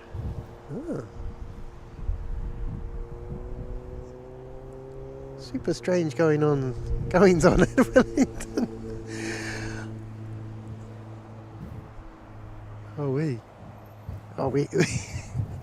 We'd like to leave, but we can't. We have to see what's going on. Unless it's had some kind of engine issue or something, and it's... I wouldn't have thought they'd have to tow it onto the runway to get it somewhere else, but who knows? Chinook saying it might be because the tug driver might not have an airside driver permit class 2 to cross the runway. Is it they've gone the wrong Sort of the wrong way. I don't think I've seen this before. Sometimes they'll take them to the Western Apron if they need repairs in the hangar over there. Okay. Sometimes if they have a bad bird strike or the engine's had something really bad happen, they'll take it into the hangar to get it fixed.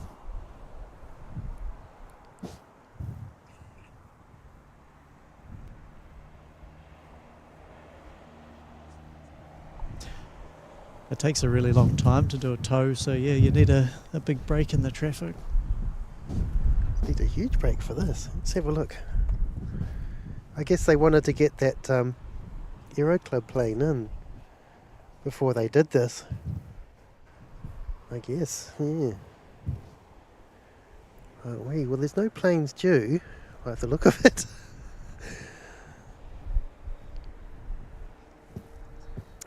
We do have a dash here on the way back, but it's going to take a good 20 minutes or so. But yeah. Someone's Cam 86 NZ's had a comment.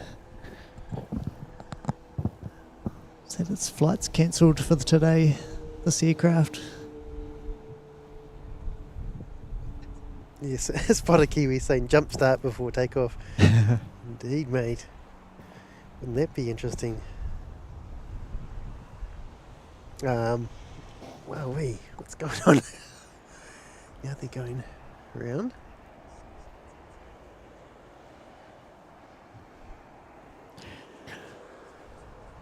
It's strange because there's enough taxiways to kind of manoeuvre the aircraft anywhere without it going on the runway, so it's a bit weird.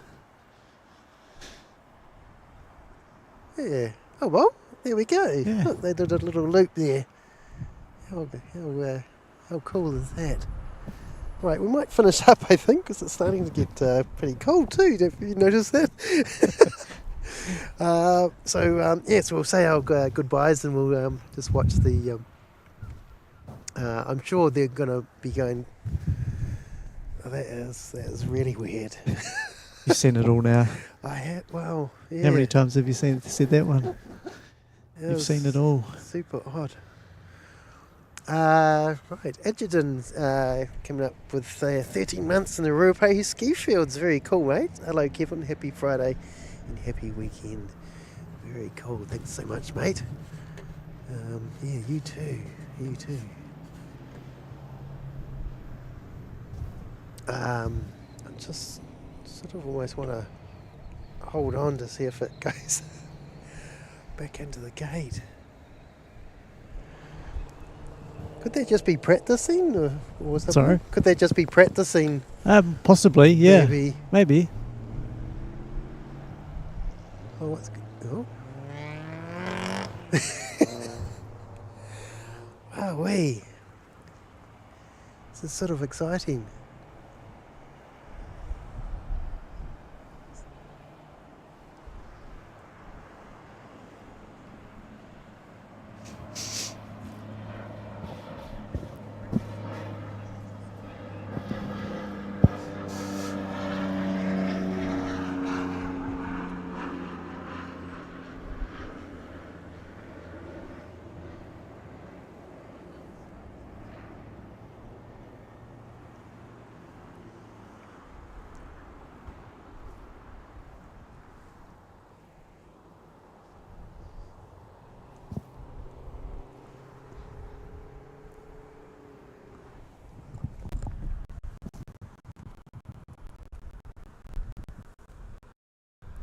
Oh, my batteries have died.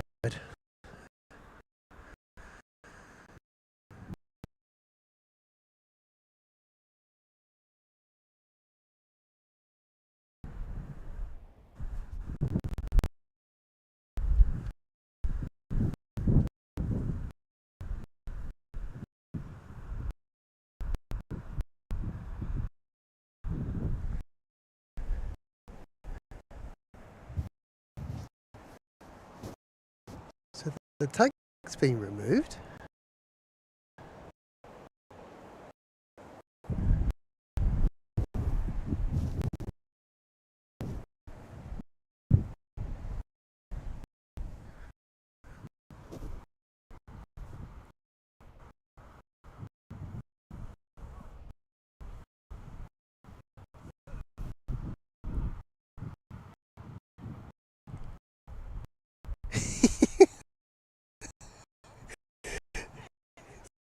um,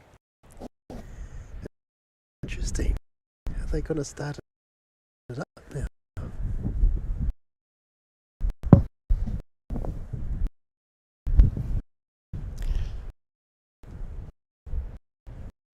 Oh, um,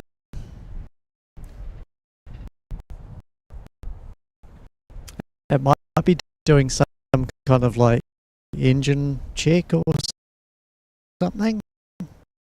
Right. Sometimes they can Sure. take them down there. Okay. If it's like a full power type engine check. So that could be it.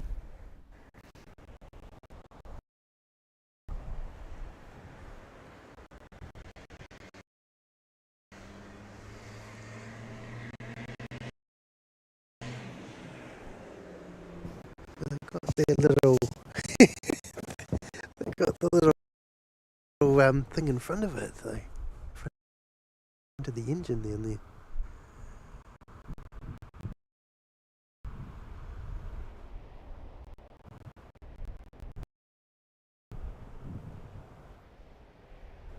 Yeah. Okay. Well, Powered engine runs down there. Usually they'd be up, so yeah. That's true. Cameras. Yeah. We better finish up now. One for we'll just say Rob for also getting us best to learn air traffic and yay. I think That's so yeah. It's we've got put out. Okay, hang on. questions and the all the positive comments from everyone. I really appreciate it. And cheers, Kevin, for having me on. It's been really fun. Let's share some stories and some of the mysteries of the air traffic control world. Yeah. No, that's awesome. Yeah, absolutely. And yes, it's very much as I said, very hidden job up there. Really, sort of just everything just works, which is great. So you're amazing sort of cog in the whole airport operations operation. Yeah. So which is very, very cool. All right. Okay. Well, we'll Awesome. catch you next time on the Wellington Flights live stream. Thanks for coming in and getting and also super chats and donations and things. So that's awesome. Yep. See you on the next one. And thanks for sharing these planes with us today and coming in and having a bit of fun. So cheers for that. All right. We'll see you later. Thanks. Bye. Yep.